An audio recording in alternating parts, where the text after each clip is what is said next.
Picture of Dorian Gray by Oscar Wilde. Read by Mark Young. The Preface. The artist is the creator of beautiful things. To reveal art and conceal the artist is art's aim. The critic is he who can translate into another manner or a new material his impression of beautiful things. The highest as the lowest form of criticism is a mode of autobiography. Those who find ugly meanings in beautiful things are corrupt without being charming. This is a fault. Those who find beautiful meanings in beautiful things are the cultivated. For these there is hope. They are the elect to whom beautiful things mean only beauty. There is no such thing as a moral or an immoral book. Books are well written or badly written, that is all. The 19th century dislike of realism is the rage of Caliban, seeing his own face in a glass. The 19th century dislike of romanticism is the rage of Caliban not seeing his own face in a glass. The moral life of man forms part of the subject matter of the artist, but the morality of art consists in the perfect use of an imperfect medium. No artist desires to prove anything. Even things that are true can be proved. No artist has ethical sympathies. An ethical sympathy in an artist is an unpardonable mannerism of style. No artist is ever morbid. The artist can express everything. Thought and language are to the artist instruments of an art. Vice and virtue are to the artist materials for an art. From the point of view of form, the type of all the arts is the art of the musician. From the point of view of feeling, the actor's craft is the type. All art is at once surface and symbol. Those who go beneath the surface do so at their peril. Those who read the symbol do so at their peril. It is the spectator and not life that art really mirrors. Diversity of opinion about a work of art shows that the work is new, complex, and vital. When critics disagree, the artist is in accord with himself. We can forgive a man for making a useful thing as long as he does not admire it. The only excuse for making a useless thing is that one admires it intensely. All art is quite useless. Oscar Wilde. The Picture of Dorian Gray. Chapter 1. The studio was filled with the rich odour of roses, and when the light summer wind stirred amidst the trees of the garden, there came through the open door the heavy scent of the lilac, or the more delicate perfume of the pink flowering thorn. From the corner of the divan of Persian saddlebags on which he was lying, smoking, as was his custom, innumerable cigarettes, Lord Henry Wotton could just catch the gleam of the honey-sweet and honey-coloured blossoms of a laburnum, whose tremulous branches seemed hardly able to bear the burden of a beauty so flame-like as theirs, and now and then the fantastic shadows of birds in flight flitted across the long tussore silk curtains that were stretched in front of the huge window, producing a kind of momentary Japanese effect, and making him think of those pallid, jade-faced painters of Tokyo who, through the medium of an art that is necessarily immobile, seek to convey the sense of swiftness and motion. The sullen murmur of the bees, shouldering their way through the long unmown grass, or circling with monotonous insistence round the dusty gilt horns of the straggling woodbine, seemed to make the stillness more oppressive. The dim roar of London was like the Bordeaux note of a distant organ. In the centre of the room, clamped to an upright easel, stood the full-length portrait of a young man of extraordinary personal beauty, and in front of it, some little distance away, was sitting the artist himself, Basil Hallward, whose sudden disappearance some years ago caused, at the time, such public excitement, and gave rise to so many strange conjectures.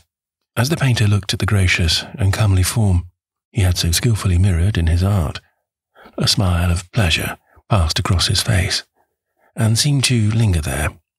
But he suddenly started up, and closing his eyes, placed his fingers upon the lids, as though he sought to imprison within his brain some curious dream from which he feared he might awake. "It is your best work, Basil, the best thing you've ever done," said Lord Henry languidly. "You must certainly send it next year to the Grosvenor. The Academy is too large and too vulgar. Whenever I have gone there have been either so many people that I have not been able to see the pictures, which was dreadful, or so many pictures that I have not been able to see the people, which was worse. The Grosvenor is really the only place. I don't think I shall send it anywhere, he answered, tossing his head back in that odd way that used to make his friends laugh at him at Oxford. No, I won't send it anywhere. Lord Henry elevated his eyebrows and looked at him in amazement through the thin blue wreaths of smoke that curled up in such fanciful whorls from his heavy opium-tainted cigarette. Not send it anywhere, my dear fellow? Why? Have you any reason? What odd chaps you painters are.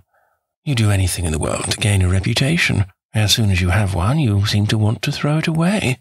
It is silly of you. For there is only one thing in the world worse than being talked about, and that is not being talked about.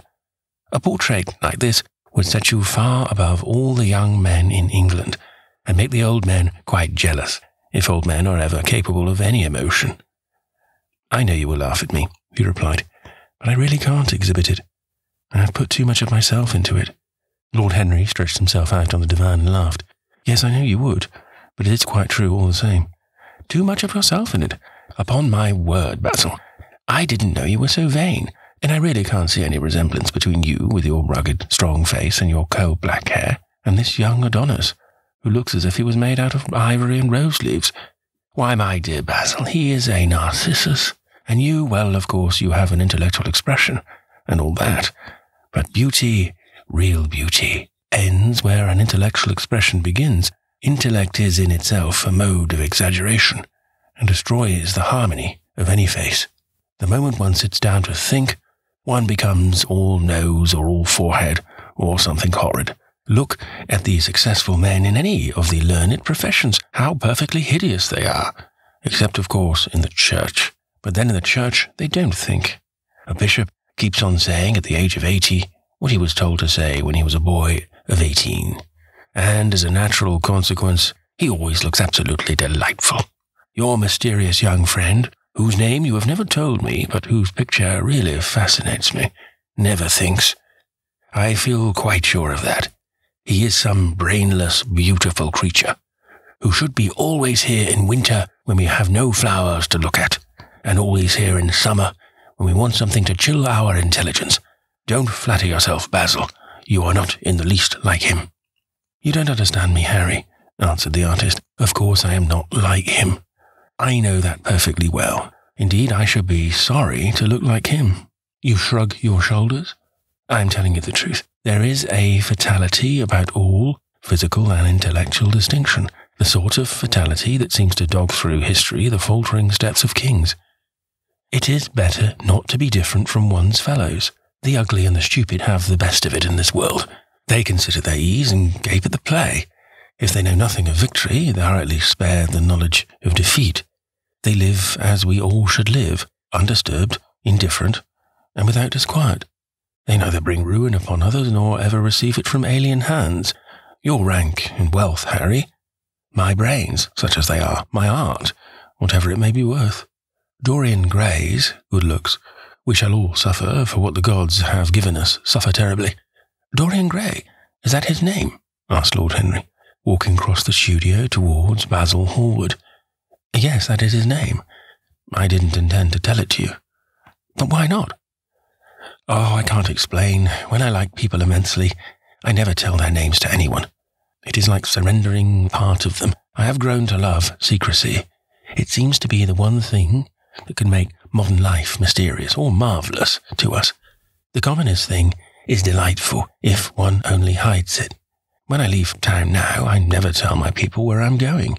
If I did, I would lose all my pleasure. It is a silly habit, I dare say, but somehow it seems to bring a great deal of romance into one's life. I suppose you think me awfully foolish about it. Not at all, answered Lord Henry. Not at all, my dear Basil. You seem to forget that I am married, and the one charm of marriage is that it makes a life of deception absolutely necessary for both parties. I never know where my wife is, and my wife never knows what I am doing. When we meet, we do meet occasionally when we dine out together or go down to the Duke's, we tell each other the most absurd stories with the most serious faces. My wife is very good at it, much better, in fact, than I am. She never gets confused over her dates, and I always do. But when she does find me out, she makes no row at all. I sometimes wish she would, but she merely laughs at me. I hate the way you talk about your married life, Harry. said Basil Hallward, strolling towards the door that led into the garden. "I believe that you are really a very good husband, but that you are thoroughly ashamed of your own virtues. You are an extraordinary fellow.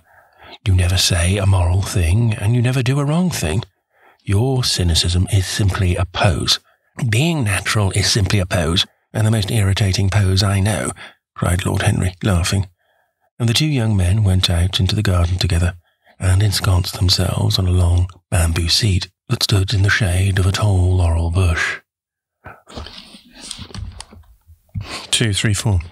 The sunlight slipped over the polished leaves. In the grass, white daisies were tremulous. After a pause, Lord Henry pulled out his watch. "I'm afraid I must be going, Basil," he murmured. "And before I go, I insist on your answering a question I put to you some time ago." "What is that?" said the painter, keeping his eyes fixed on the ground. "You know quite well." "I do not, Harry." "Well, I will tell you what it is. I want you to explain to me why you won't exhibit Dorian Gray's picture. I want the real reason." "Well, I told you the real reason." "No, you did not. You said it was because there was too much of yourself in it. Now that is childish." "Harry," said Basil Hallward, looking him straight in the face, "every portrait that is painted with feeling is a portrait of the artist, not of the sitter. The sitter is merely the accident, the occasion. It is not he who is revealed by the painter. It is rather the painter who, on the coloured canvas, reveals himself. The reason I will not exhibit this picture is that I am afraid that I have shown in it the secret of my own soul." Lord Henry laughed. "And what is that?" he asked. "I will tell you," said Hallward, but an expression of perplexity came over his face. "I am all expectation, Basil," continued his companion, glancing at him. "Well, there is really very little to tell, Harry," answered the painter, "and I am afraid you will hardly understand it. Perhaps you will hardly believe it." Lord Henry smiled, and leaning down, plucked a pink-petalled daisy from the grass and examined it. "I am quite sure I shall understand it," he replied, gazing intently at the little golden white feathered disc. "And as for believing things, I can believe anything, provided that it is quite incredible." The wind shook some blossoms from the trees, and the heavy lilac blooms with their clustering stars moved to and fro in the languid air. A grasshopper began to chirrup by the wall, and like a blue thread, a long, thin dragonfly floated past on its brown gauze wings. Lord Henry felt as if he could hear Basil Hallward's heart beating, and wondered what was coming. "The story is simply this," said the painter after some time. "2 months ago, I went to a crush at Lady Brandon's. You know, we poor artists have to show ourselves in society from time to time, just to remind the public that we are not savages. With an evening coat and a white tie, as you told me once, anybody, even a stockbroker, can gain a reputation for being civilized. Well, after I'd been in the room about 10 minutes, talking to huge overdressed dowagers and tedious academicians, I suddenly became conscious that someone was looking at me.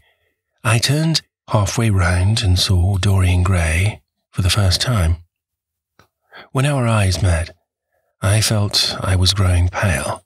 A curious sensation of terror came over me. I knew that I had come face to face with someone whose mere personality was so fascinating that if I allowed it to do so, it would absorb my whole nature, my whole soul, my very art itself. I did not want any external influence in my life. You know yourself, Harry, how independent I am by nature. I have always been my own master, had at least always been so, till I met Dorian Gray.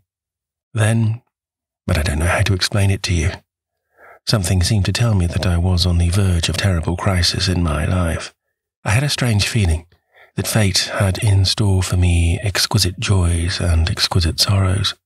I grew afraid and turned to quit the room. It was not conscience that made me do so. It was a sort of cowardice. I take no credit to myself for trying to escape. Conscience and cowardice are really the same things, Basil. Conscience is the trade name of the firm, that is all. I don't believe that, Harry. And I don't believe you do either.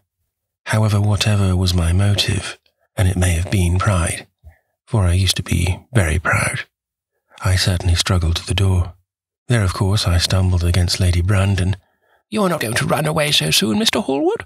You know her curiously shrill voice. "Yes, she is a peacock in everything but beauty," said Lord Henry, pulling the daisy to bits with his long, nervous fingers. I could not get rid of her. She brought me up to royalties and people with stars and garters and elderly ladies with gigantic tiaras and parrot noses. She spoke of me as her dearest friend. I had only met her once before, but she took it into her head to lionize me. I believe some picture of mine had made a great success at the time, at least had been chatted about in the penny newspapers, which is the 19th century standard of immortality. Suddenly I find myself face to face with the young man whose personality had so strangely stirred me. We were quite close, almost touching. Our eyes met again. It was reckless of me, but I asked Lady Brandon to introduce me to him. Perhaps it was not so reckless, after all. It was simply inevitable. We would have spoken to each other without any introduction. I'm sure of that. Dorian told me so afterwards. He too felt that we were destined to know each other. "And how did Lady Brandon describe this wonderful young man?" asked his companion. I know she goes in for giving a rapid précis of all her guests. I remember her bringing me up to a truculent and red-faced old gentleman covered all over with orders and ribbons, and hissing into my ear, in a tragic whisper which must have been perfectly audible to everybody in the room, the most astounding details. I simply fled. I like to find out people for myself, but Lady Brandon treats her guests exactly as an auctioneer treats his goods. She either explains them entirely away or tells one everything about them, except what one wants to know. Poor Lady Brandon, you are hard on her, Harry, said Hallward listlessly. My dear fellow, she tried to found a salon, and only succeeded in opening a restaurant. How could I admire her? But tell me, what did she say about Mr. Dorian Gray? Oh, something like, "Charming boy, poor dear mother, and I absolutely inseparable. Quite forget what he does. Afraid he doesn't do anything. Oh yes, plays the piano. Or is it the violin, dear Mr. Gray?" Neither of us could help laughing, and we became friends at once. "Laughter is not at all a bad beginning for a friendship, and it is far the best ending for one," said the young lord, plucking another daisy.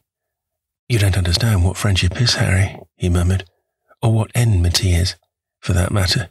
You like everyone, that is to say, you are indifferent to everyone. How horribly unjust of you, cried Lord Henry, tilting his hat back and looking up at the little clouds that, like ravelled skeins of glossy white silk, were drifting across the hollow turquoise of the summer sky. Yes, horribly unjust of you. I make a great difference between people. I choose my friends for their good looks, my acquaintances for their good characters, my enemies for their good intellects. A man cannot be too careful in the choice of his enemies. I have not got one who is a fool. They are all men of some intellectual power, and consequently they all appreciate me. Is that very vain of me? I think it is rather vain. I should think it was, Harry. But according to your category, I must be merely an acquaintance. My dear old Basil, you are much more than an acquaintance. And much less than a friend. A sort of brother, I suppose. Oh, brothers, I don't care for brothers.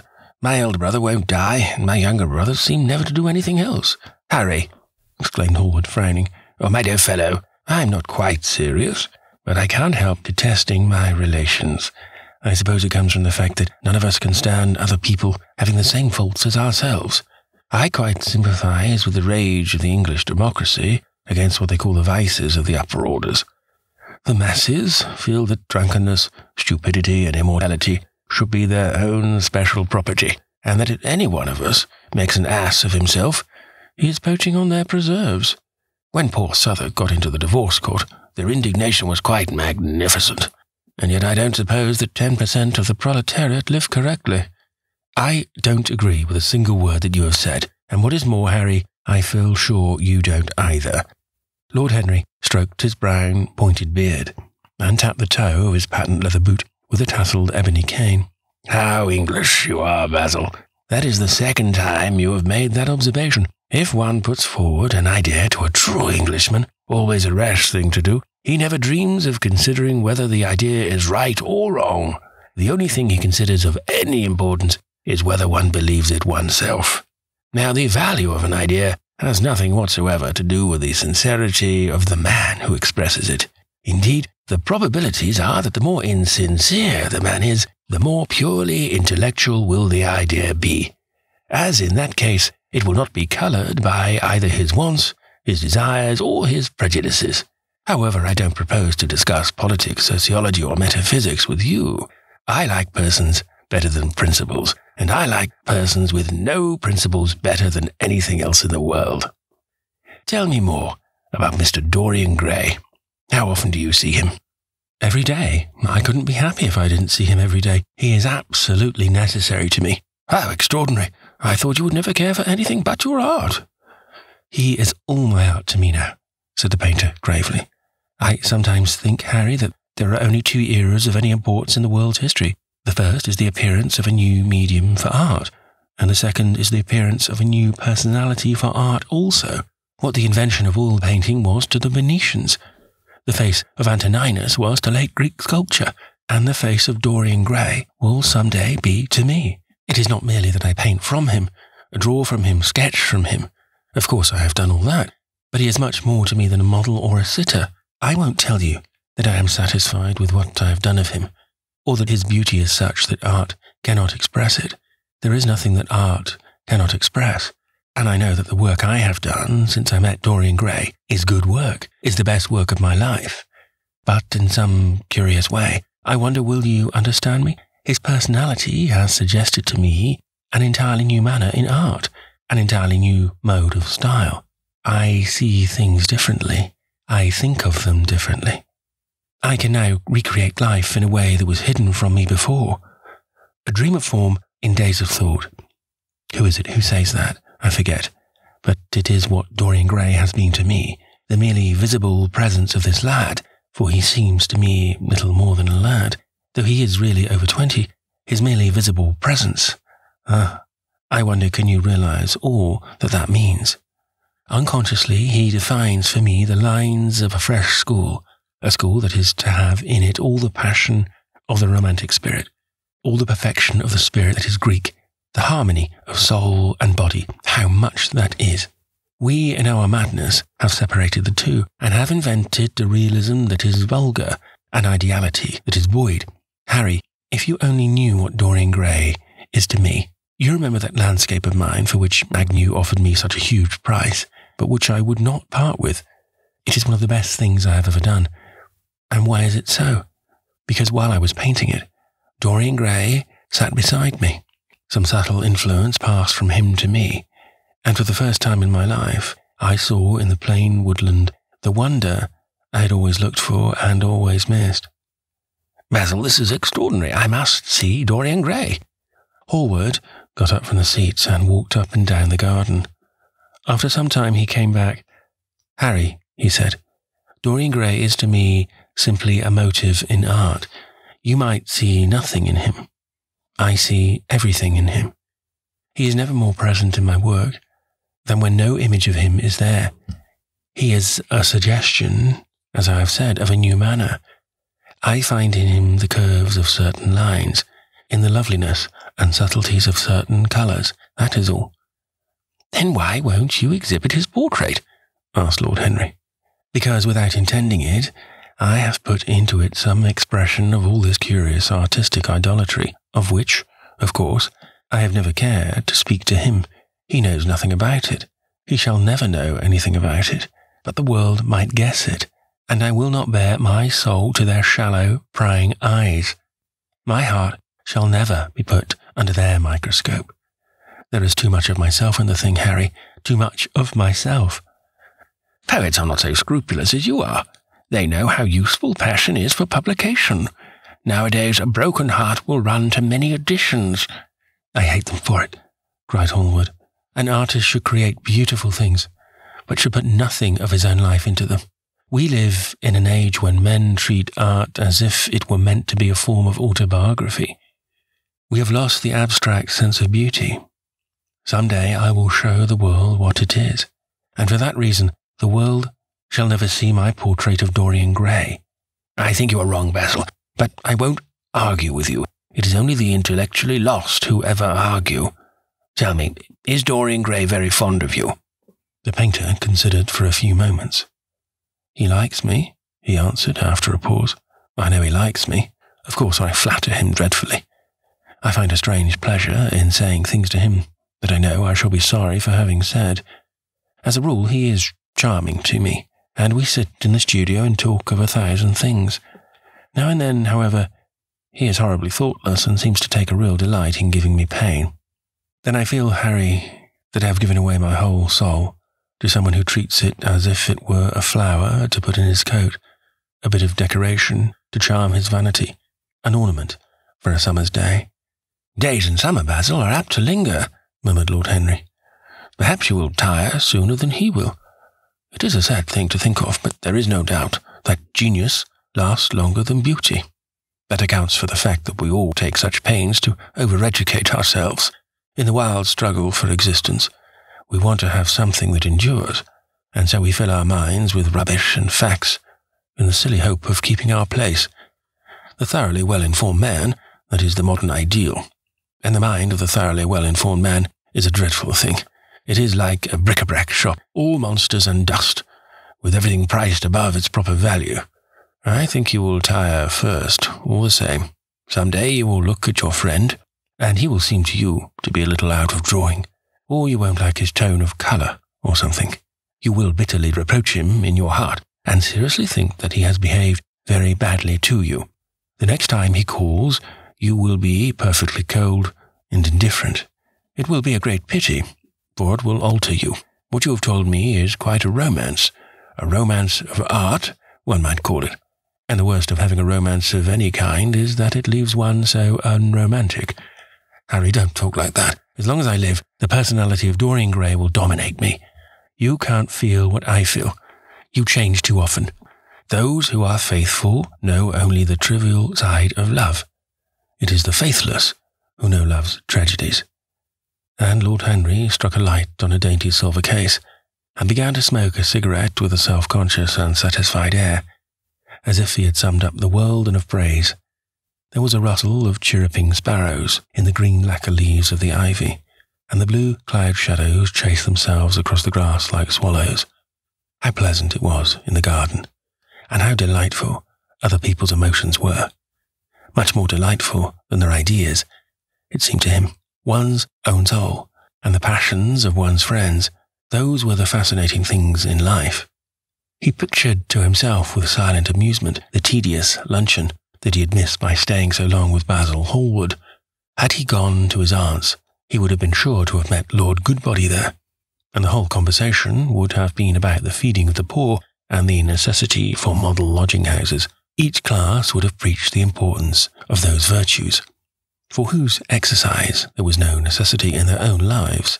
The rich would have spoken on the value of thrift, and the idle grown eloquent over the dignity of labour. It was charming to have escaped all that. As he thought of his aunt, an idea seemed to strike him. He turned to Hallward and said, "My dear fellow, I have just remembered." "Remembered what, Harry?" "Where I heard the name of Dorian Gray." "Where was it?" asked Hallward, with a slight frown. "Don't look so angry, Basil. It was at my aunt, Lady Agatha's. She told me she had discovered a wonderful young man who was going to help her in the East End, and that his name was Dorian Gray. I am bound to state that she never told me he was good-looking. Women have no appreciation of good looks. At least, good women have not. She said that he was very earnest and had a beautiful nature. I had once pictured to myself a creature with spectacles and lank hair, horribly freckled, and tramping about on huge feet. I wish I had known it was your friend." "I'm very glad you didn't, Harry." "Why?" "I didn't want you to meet him." "You don't want me to meet him?" "No." "Mr. Dorian Gray is in the studio, sir," said the butler, coming into the garden. "You must introduce me now," cried Lord Henry, laughing. The painter turned to his servant, who stood blinking in the sunlight. "Ask Mr. Gray to wait, Parker. I shall be in a few moments." The man bowed and went up the walk. Then he looked at Lord Henry. "Dorian Gray is my closest friend," he said. "He has a simple and beautiful nature. Your aunt was quite right in what she said of him. Don't spoil him, don't try to influence him. Your influence will be bad. The world is wide and has many marvellous people in it. Don't take away from me the one person who gives to my art whatever charm it possesses. My life as an artist depends on him. Mind, Harry, I trust you." He spoke very slowly, and the words seemed wrung out of him almost against his will. "What nonsense you talk," said Lord Henry, smiling, and taking Hallward by the arm, he almost led him into the house. Chapter 2. As they entered, they saw Dorian Gray. He was seated at the piano, with his back to them, turning over the pages of a volume of Schumann's forest scenes. "You must lend me these, Basil," he cried. "I want to learn them. They're perfectly charming." "That entirely depends on how you sit today, Dorian." "Oh, I'm tired of sitting, and I don't want a life-size portrait of myself," answered the lad, swinging round on the music stool in a wilful, petulant manner. When he caught sight of Lord Henry, a faint blush coloured his cheeks for a moment, and he started up. "I beg your pardon, Basil, but I didn't know you had anyone with you." "This is Lord Henry Wotton, Dorian, an old Oxford friend of mine. I've just been telling him what a capital sitter you were, and how you have spoiled everything."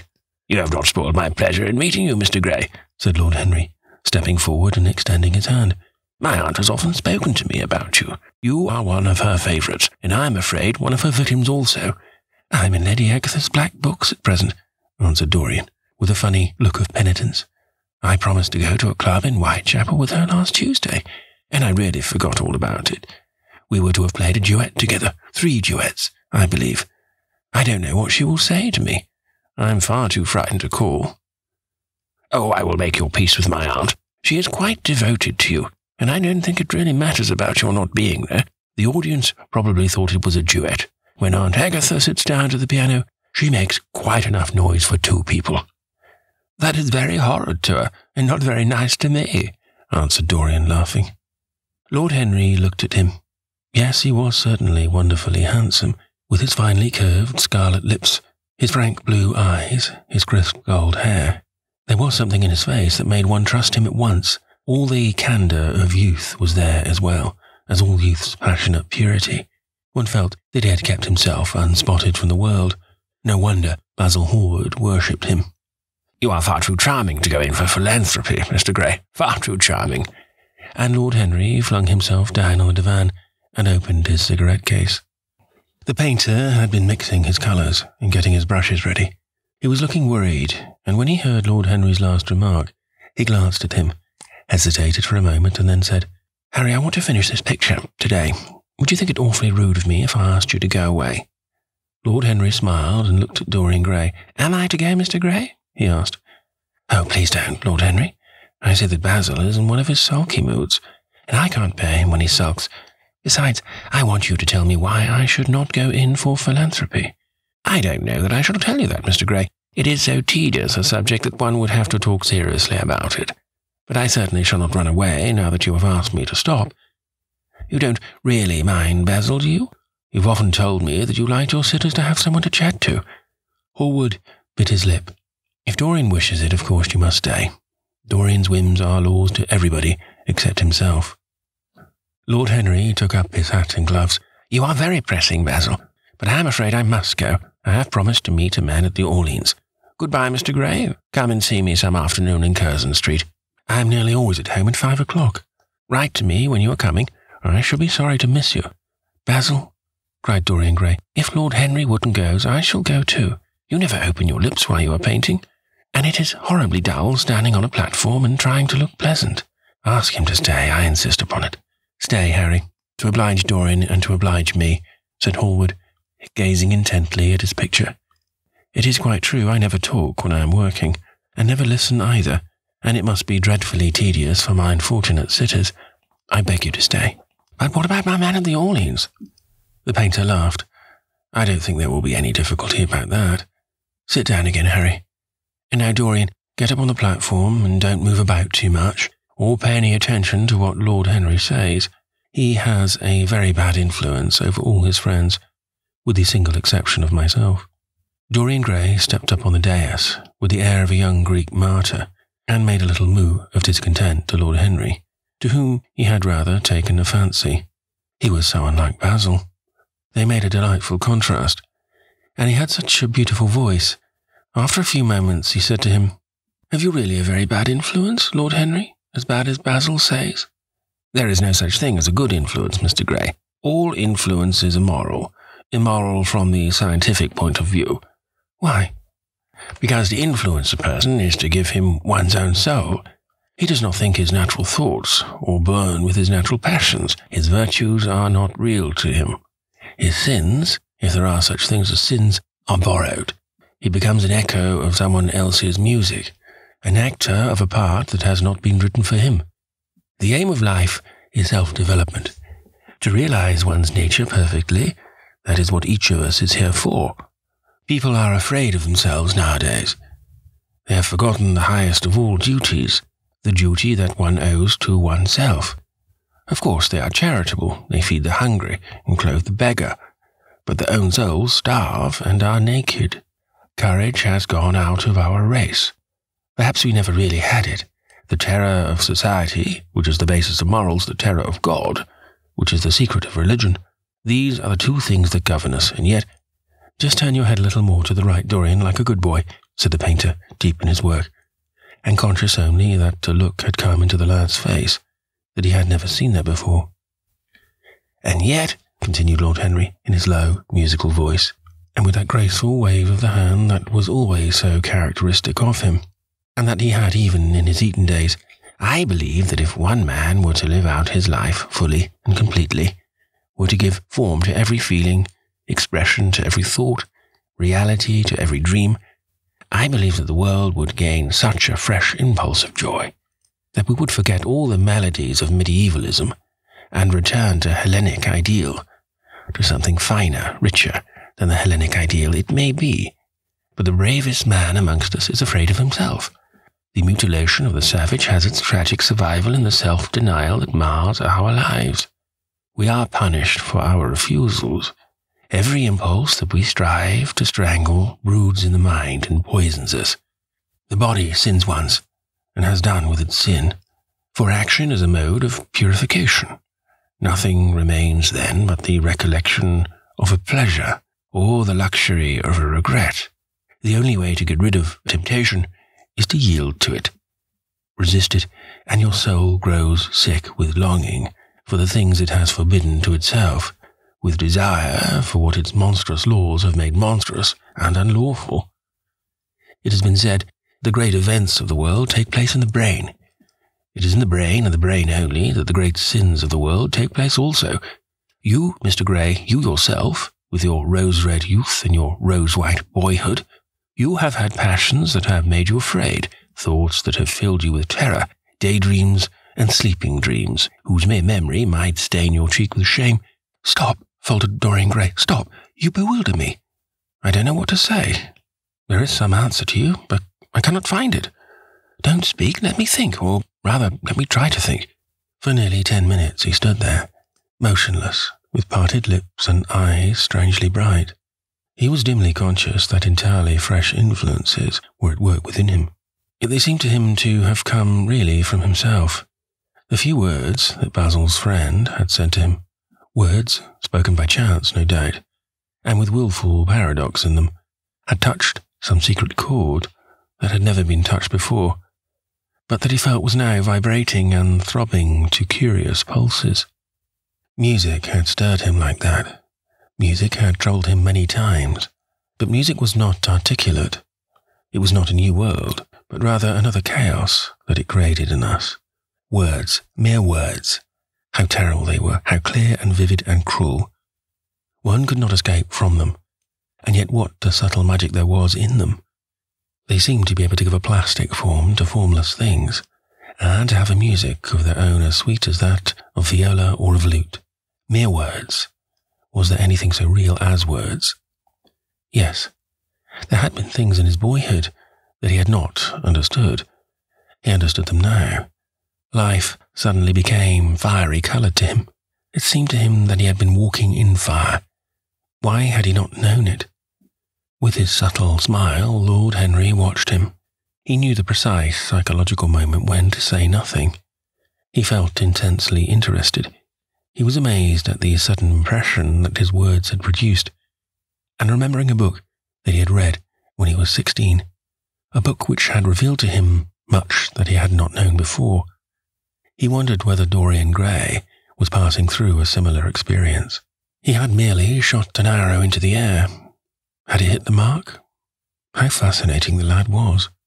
Hallward painted away, with that marvellous bold touch of his that had the true refinement and perfect delicacy that, in art, at any rate, comes only from strength. He was unconscious of the silence. "Basil, I am tired of standing," cried Dorian Gray suddenly. "I must go out and sit in the garden. The air is stifling in here." "My dear fellow, I'm so sorry. When I'm painting, I can't think of anything else. But you never sat better. You were perfectly still, and I have caught the effects I wanted, the half-parted lips and the bright look in the eyes. I don't know what Harry has been saying to you, but he has certainly made you have the most wonderful expression. I supposed he must have been paying you compliments. You mustn't believe a word that he says." "He has certainly not been paying me compliments. Perhaps that is the reason that I don't believe anything he's told me." "You know you believe it all," said Lord Henry, looking at him with his dreamy, languorous eyes. "I will go out to the garden with you. It is horribly hot in the studio. Basil, let us have something iced to drink, something with strawberries in it." "Certainly, Harry. Just touch the bell, and when Parker comes in, I will tell him what you want. I've got to work up this background, so I will join you later on. Don't keep Dorian too long. I've never been in better form for painting than I am today. This is going to be my masterpiece. It is my masterpiece as it stands." Lord Henry went out to the garden and found Dorian Gray burying his face in the great cool lilac blossoms, feverishly drinking in their perfume as if it had been wine. He came close to him and put his hand upon his shoulder. "You are quite right to do that," he murmured. "Nothing can cure the soul but the senses, just as nothing can cure the senses but the soul." The lad started and drew back. He was bareheaded, and the leaves had tossed his rebellious curls and tangled all their gilded threads. There was a look of fear in his eyes, such as people have when they are suddenly awakened. His finely chiselled nostrils quivered, and some hidden nerve shook the scarlet of his lips and left them trembling. "Yes," continued Lord Henry, "that is one of the great secrets of life. To cure the soul by means of the senses, and the senses by means of the soul. You are a wonderful creation. You know more than you think you know, just as you know less than you want to know." Dorian Gray frowned and turned his head away. He could not help liking the tall, graceful young man who was standing by him. His romantic, olive-covered face and worn expression interested him. There was something in his low, languid voice that was absolutely fascinating. His cool, white, flower-like hands, even, had a curious charm. They moved, as he spoke, like music, and seemed to have a language of their own. But he felt afraid of him, and ashamed of being afraid. Why had it been left for a stranger to reveal him to himself? He had known Basil Hallward for months, but the friendship between them had never altered him. Suddenly there had come someone across his life who seemed to have disclosed to him life's mystery. And yet, what was there to be afraid of? He was not a schoolboy or a girl. It was absurd to be frightened. "Let us go and sit in the shade," said Lord Henry. "Parker has brought out the drinks, and if you stay any longer in this glare, you will be quite spoiled, and Basil will never paint you again. You really must not allow yourself to become sunburned. It would be unbecoming." "What can it matter?" cried Dorian Gray, laughing, as he sat down on a seat at the end of the garden. "It should matter everything to you, Mr. Gray." "Why?" "Because you have the most marvellous youth, and youth is the one thing worth having." "I don't feel that, Lord Henry." "No, you don't feel it now. Some day, when you are old and wrinkled and ugly, when thought has seared your forehead with its lines, and passion branded your lips with its hideous fires, you will feel it. You will feel it terribly. Wherever you go, you charm the world. Will it always be so? You have a wonderfully beautiful face, Mr. Gray. Don't frown. You have, and beauty is a form of genius. It's higher, indeed, than genius, as it needs no explanation. It is of the great facts of the world, like sunlight, or springtime, or the reflection in dark waters of that silver shell we call the moon. It cannot be questioned. It has its divine right of sovereignty. It makes princes of those who have it. You smile? Ah, when you have lost it, you won't smile. People say sometimes that beauty is only superficial. That may be so, but at least it is not so superficial as thought is. To me, beauty is the wonder of wonders. It is only shallow people who do not judge by appearances. The true mystery of the world is the visible, not the invisible. Yes, Mr. Gray, the gods have been good to you, but what the gods give, they quickly take away. You have only a few years in which to live really, perfectly, and fully. When your youth goes, your beauty will go with it, and then you will suddenly discover that there are no triumphs left for you, or have to content yourself with those mean triumphs that the memory of your past will make more bitter than defeats. Every month, as it wanes, brings you nearer to something dreadful. Time is jealous of you, and wars against your lilies and your roses. You will become sallow, and hollow-cheeked, and dull-eyed. You will suffer horribly. Realize your youth while you have it. Don't squander the gold of your days, listening to the tedious, trying to improve the hopeless failure, or giving away your life to the ignorant, the common, and the vulgar. These are the sickly aims, the false ideals of our age. Live the wonderful life that is in you. Let nothing be lost upon you. Be always searching for new sensations. Be afraid of nothing. A new hedonism. That is what our century wants. You might be its visible symbol. With your personality, there is nothing you could not do. The world belongs to you for a season. The moment I met you, I saw that you are quite unconscious of what you really are, of what you really might be. There was so much in you that charmed me that I felt I must tell you something about yourself. I thought how tragic it would be if you were wasted, for there is such a little time that your youth will last. Such a little time. The common hill flowers wither, but they blossom again. The laburnum will be as yellow next June as it is now. In a month, there will be purple stars on the clematis, and year after year the green light of its leaves will hold its purple stars. But we never get back our youth. The pulse of joy that beats in us at 20 becomes sluggish. Our limbs fail, our senses rot. We degenerate into hideous puppets, haunted by the memory of the passions of which we were too much afraid, and the exquisite temptations that we had not the courage to yield to. Youth, youth. There is absolutely nothing in the world but youth. Dorian Gray listened, open-eyed and wondering. The spray of lilac fell from his hand upon the gravel. A furry bee came and buzzed round it for a moment. Then it began to scramble, all over the oval, stellated globe of the tiny blossoms. He watched it with that strange interest in trivial things that we try to develop when things of high import make us afraid, or when we are stirred by some new emotion for which we cannot find expression, or when some thought that terrifies us lays sudden siege to the brain and calls on us to yield. After a time, the bee flew away. He saw it creeping into the stained trumpet of a Tyrian convolvulus. The flower seemed to quiver, and then swayed gently to and fro.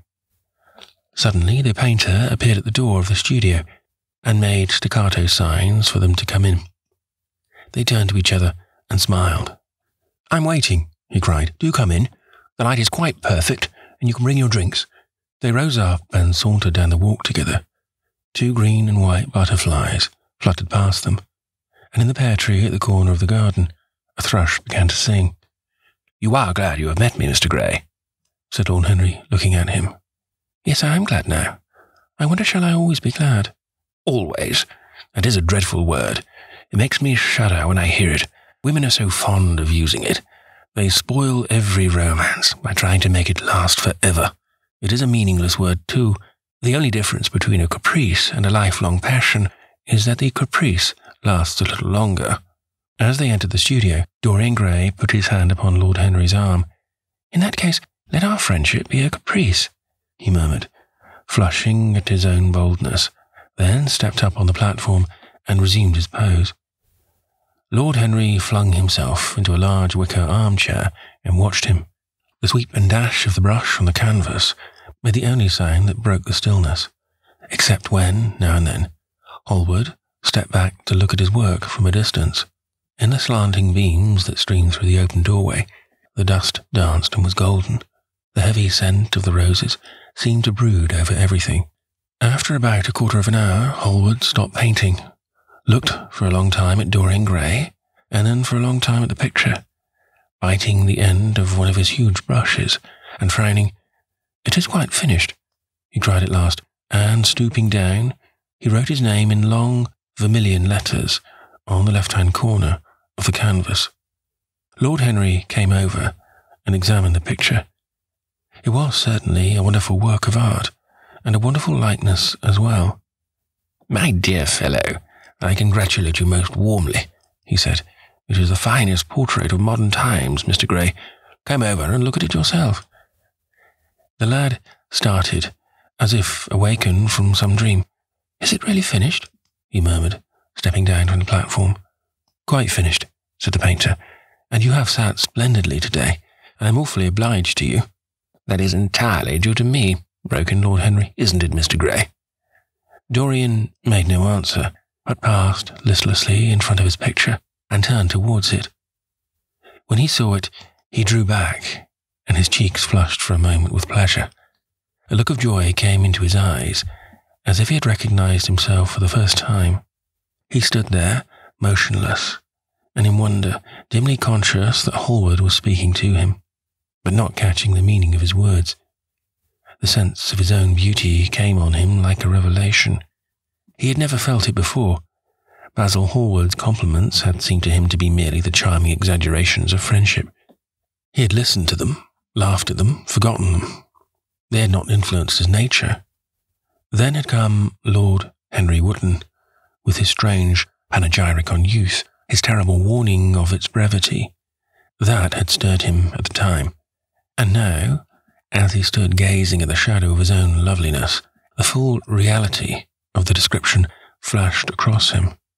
Yes, there would be a day when his face would be wrinkled and wizen, his eyes dim and colourless, the grace of his figure broken and deformed. The scarlet would pass away from his lips, and the gold steel from his hair. The life that was to make his soul would mar his body. He would become dreadful, hideous, and uncouth. As he thought of it, a sharp pang of pain struck through him like a knife, and made each delicate fibre of his nature quiver. His eyes deepened into amethyst, and across them came a mist of tears. He felt as if a hand of ice had been laid upon his heart. "Don't you like it?" cried Hallward at last, stung a little by the lad's silence, not understanding what it meant. "Of course he likes it," said Lord Henry. "Who wouldn't like it? It is one of the greatest things in modern art. I will give you anything you like to ask for it. I must have it." "It is not my property, Harry." "Whose property is it?" "Dorian's, of course," answered the painter. "He is a very lucky fellow." "How sad it is," murmured Dorian Gray, with his eyes still fixed upon his own portrait. "How sad it is. I shall grow old and horrible and dreadful, but this picture will remain always young. It will never be older than this particular day of June. If it were only the other way around. If it were I who was always to be young, and the picture that was to grow old. For that, I would give everything. Yes, there is nothing in the whole world I would not give. I would give my soul for that." "You would hardly care for such an arrangement, Basil," cried Lord Henry, laughing. "It would be rather hard lines on your work." "I should object very strongly, Harry," said Hallward. Dorian Gray turned and looked at him. "I believe you would, Basil. You like your art better than your friends. I am no more to you than a green bronze figure. Hardly as much, I dare say." The painter stared in amazement. It was so unlike Dorian to speak like that. What had happened? He seemed quite angry. His face was flushed, and his cheeks burning. "Yes," he continued, "I am less to you than your ivory Hermes or your silver fawn. You will like them always. How long will you like me? Till I have my first wrinkle, I suppose. I know now that when one loses one's good looks, whatever they may be, one loses everything. Your picture has taught me that. Lord Henry Wotton is perfectly right. Youth is the only thing worth having. When I find that I am growing old, I shall kill myself." Hallward turned pale and caught his hand. Dorian, he cried, "don't talk like that. I have never had such a friend as you, and I shall never have such another. You are not jealous of material things, are you? You who are finer than any of them. I am not jealous of everything whose beauty does not die. I am jealous of the portrait you have painted of me. Why should it keep what I must lose? Every moment that passes takes something from me and gives something to it. Oh, if it were only the other way, if the picture could change and I could always be what I am now. Why did you paint it?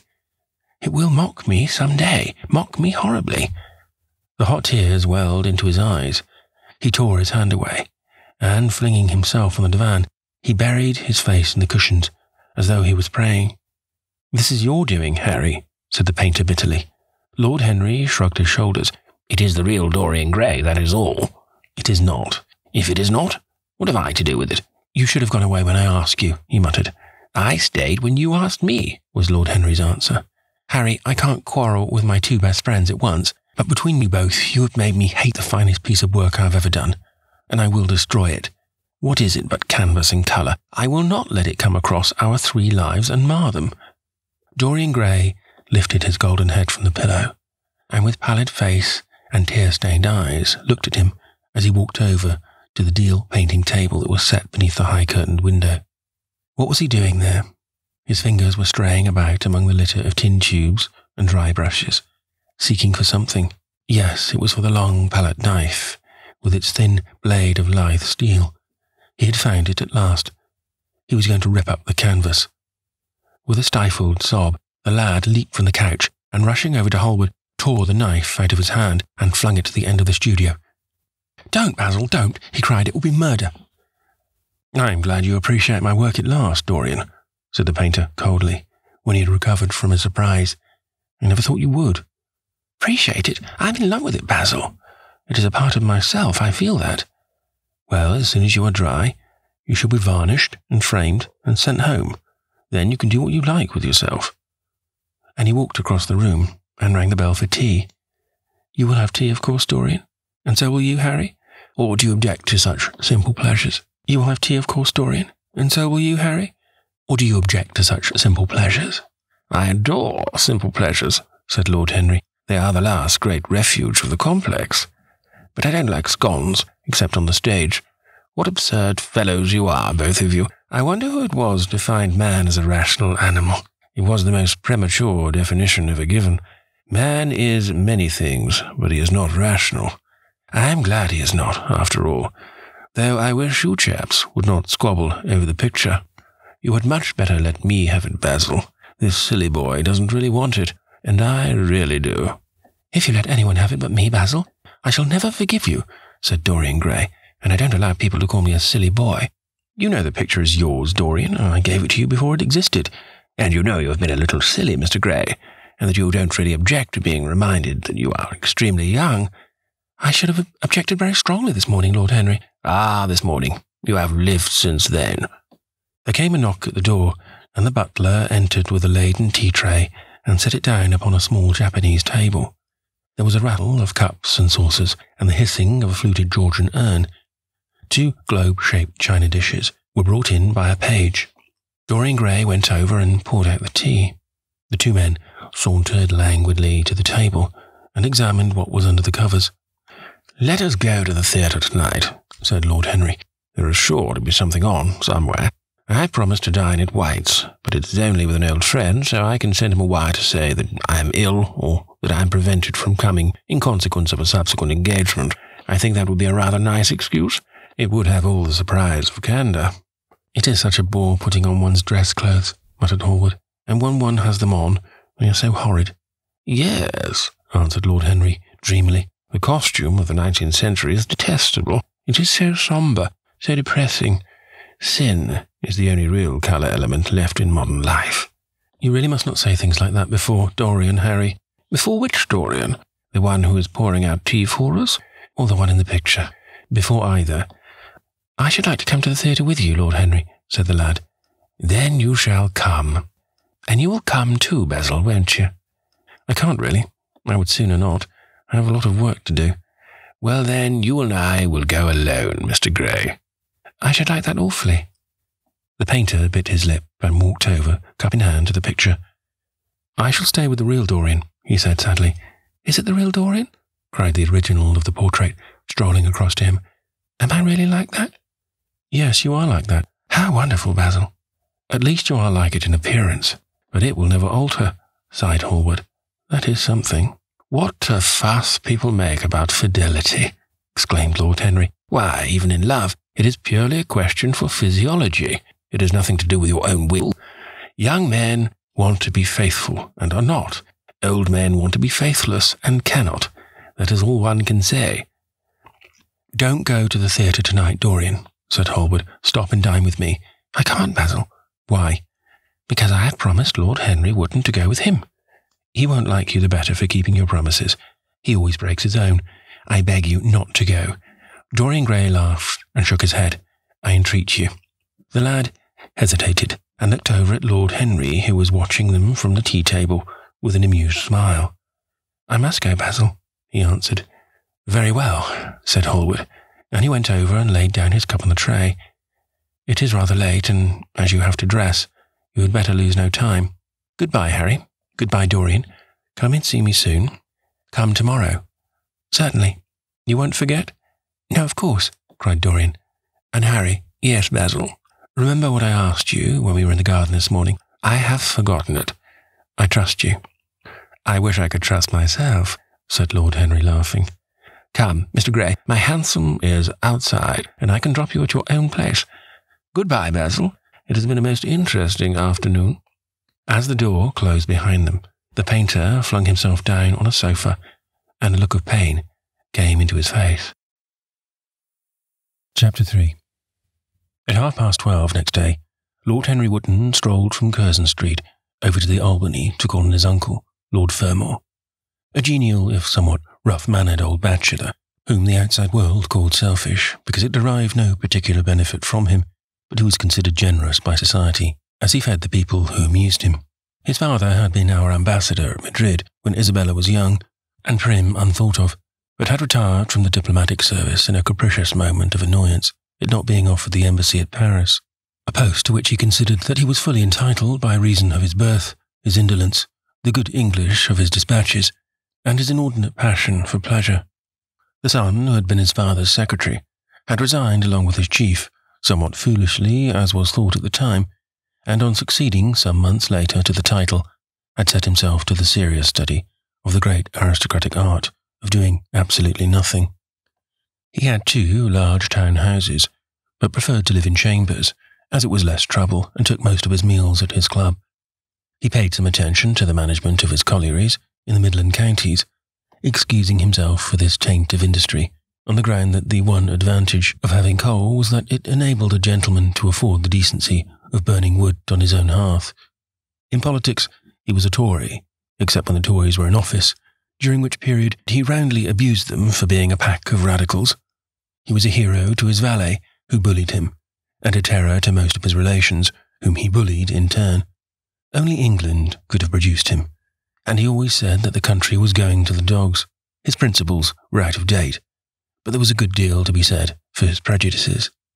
When Lord Henry entered the room, he found his uncle sitting in a rough shooting coat, smoking a cheroot, and grumbling over the Times. "Well, Harry," said the old gentleman, "what brings you out so early? I thought you dandies never got up till 2, and were not visible till 5. Pure family affection, I assure you, Uncle George. I want to get something out of you." "Money, I suppose," said Lord Fermor, making a wry face. "Well, sit down and tell me all about it. Young people nowadays imagine that money is everything." "Yes," murmured Lord Henry, settling his buttonhole in his coat, "and when they grow older they know it. But I don't want money. It's only people who pay their bills who want that. Uncle George and I never pay mine. Credit is the capital of a younger son, and one lives charmingly upon it. Besides, I always deal with Dartmoor's tradesmen, and consequently they never bother me. What I want is information. Not useful information, of course. Useless information. Well, I can tell you anything that is in the English Blue Book, Harry, although those fellows nowadays write a lot of nonsense. When I was in the diplomatic, things were much better, but I hear they let them in now by examination. What can you expect? Examinations, sir, are pure humbug from beginning to end. If a man is a gentleman, he knows quite enough, and if he is not a gentleman, whatever he knows is bad for him." "Mr. Dorian Gray does not belong to Blue Books, Uncle George," said Lord Henry languidly. "Mr. Dorian Gray? Who is he?" asked Lord Fermor, netting his bushy white eyebrows. "That is why I've come to learn, Uncle George, or rather, I know who he is. He is the last Lord Kelso's grandson. His mother was a Devereux, Lady Margaret Devereux. I want you to tell me about his mother. What was she like? Whom did she marry? You have known nearly everybody in your time, so you might have known her. I am very much interested in Mr. Gray at present. I've only just met him." "Kelso's grandson," echoed the old gentleman. "Kelso's grandson. Of course, I knew his mother intimately. I believe I was at her christening. She was an extraordinarily beautiful girl, Margaret Devereux, and made all the men frantic by running away with a penniless young fellow. A mere nobody, sir, a subaltern in a foot regiment or something of that kind. Certainly, I remember the whole thing as if it happened yesterday. The poor chap was killed in a duel at Spa, a few months after the marriage. There was an ugly story about it, and they said Kelso got some rascally adventurer, some Belgian brute, to insult his... son-in-law in public. Paid him, sir, to do it, paid him. And that the fellow spitted his man as if he had been a pigeon. The thing was hushed up, but, egad, Kelso ate his chop alone at the club for some time afterwards. He brought his daughter back with him, I was told, and she never spoke to him again. Oh, yes, it was a bad business. The girl died too. Died within a year. So she left a son, did she? I'd forgotten that. What sort of boy is he? If he is like his mother, he must be a good-looking chap." "He is very good-looking," assented Lord Henry. "I hope he will fall into proper hands," continued the old man. "He should have a pot of money waiting for him, if Kelso did the right thing by him. His mother had money too. All the Selby property came to her, through her grandfather. Her grandfather hated Kelso, thought him a mean dog. He was too. Came to Madrid once when I was there. Egad, I was ashamed of him. The Queen used to ask me about the English noble who was always quarrelling with the cabmen about their fares. They made quite a story of it. I didn't dare to show my face at court for a month. I hope he treated his grandson better than he did the Jarvis." "I don't know," answered Lord Henry. "I fancy that the boy will be well off. He is not of age yet. He has Selby, I know. He told me so. And his mother was very beautiful?" "Margaret Devereux was one of the loveliest creatures I ever saw, Harry. What on earth induced her to behave as she did? I never could understand. She could have married anybody she chose. Carlington was mad about her. She was romantic, though. All the women of that family were. The men were a poor lot, but, egad, the women were wonderful. Carlington went on his knees to her, told me so himself. She laughed at him, and there wasn't a girl in London at the time who wasn't after him. And by the way, Harry, talking about silly marriages, what is this humbug about your father tells me about Dartmoor wanting to marry an American? Aren't English girls good enough for him?" "It is rather fashionable to marry Americans just now, Uncle George." "I'll back English women against the world, Harry," said Lord Fermor, striking the table with his fist. "The betting is on the Americans." "They don't last, I am told," muttered his uncle. "A long engagement exhausts them, but they are capital at a steeplechase. They take things flying. I don't think Dartmoor has a chance." "Who are her people?" grumbled the old gentleman. "Has she got any?" Lord Henry shook his head. "American girls are as clever at concealing their parents as English women are at concealing their past," he said, rising to go. "They are pork packers, I suppose?" "I hope so, Uncle George. For Dartmoor's sake, I am told that pork packing is the most lucrative profession in America, after politics." "Is she pretty?" "She behaves as if she was beautiful. Most American women do. It is the secret of their charm." "Why can't these American women stay in their own country? They are always telling us that it is the paradise for women." "It is. That is the reason why, like Eve, they are so excessively anxious to get out of it," said Lord Henry. "Goodbye, Uncle George. I shall be late for lunch, if I stop any longer. Thanks for giving me the information I wanted. I always like to know everything about my new friends, and nothing about my old ones. Where are you lunching, Harry?" "At Aunt Agatha's. I've asked myself, and Mr. Gray. He is her latest protégé." "Tell your Aunt Agatha, Harry, not to bother me any more with her charity appeals. I'm sick of them. Why, the good woman thinks that I have nothing to do but write checks for her silly fads." "All right, Uncle George, I'll tell her, but it won't have any effect. Philanthropic people lose all sense of humanity. It is their distinguishing characteristic." The old gentleman growled approvingly, and rang the bell for his servant. Lord Henry passed up the low arcade into Burlington Street, and turned his steps into the direction of Berkeley Square. So that was the story of Dorian Gray's parentage, Crudely, as it had been told to him, it had yet stirred him by its suggestion of a strange, almost modern romance. A beautiful woman, risking everything for a mad passion, a few wild weeks of happiness, cut short by a hideous, treacherous crime, months of voiceless agony, and then a child born in pain, the mother snatched away by death, the boy left to solitude and the tyranny of an old and loveless man. Yes, it was an interesting background. It posed the lad, made him more perfect, as it were. Behind every exquisite thing that existed, there was something tragic. Worlds had to be in travail, that the meanest flower might blow. And how charming he had been at dinner the night before, as, with startled eyes and lips parted in frightened pleasure, he had sat opposite to him at the club, the red candle shade staining to a richer rose the wakening wonder of his face. Talking to him was like playing upon an exquisite violin. He answered to every touch and thrill of the bow. There was something terribly enthralling in the exercise of influence. No other activity was like it. To project one's soul into some gracious form, and let it tarry there for a moment, to hear one's own intellectual views echoed back to one with all the added music of passion and youth, to convey one's temperament into another, as though it were a subtle fluid or a strange perfume. There was a real joy in that. Perhaps the most satisfying joy left to us in an age so limited and vulgar as our own, an age grossly carnal in its pleasures and grossly common in its aims. He was a marvellous type too, this lad, whom by so curious a chance he had met in Basil's studio, or could be fashioned into a marvellous type, at any rate.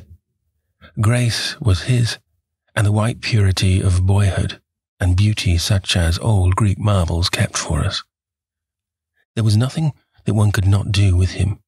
He could be made a Titan or a toy. What a pity it was that such beauty was destined to fade. And Basil, from a psychological point of view, how interesting he was. The new manner in art, the fresh mode of looking at life, suggested so strangely by the merely visible presence of one who was unconscious of it all.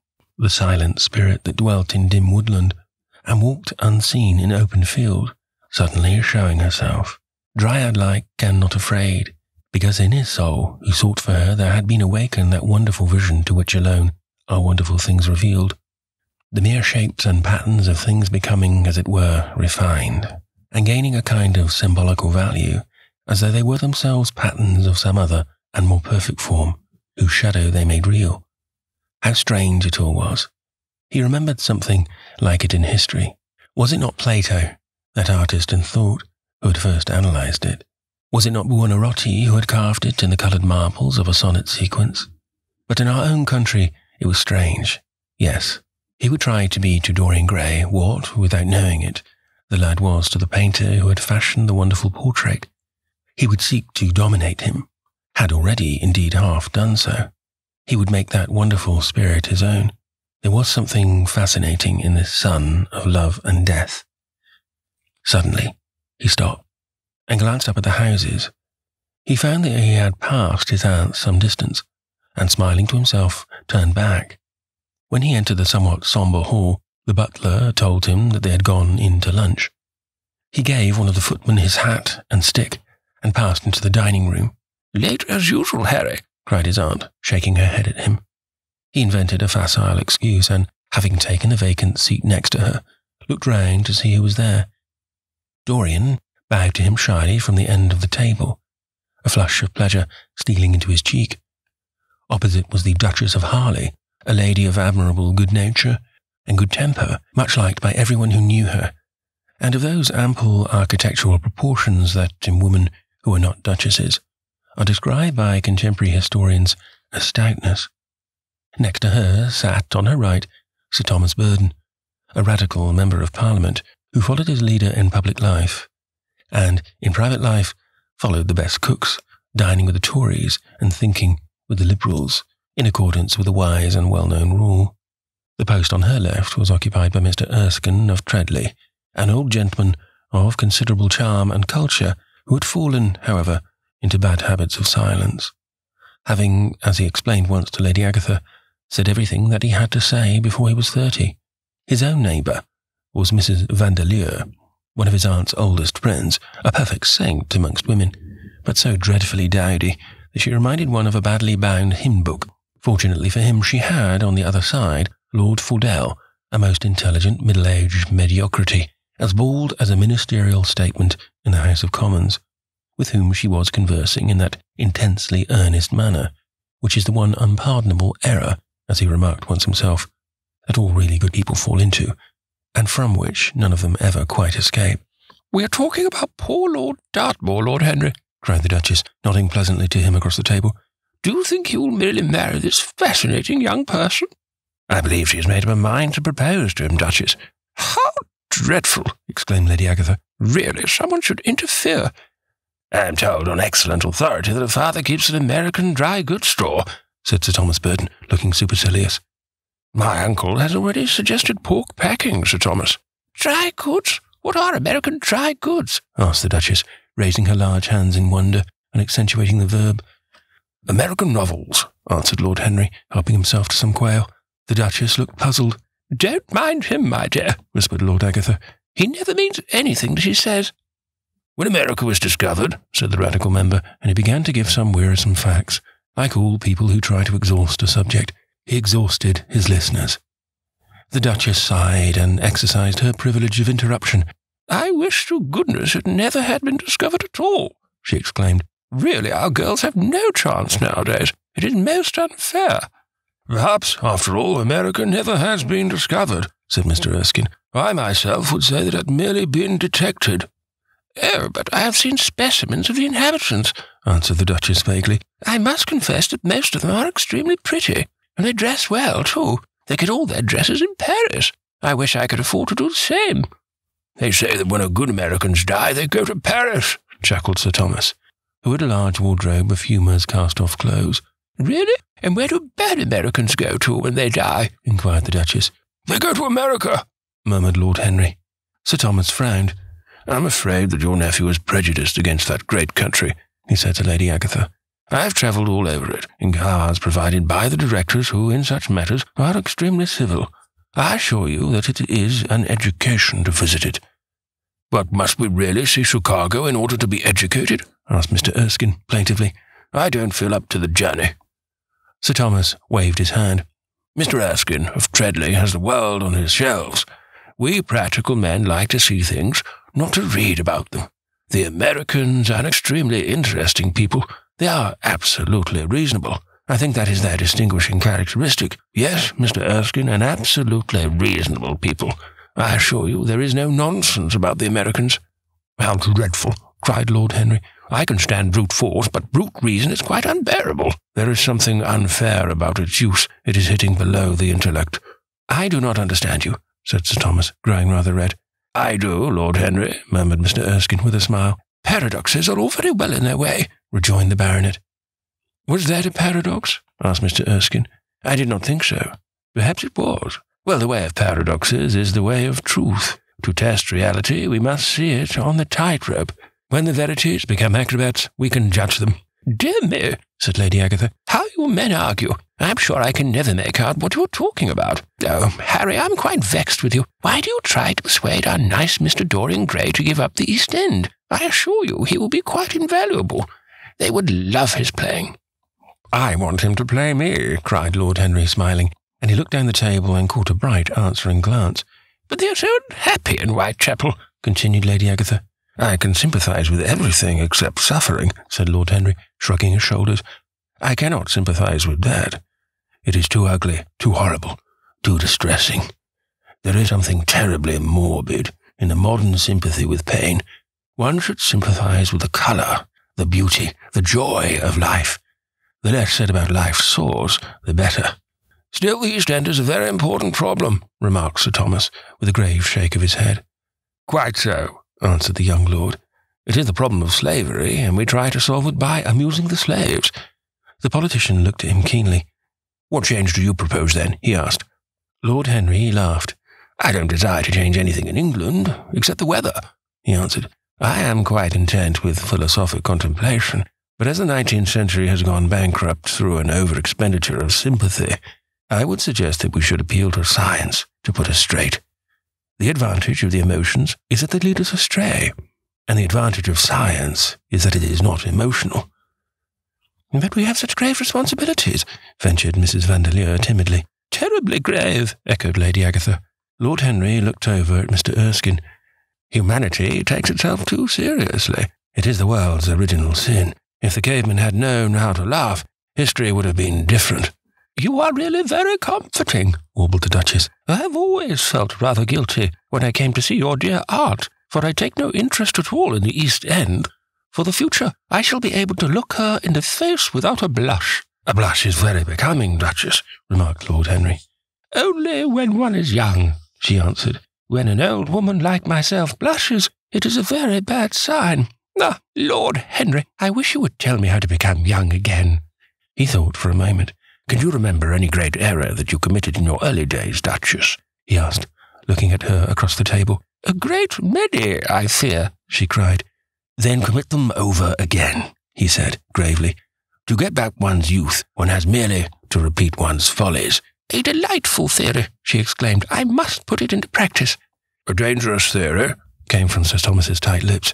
Lady Agatha shook her head, but could not help being amused. Mr. Erskine listened. "Yes," he continued, "that is one of the great secrets of life. Nowadays most people die of a sort of creeping common sense and discover when it is too late that the only things one never regrets are one's mistakes." A laugh ran round the table. He played with the idea and grew wilful, tossed it into the air and transformed it, let it escape and recaptured it, made it iridescent with fancy, and winged it with paradox. The praise of folly, as he went on, soared into a philosophy, and philosophy herself became young, and catching the mad music of pleasure, wearing, one might fancy, her wine-stained robe and wreath of ivy, danced like a bacchant over the hills of life, and mocked the slow Silenus for being sober. Facts fled before her like frightened forest things. Her white feet trod the huge press at which wise Omar sits, till the seething grape juice rose around her bare limbs in waves of purple bubbles, or crawled in red foam over the vat's black, dripping, sloping sides. It was an extraordinary improvisation. He felt that the eyes of Dorian Gray were fixed on him, and the consciousness that amongst his audience there was one whose temperament he wished to fascinate seemed to give his wit keenness and to lend colour to his imagination. He was brilliant, fantastic, irresponsible. He charmed his listeners out of themselves, and they followed his pipe laughing. Dorian Gray never took his gaze off him, but sat like one under a spell, smiles chasing each other over his lips, and wonder growing grave in his darkening eyes. At last, liveried in the costume of the age, reality entered the room in the shape of a servant to tell the Duchess that her carriage was waiting. She wrung her hands in mock despair. "How annoying!" she cried. "I must go. I have to call for my husband at the club to take him to some absurd meeting at Willis's rooms where he's going to be in the chair. If I am late, he is sure to be furious, and I couldn't have a scene in this bonnet. It is far too fragile. A harsh word would ruin it. No, I must go, dear Agatha. Goodbye, Lord Henry. You are quite delightful and dreadfully demoralizing. I am sure I don't know what to say about your views. You must come and dine with us some night. Tuesday? Are you disengaged Tuesday?" "For you, I would throw over anybody, Duchess," said Lord Henry with a bow. "Ah, that is very nice and very wrong of you," she cried. "So mind you come." And she swept out of the room, followed by Lady Agatha and the other ladies. When Lord Henry had sat down again, Mr. Erskine moved round, and, taking a chair close to him, placed his hand upon his arm. "You talk books away," he said. "Why don't you write one?" "I am too fond of reading books to care to write them, Mr. Erskine. I should like to write a novel, certainly. A novel that would be as lovely as a Persian carpet, and as unreal. But there is no literary public in England for anything except newspapers, primers, and encyclopedias. Of all people in the world, the English have the least sense of the beauty of literature." "I fear you are right," answered Mr. Erskine. "I myself used to have literary ambitions, but I gave them up long ago. And now, my dear young friend, if you will allow me to call you so, may I ask if you really meant all that you said to us at lunch?" "I quite forgot what I said," smiled Lord Henry. "Was it all very bad?" "Very bad indeed. In fact, I consider you extremely dangerous, and if anything happens to our good Duchess, we shall all look on you as being primarily responsible. But I should like to talk to you about life. The generation to which I was born was tedious. Some day, when you are tired of London, come down to Treadley and expound to me your philosophy of pleasure over some admirable Burgundy I am fortunate enough to possess. I shall be charmed. A visit to Treadley would be a great privilege. It has a perfect host and a perfect library. You will complete it, answered the old gentleman with a courteous bow. And now I must bid good-bye to your excellent aunt. I am due at Athenaeum. It is the hour when we sleep there. All of you, Mr. Erskine? 40 of us in 40 armchairs. We are practicing for an English Academy of Letters. Lord Henry laughed and rose. I am going to the park, he cried. As he was passing out of the door, Dorian Gray touched him on the arm. Let me come with you, he murmured. But I thought you had promised Basil Hallward to go and see him, answered Lord Henry. I would sooner come with you. Yes, I feel I must come with you. Do let me. And you will promise to talk to me all the time. No one talks so wonderfully as you do. Ah, I have talked quite enough for today, said Lord Henry, smiling. All I want now is to look at life. You may come and look at it with me, if you care to. Chapter 4. One afternoon, a month later, Dorian Gray was reclining in a luxurious armchair in the little library of Lord Henry's house in Mayfair. It was, in its way, a very charming room. With high-panelled wainscoting of olive-stoned oak, its cream-coloured frieze and ceiling of dust-grey plasterwork, and its brick-dust felt carpet strewn with silk-long fringed Persian rugs.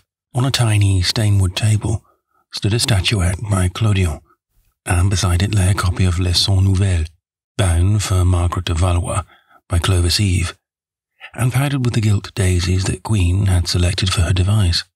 Some large blue china jars and parrot tulips were ranged on the mantel-shelf, and through the small leaded panels of the window streamed the apricot-coloured light of a summer day in London. Lord Henry had not yet come in. He was always late on principle, his principle being that punctuality is the thief of time. So the lad was looking rather sulky, as with listless fingers he turned over the pages of an elaborately illustrated edition of Manon Lescaut that he'd found in one of the bookcases. The formal, monotonous ticking of the Louis XIV's clock annoyed him. Once or twice he thought of going away. At last he heard a step outside, and the door opened. "How late you are, Harry," he murmured. "I'm afraid it's not Harry, Mr. Gray," answered a shrill voice. He glanced quickly around, and rose to his feet. "I beg your pardon, You thought it was my husband. It is only his wife. You must let me introduce myself. I know you quite well by your photographs. I think my husband has got 17 of them." "Not 17, Lady Henry." "Well, 18 then, and I saw you with him the other night at the opera." She laughed nervously as she spoke, and watched him with her vague, forget-me-not eyes. She was a curious woman, whose dresses always looked as if they had been designed in a rage and put on in a tempest. She was usually in love with somebody, and as her passion was never returned, she had kept all her illusions. She tried to look picturesque, but only succeeded in being untidy. Her name was Victoria, and she had a perfect mania for going to church. That was at Lohengrin, Lady Henry, I think. Yes, it was at dear Lohengrin. I like Wagner's music better than anybody's. It is so loud that one can talk the whole time without other people hearing what one says. That is a great advantage, don't you think so, Mr. Gray? The same nervous staccato laugh broke from her thin lips, and her fingers began to play with a long tortoise-shell paper knife. Dorian smiled and shook his head. "I'm afraid I don't think so, Lady Henry. I never talk during music, at least during good music. If one hears bad music, it is one's duty to drown it in conversation. That is one of Harry's views, isn't it, Mr. Gray? I always hear Harry's views from his friends. It is the only way I get to know them. But you must not think I don't like good music. I adore it. But I'm afraid of it. It makes me too romantic. I have simply worshipped pianists. 2 at a time, sometimes, Harry tells me. I don't know what it is about them. Perhaps it is that they are foreigners. They all are, aren't they? Even those that are born in England become foreigners after a time, don't they? It is so clever of them, and such a compliment to art. Makes it quite cosmopolitan, doesn't it? You've never been to any of my parties, have you, Mr. Gray? You must come. I can't afford orchids, but I spare no expense in foreigners. They make one's rooms look so picturesque. But here is Harry. Harry, I came in to look for you, to ask you something. I forget what it was, and I found Mr. Gray here. We've had such a pleasant chat about music. We have quite the same ideas. No, I think our ideas are quite different, but he has been most pleasant. I am so glad I have seen him. I am charmed, my love, quite charmed, said Lord Henry, elevating his dark crescent-shaped eyebrows and looking at them both with an amused smile.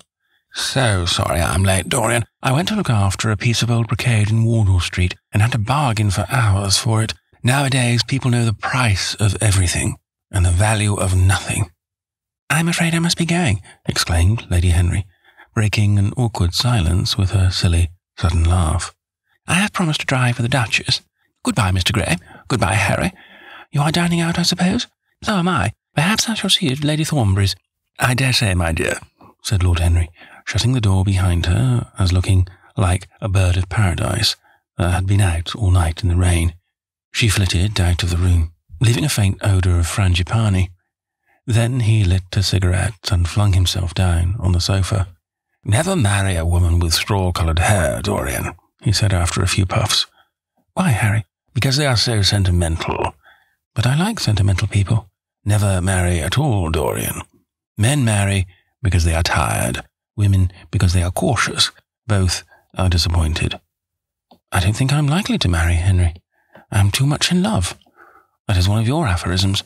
I am putting it into practice, as I do everything that you say. Who are you in love with?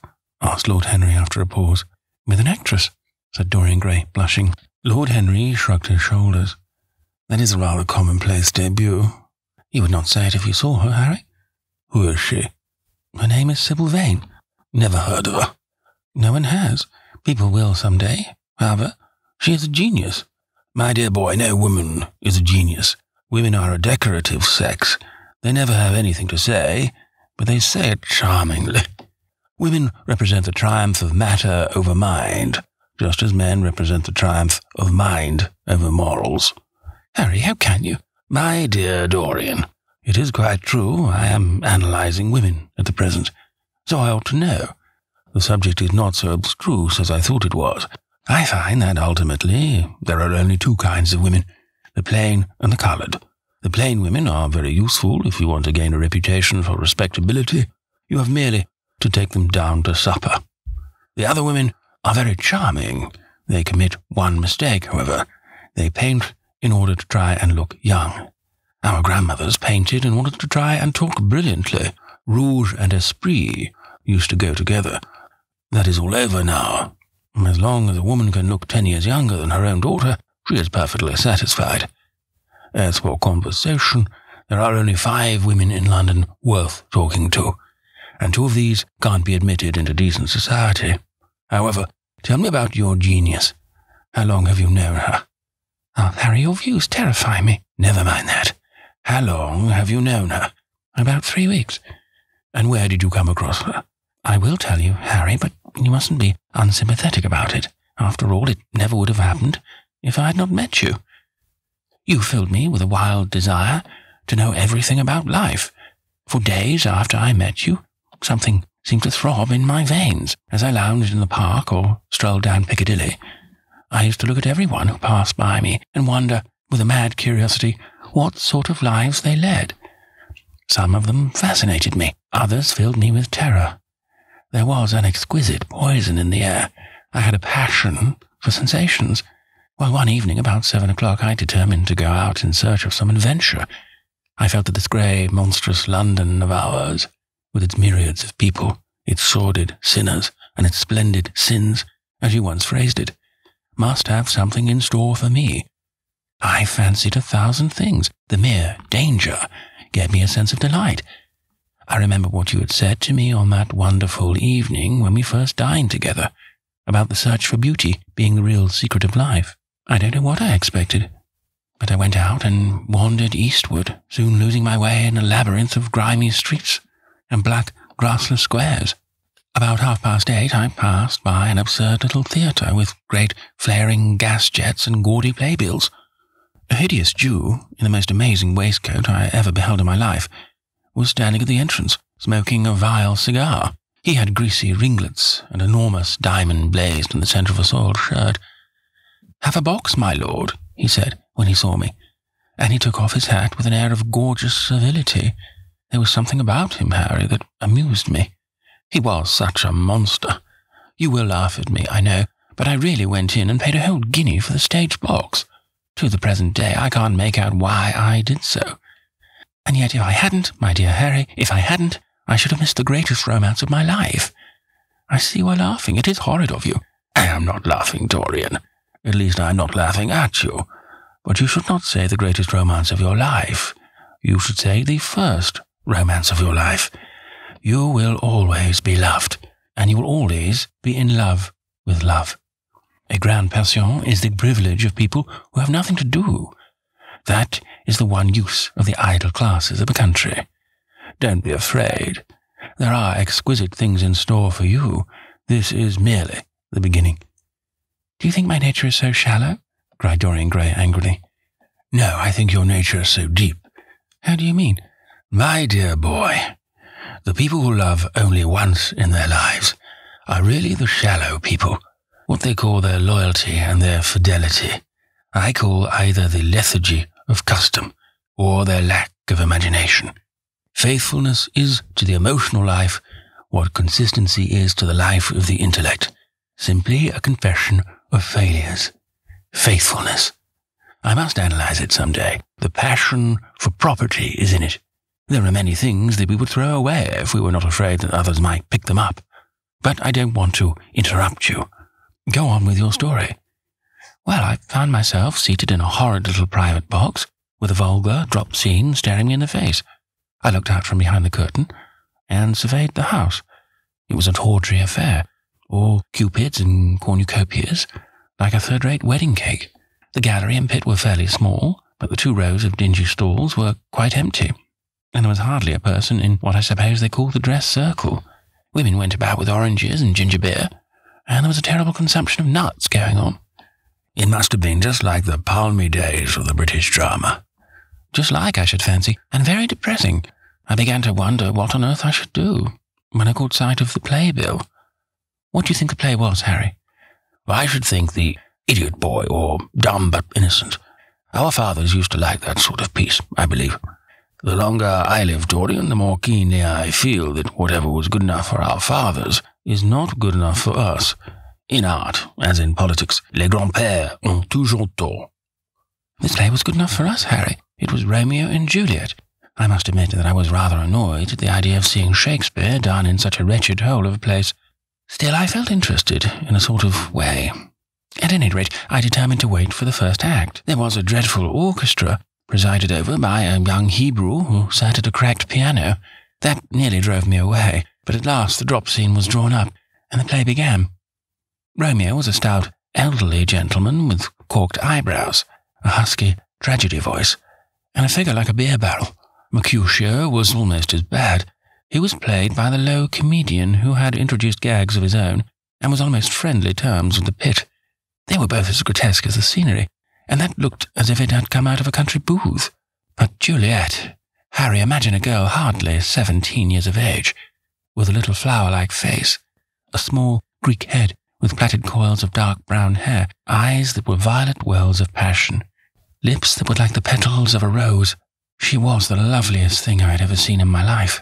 You said to me once that pathos left you unmoved, but that beauty, mere beauty, could fill your eyes with tears. I tell you, Harry, I could hardly see this girl for the mist of tears that came across me. And her voice, I never heard such a voice.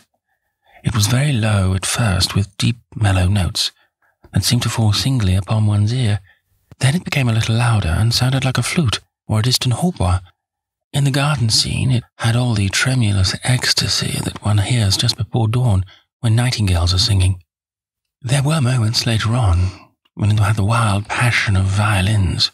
You know how a voice can stir one. Your voice and the voice of Sybil Vane are 2 things that I shall never forget. When I close my eyes, I hear them, and each of them says something different. I don't know which to follow. Why should I not love her? Harry, I do love her. She is everything to me in life. Night after night I go to see her play. One evening she is Rosalind, and the next evening she is Imogen. I have seen her die in the gloom of an Italian doom, sucking the poison from her lover's lips. I have watched her wandering through the forest of Arden, disguised as a pretty boy in hose and doublet and dainty cap. She has been mad, and has come into the presence of a guilty king, and giving him rue to wear and bitter herbs to taste of. She has been innocent, and the black hands of jealousy have crushed her reed-like throat. I have seen her in every age, and in every costume. Ordinary women never appeal to one's imagination. They are limited to their century. No glamour ever transfigures them. One knows their minds as easily as one knows their bonnets. One can always find them. There is no mystery in any of them. They ride in the park in the morning and chatter at tea parties in the afternoon. They have their stereotyped smile and their fashionable manner. They are quite obvious. But an actress, how different an actress is, Harry. Why didn't you tell me that the only thing worth loving is an actress? Because I have loved so many of them, Dorian.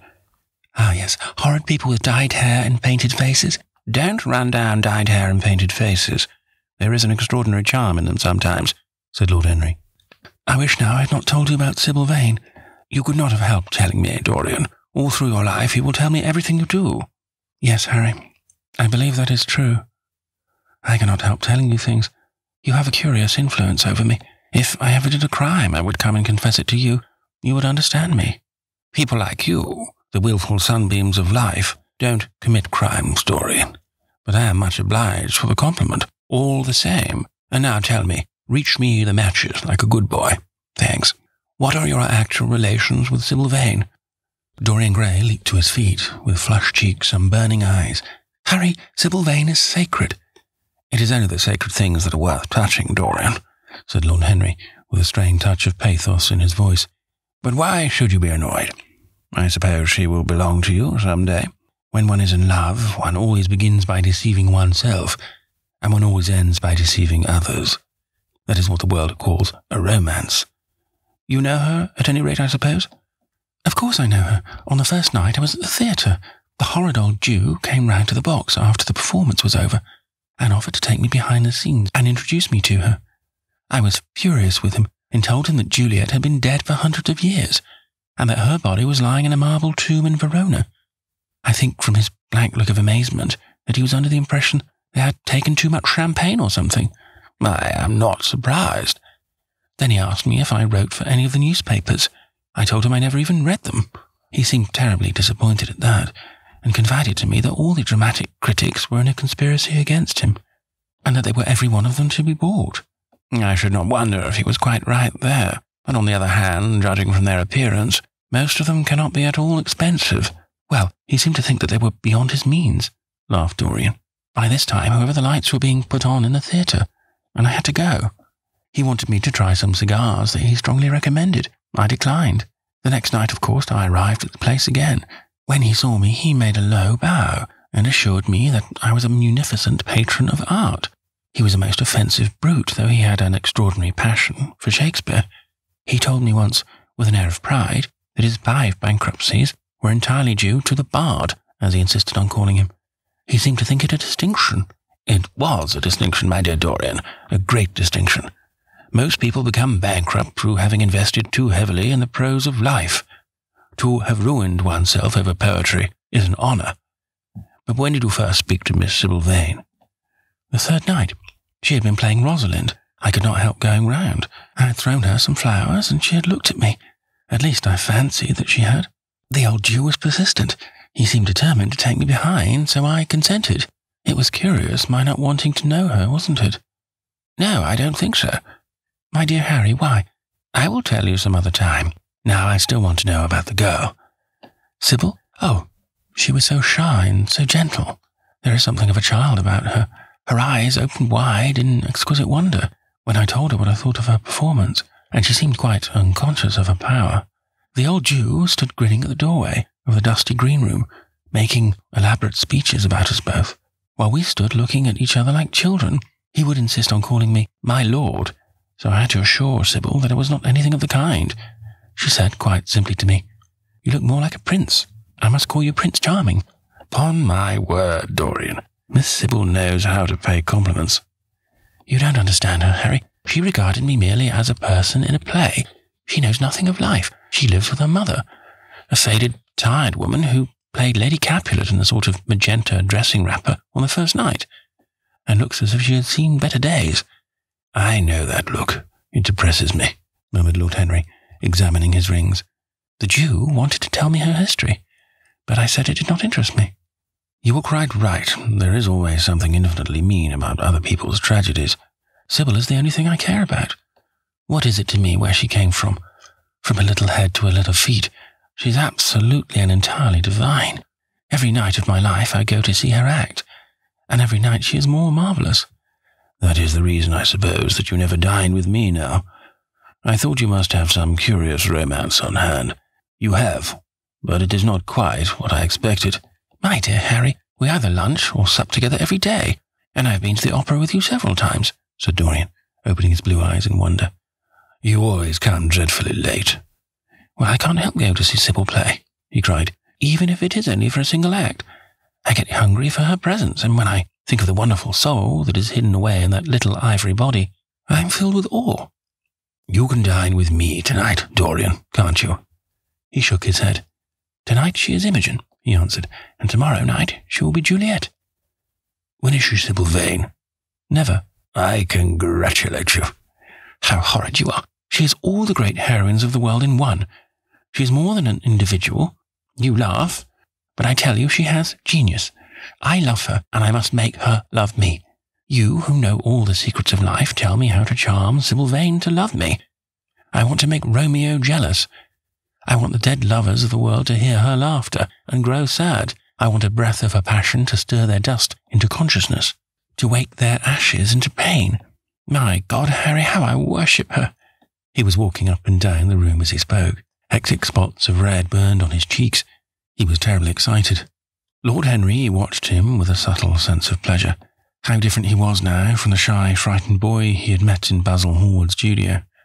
His nature had developed like a flower, had borne blossoms of scarlet flame. Out of its secret hiding place had crept his soul, and desire had come to meet it on the way. "And what do you propose to do?" said Lord Henry at last. "I want you and Basil to come with me some night and see her act. I have not the slightest fear of the result. You are certain to acknowledge her genius. Then we must get her out of the Jew's hands. She is bound to him for 3 years, at least for 2 years and 8 months, from the present time. I shall have to pay him something, of course. When all that is settled, I shall take a West End theatre and bring her out properly. She will make the world as mad as she had made me." "That would be impossible, my dear boy." "Yes, she will. She has not merely consummate art instinct in her, but she had personality also. And you have often told me that it is personalities, not principles, that moves the age." "Well, what night shall we go?" "Let me see. Today is Tuesday. Let us fix tomorrow. She plays Juliet tomorrow." "All right. The Bristol at 8 o'clock, and I will get Basil." "Not 8, Harry, please. 6:30. We must be there before the curtain rises. You must see her in the first act, where she meets Romeo." 6:30? What an hour! It will be like having a meat tea or reading an English novel. It must be 7. No gentleman dines before 7. Shall you see Basil between this and then, or shall I write to him? Dear Basil, I have not laid eyes on him for a week. It is rather horrid of me, as he has sent me my portrait in the most wonderful frame, specially designed by himself. And though I am a little jealous of the picture, for being a whole month younger than I am, I must admit that I delight in it. Perhaps you had better write him. I don't want to see him alone. He says things that annoy me. He gives me good advice." Lord Henry smiled. "People are very fond of giving away what they need most themselves. It is what I call the depth of generosity." "Oh, Basil is the best of fellows, but he seems to me to be just a bit of a Philistine. Since I've known you, Harry, I have discovered that." "Basil, my dear boy, puts everything that is charming in him into his work. The consequence is that he has nothing left for life but his prejudices, his principles, and his common sense. The only artists I have ever known who are personally delightful are bad artists. Good artists exist simply in what they make, and consequently are perfectly uninteresting in what they are. A great poet is a really great poet. is the most unpoetical of all creatures, but inferior poets are absolutely fascinating. The worse their rhymes are, the more picturesque they look. The mere fact of having published a book of second-rate sonnets makes a man quite irresistible. He lives the poetry that he cannot write. The others write the poetry that they dare not realize. I wonder, is that really so, Harry? Said Dorian Gray, putting some perfume on his handkerchief out of a large gold-topped bottle that stood on the table. It must be, if you say it. And now I'm off. Imogen is waiting for me. Don't forget about tomorrow. Goodbye. As he left the room, Lord Henry's heavy eyelids drooped, and he began to think. Certainly few people had ever interested him so much as Dorian Gray, and yet the lad's mad adoration of someone else caused him not the slightest pang of annoyance or jealousy. He was pleased by it. It made him a more interesting study. He had been always enthralled by the methods of natural science, but the ordinary subject matter of that science had seemed to him trivial and of no import. And so he had begun by vivisecting himself, as he had ended by vivisecting others. Human life, that appeared to him the one thing worth investigating. Compared to it, there was nothing else of any value. It was true that as one watched life in its curious crucible of pain and pleasure, one could not wear over one's face a mask of glass, nor keep the sulphurous fumes from troubling the brain, and making the imagination turbid with monstrous fancies and misshapen dreams. There were poisons so subtle, to know their properties, one had to sicken of them. There were maladies so strange that one had to pass through them if one sought to understand their nature. And yet, what a great reward one received. How wonderful the whole world became to one. To note the curious hard logic of passion and the emotional coloured life of the intellect. To observe where they met and where they separated. At what point they were in unison, and at what point they were at discord. There was a delight in that. What matter what the cost was? One could never pay too high a price for any sensation. He was conscious, and the thought brought a gleam of pleasure into his brown agate eyes, that it was through certain words of his, musical words said with musical utterance, that Dorian Gray's soul had turned to this white girl and bowed in worship before her. To a large extent, the lad was his own creation. He had made him premature. That was something ordinary people waited till life disclosed to them its secrets, but to the few, to the elect, the mysteries of life were revealed before the veil was drawn away. Sometimes it was the effect of art, and chiefly of the art of literature, which dealt immediately with the passions and the intellect. But now and then a complex personality took the place and assumed the office of art, was, indeed, in its way, a real work of art. Life having its elaborate masterpieces, just as poetry has, or sculpture, or painting. Yes, the lad was premature. He was gathering his harvest while it was yet spring. The pulse and passion of youth were in him, but he was becoming self-conscious. It was delightful to watch him, with his beautiful face and his beautiful soul. He was a thing to wonder at. It was no matter how it all ended, or was destined to end.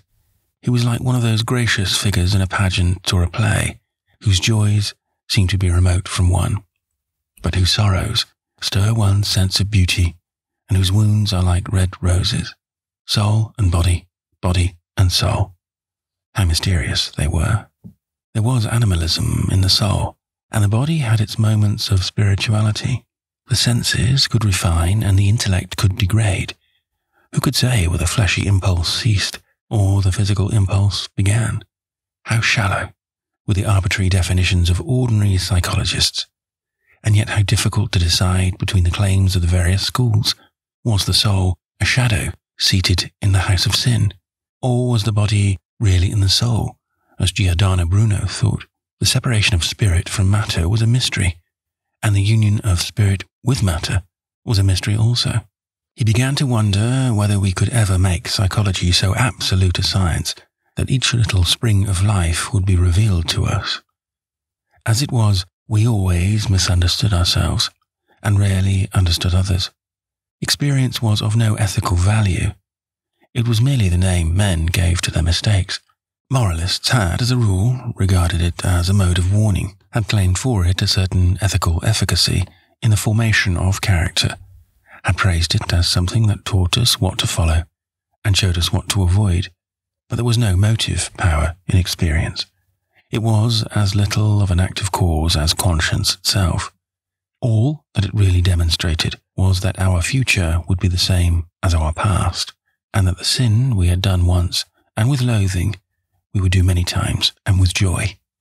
It was clear to him that the experimental method was the only method by which one could arrive at any scientific analysis of the passions, and certainly Dorian Gray was a subject made to his hand, and seemed to promise rich and fruitful results.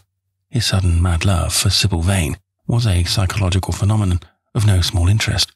There was no doubt that curiosity had much to do with it, curiosity and the desire for new experiences. Yet it was not a simple, but rather a very complex passion. What there was in it of the purely sensuous instinct of boyhood had been transformed by the workings of the imagination, changed into something that seemed to the lad himself to be remote from sense, and was for that very reason all the more dangerous. It was the passions, about whose origin we deceived ourselves, that tyrannized most strongly over us. Our weakest motives were those of whose nature we were conscious. It often happened that when we thought we were experimenting on others, we were really experimenting on ourselves. While Lord Henry sat dreaming on these things, a knock came to the door, and his valet entered and reminded him it was time to dress for dinner. He got up and looked out into the street. The sunset had smitten into scarlet gold the upper windows of the houses opposite. The panes glowed like plates of heated metal. The sky above was like a faded rose. He thought of his friend's young, fiery-coloured life, and wondered how it was all going to end. When he arrived home, about 12:30, he saw a telegram lying on the hall table. He opened it and found it was from Dorian Gray. It was to tell him that he was engaged to be married to Sybil Vane. Chapter 5.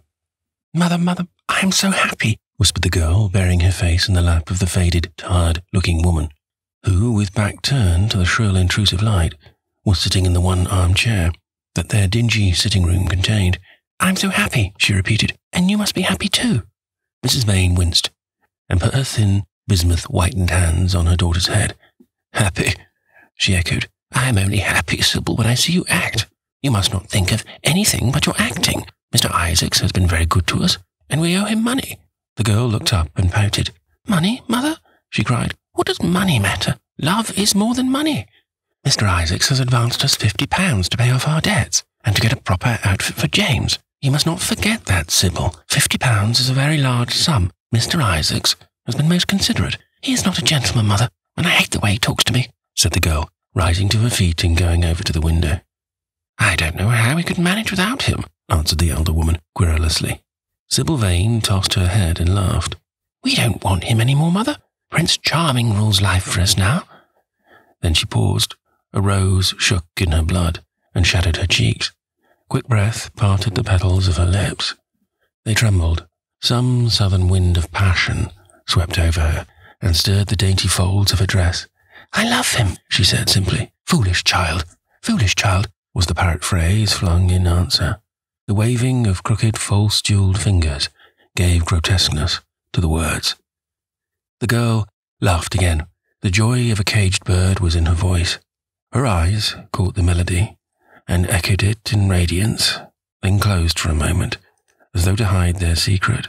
When they opened, the mist of a dream had passed across them. Thin-lipped wisdom spoke at her from the worn chair, hinted at prudence, quoted from that book of cowardice whose author apes the name of common sense. She did not listen. She was free in her prison of passion. Her Prince Charming, was with her.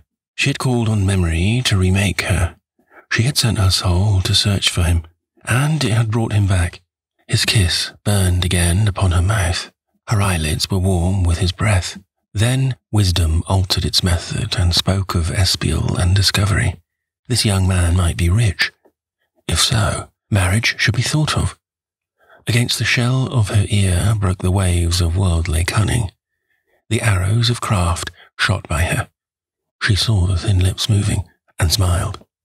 Suddenly, she felt the need to speak. The wordy silence troubled her. Mother, why does he love me so much? I know why I love him. I love him because he is like what love himself should be. But what does he see in me? I am not worthy of him, and yet, why, I cannot tell. Though I feel so much beneath him, I don't feel humble. I feel proud, terribly proud. Mother, did you love my father as I love Prince Charming? The elder woman grew pale beneath the coarse powder that daubed her cheeks, and her dry lips twitched with a spasm of pain. Sybil rushed to her, flung her arms round her neck and kissed her. Forgive me, Mother. I know it pains you to talk about our father, but it only pains you because you loved him so much. Don't look so sad. I am as happy today as you were 20 years ago. Let me be happy forever. My child, you are far too young to think of falling in love. Besides, what do you know of this young man? You don't even know his name. The whole thing is most inconvenient, and really, when James is going away to Australia, and I have so much to think of, I must say that you should have shown more consideration. However, as I said before, if he is rich— Mother, let me be happy. Mrs. Vane glanced at her, and with one of those false theatrical gestures that so often became a mode of second nature to a stage player, clasped her in her arms. At this moment, the door opened, and a young lad with rough brown hair came into the room. He was thick-set of figure, and his hands and feet were large and somewhat clumsy in movement. He was not so finely bred as his sister.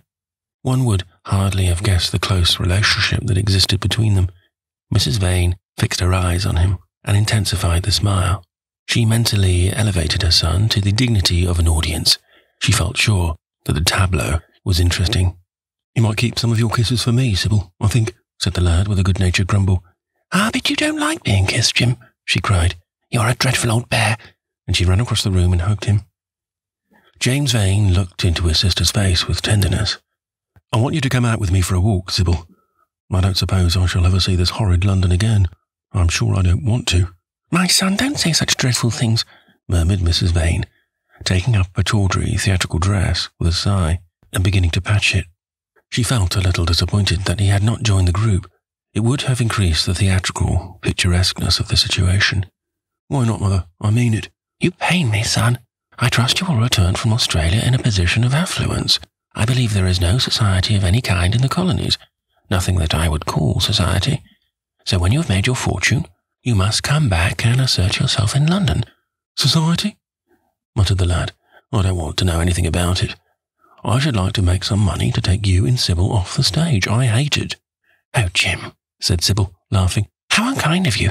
But are you really going for a walk with me? That will be nice. I was afraid you were going to say goodbye to some of your friends, to Tom Hardy, who gave you that hideous pipe, or Ned Langton, who makes fun of you for smoking it. It is very sweet of you to let me have your last afternoon. Where shall we go? Let us go to the park. I'm too shabby, he answered, frowning. Only swell people go to the park. Nonsense, Jim, she whispered, stroking the sleeve of his coat. He hesitated for a moment. Very well, he said at last, but don't be too long dressing. She danced out of the door. One could hear her singing as she ran upstairs. Her little feet pattered overhead. He walked up and down the room 2 or 3 times. Then he turned to the still figure in the chair. Mother, are my things ready? He asked. Quite ready, James, she answered, keeping her eyes on her work. For some months past she had felt ill at ease when she was alone with this rough, stern son of hers. Her shallow secret nature was troubled when their eyes met. She used to wonder if he suspected anything. The silence, for he made no other observation, became intolerable to her. She began to complain. Women defend themselves by attacking, just as they attack by sudden and strange surrenders. I hope you will be contented, James, with your seafaring life, she said. You must remember that it is your own choice. You might have entered a solicitor's office. Solicitors are a very respectable class, and in the country often dine with the best families. I hate officers and I hate clerks, he replied. But you are quite right. I have chosen my own life. All I say is watch over Sybil. Don't let her come to any harm. Mother, you must watch over her. James, you really talk very strangely. Of course I watch over Sybil. I hear a gentleman comes every night to the theatre and goes behind to talk to her. Is that right? What about that? You are speaking about things you don't understand, James. In the profession we are accustomed to receive a great deal of most gratifying attention. I myself used to receive many bouquets at one time. That was when acting was really understood. As for Sybil, I do not know at present whether her attachment is serious or not. but there is no doubt that the young man in question is a perfect gentleman. He is always most polite to me. Besides, he has the appearance of being rich, and the flowers he sends are lovely." "You don't know his name, though?" said the lad harshly. "No," answered his mother, with a placid expression on her face. "He has not yet revealed his real name.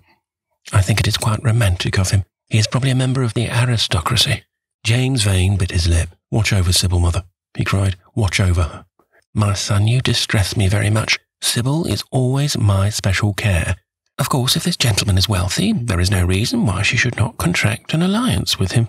I trust he is one of the aristocracy. He has all the appearance of it, I must say. It might be a most brilliant marriage for Sybil. They would make a charming couple. His good looks are really quite remarkable. Everybody notices them." The lad muttered something to himself and drummed on the window pane with his coarse fingers. He had just turned round to say something when the door opened and Sybil ran in. "How serious you both are," she cried. "What is the matter?" "Nothing," he answered.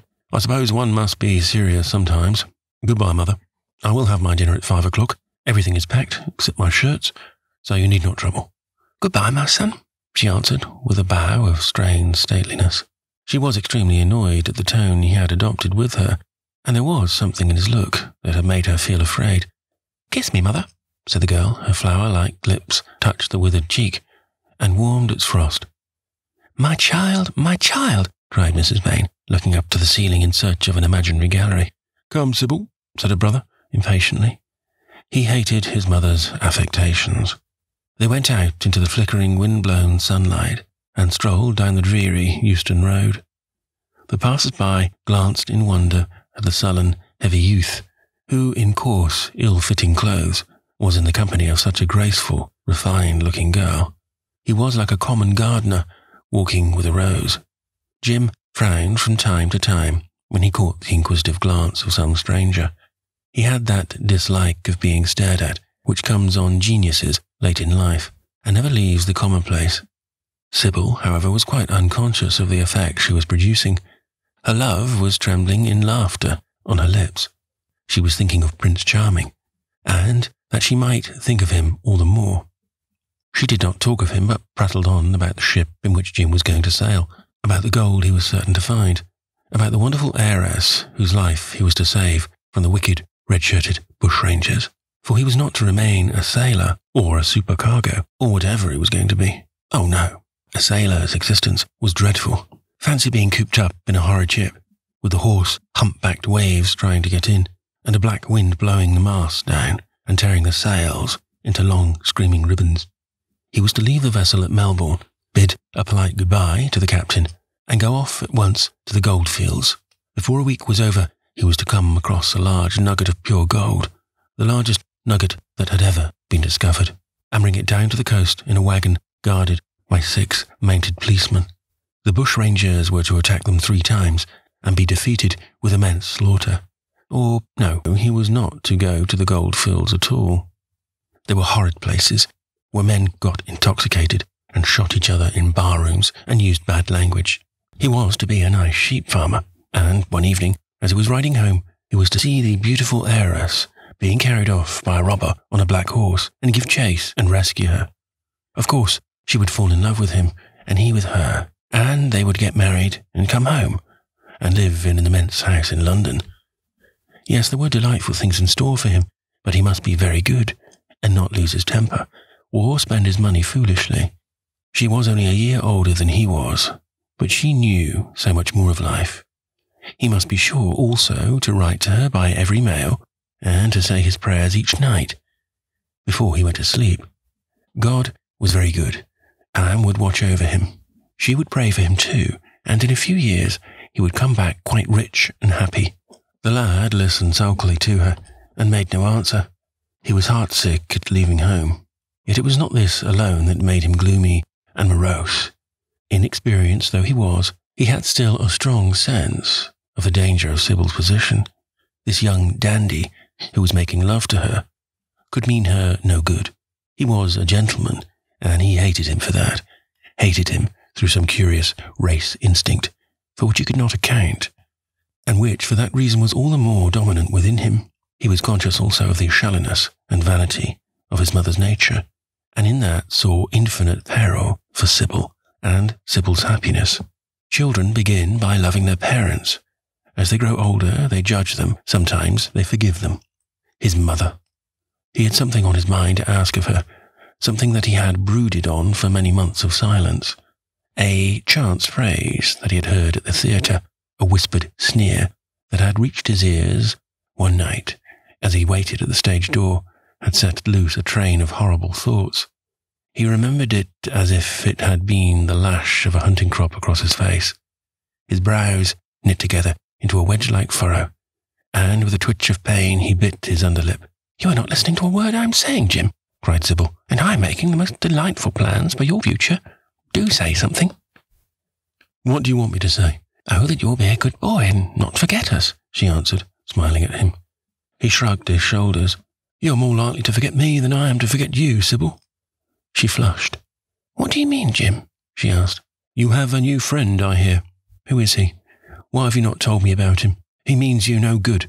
"Stop, Jim," she exclaimed. "You must not say anything against him. I love him." "Why, you don't even know his name," answered the lad. "Who is he? I have a right to know." "He is called Prince Charming. Don't you like the name?" "Oh, you silly boy, you should never forget it. If you only saw him, you would think him the most wonderful person in the world. Some day you will meet him when you come back from Australia. You will like him so much. Everybody likes him, and I love him. I wish you could come to the theatre tonight. He is going to be there, and I'm going to play Juliet. Oh, how I shall play it. Fancy, Jim, to be in love and play Juliet, to have him sitting there, to play for his delight. I'm afraid I may frighten the company, frighten or enthrall them. To be in love is to surpass oneself. Poor, dreadful Mr. Isaacs will be shouting genius to his loafers at the bar. He has preached me as a dogma. Tonight he will announce me as a revelation. I feel it. And it is all his only, Prince Charming, my wonderful lover, my God of graces. But I am poor beside him. Poor? What does that matter? When poverty creeps in at the door, love flies in through the window. Our proverbs want rewriting. They were made in winter, and it is summer now, springtime for me. I think a very dance of blossoms and blue skies. He is a gentleman, said the lad suddenly. A prince, she cried musically. What more do you want? He wants to enslave you. I shudder at the thought of being free. I want you to beware of him. To see him is to worship him. To know him is to trust him. Sybil, you are mad about him. She laughed and took his arm. You dear old Jim, you talk as if you were 100. Some day you will fall in love yourself. Then you will know what it is. Don't look so sulky. Surely you should be glad to think that, though you are going away, you leave me happier than I've ever been before. Life has been hard for us both. Terribly hard and difficult. But it will be different now. You are going to a new world, and I have found one. Here are 2 chairs. Let us sit down and see the smart people go by. They took their seats amidst a crowd of watchers. The tulip beds across the road flamed like throbbing rings of fire. A white dust, tremulous cloud of orris fruit, it seemed, hung in the panting air. The brightly coloured parasols danced and dipped like monstrous butterflies. She made her brother talk of himself, his hopes, his prospects. He spoke slowly and with effort. They passed words to each other as players at a game pass counters. Sybil felt oppressed. She could not communicate her joy. A faint smile, curving that sullen mouth, was all the echo she could win. After some time, she became silent. Suddenly, she caught a glimpse of golden hair and laughing lips, and in an open carriage with 2 ladies, Dorian Gray drove past. She started to her feet. There he is, she cried. Who? Said Jim Vane. Prince Charming, she answered, looking after the Victoria. He jumped up and seized her roughly by the arm. Show him to me. Which is he? Point him out. I must see him, he exclaimed. But at that moment, the Duke of Berwick's 4 in hand came between, and when it had left the space clear, the carriage had swept out of the park. He is gone, murmured Sybil, sadly. I wish you had seen him. I wish I had, for as sure as there is a God in heaven, if he ever does you any wrong, I shall kill him. She looked at him in horror. He repeated his words. They cut the air like a dagger. The people round began to gape. A lady standing close to her tittered. Come away, Jim, come away, she whispered. He followed her doggedly as she passed through the crowd. He felt glad at what he had said. When they reached the Achilles statue, he turned round. There was pity in her eyes that became laughter on her lips. She shook her head at him. "You're foolish, Jim, utterly foolish. A bad-tempered boy, that is all. How can you say such horrible things? You don't know what you are talking about. You are simply jealous and unkind. I wish you would fall in love. Love makes people good, and what you said was wicked." "I am 16, he answered, "and I know what I am about. Mother is no help to you. She doesn't understand how to look after you. I wish now that I was not going to Australia at all. I've a great mind to chuck the whole thing up. I would if my articles hadn't been signed." "Oh, don't be so serious, Jim. You are like one of the heroes of those silly melodramas Mother used to be so fond of acting in. I'm not going to quarrel with you. I have seen him, and to see him is perfect happiness. We won't quarrel. I know you would never harm anyone I love, would you?"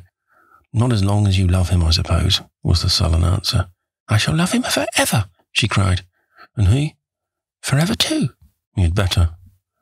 She shrank from him. Then she laughed and put her hand on his arm. He was merely a boy. At the Marble Arch, they hailed an omnibus, which left them close to their shabby home in the Euston Road. It was after 5 o'clock, and Sybil had to lie down for a couple of hours before acting. Jim insisted that she should do so. He said that he would sooner part with her when their mother was not present. She would be sure to make a scene, and he detested scenes of every kind. In Sybil's room, they parted. There was jealousy in the lad's heart, and a fierce, murderous hatred of the stranger who, as it seemed to him, had come between them. Yet when her arms were flung round his neck and her fingers strayed through his hair, he softened and kissed her with real affection. There were tears in his eyes as he went downstairs. His mother was waiting for him below. She grumbled at his unpunctuality as he entered. He made no answer, but sat down to his meagre meal. The flies buzzed round the table and crawled over the stained cloth. Through the rumble of omnibuses and the clatter of street cabs, he could hear the droning voice devouring each minute that was left to him. After some time, he thrust away his plate and put his head in his hands. He felt that he had a right to know. It should have been told to him before, if it was as he suspected. Leaden with fear, his mother watched him. Words dropped mechanically from her lips.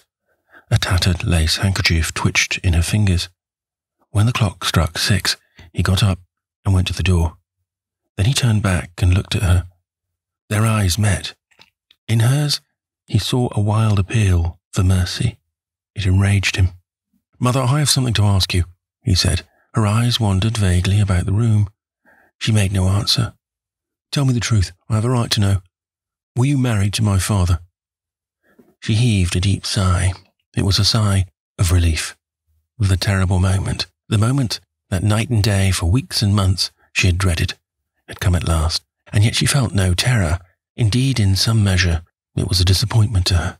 The vulgar directness of the question called for a direct answer.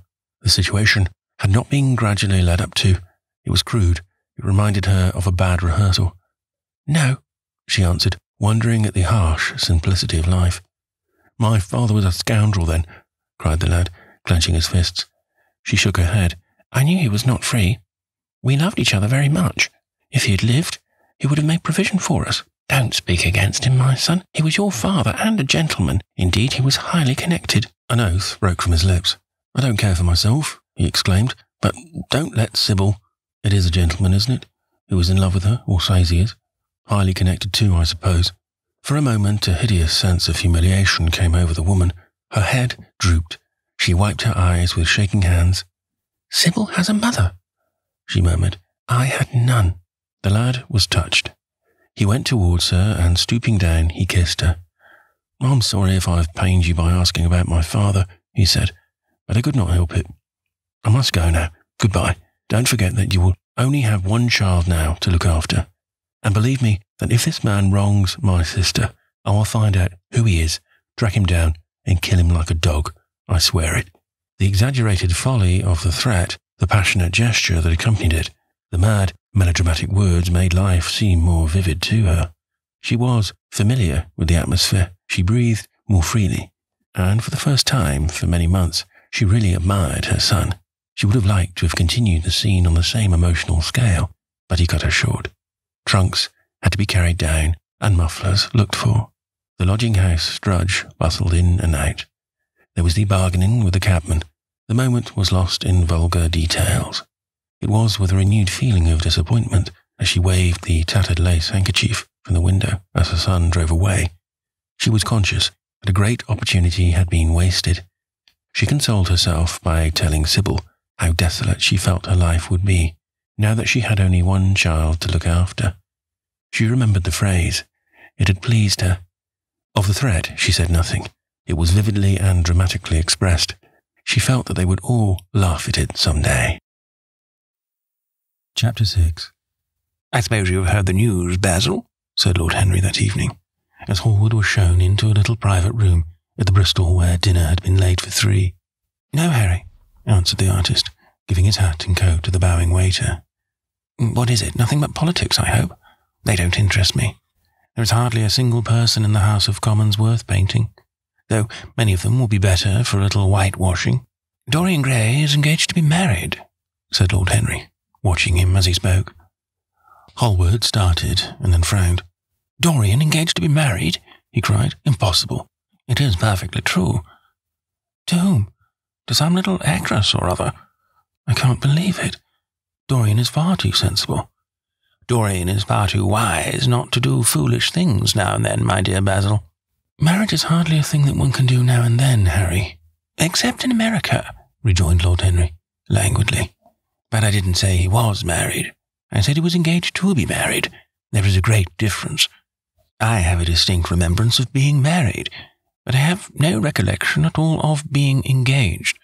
I am inclined to think that I never was engaged." "But think of Dorian's birth and position and wealth. It would be absurd for him to marry so much beneath him." "If you want to make him marry this girl, tell him that, Basil. He is sure to do it then. Whenever a man does a thoroughly stupid thing, it is always from the noblest motives." "I hope the girl is good, Harry. I don't want to see Dorian tied to some vile creature who might degrade his nature and ruin his intellect."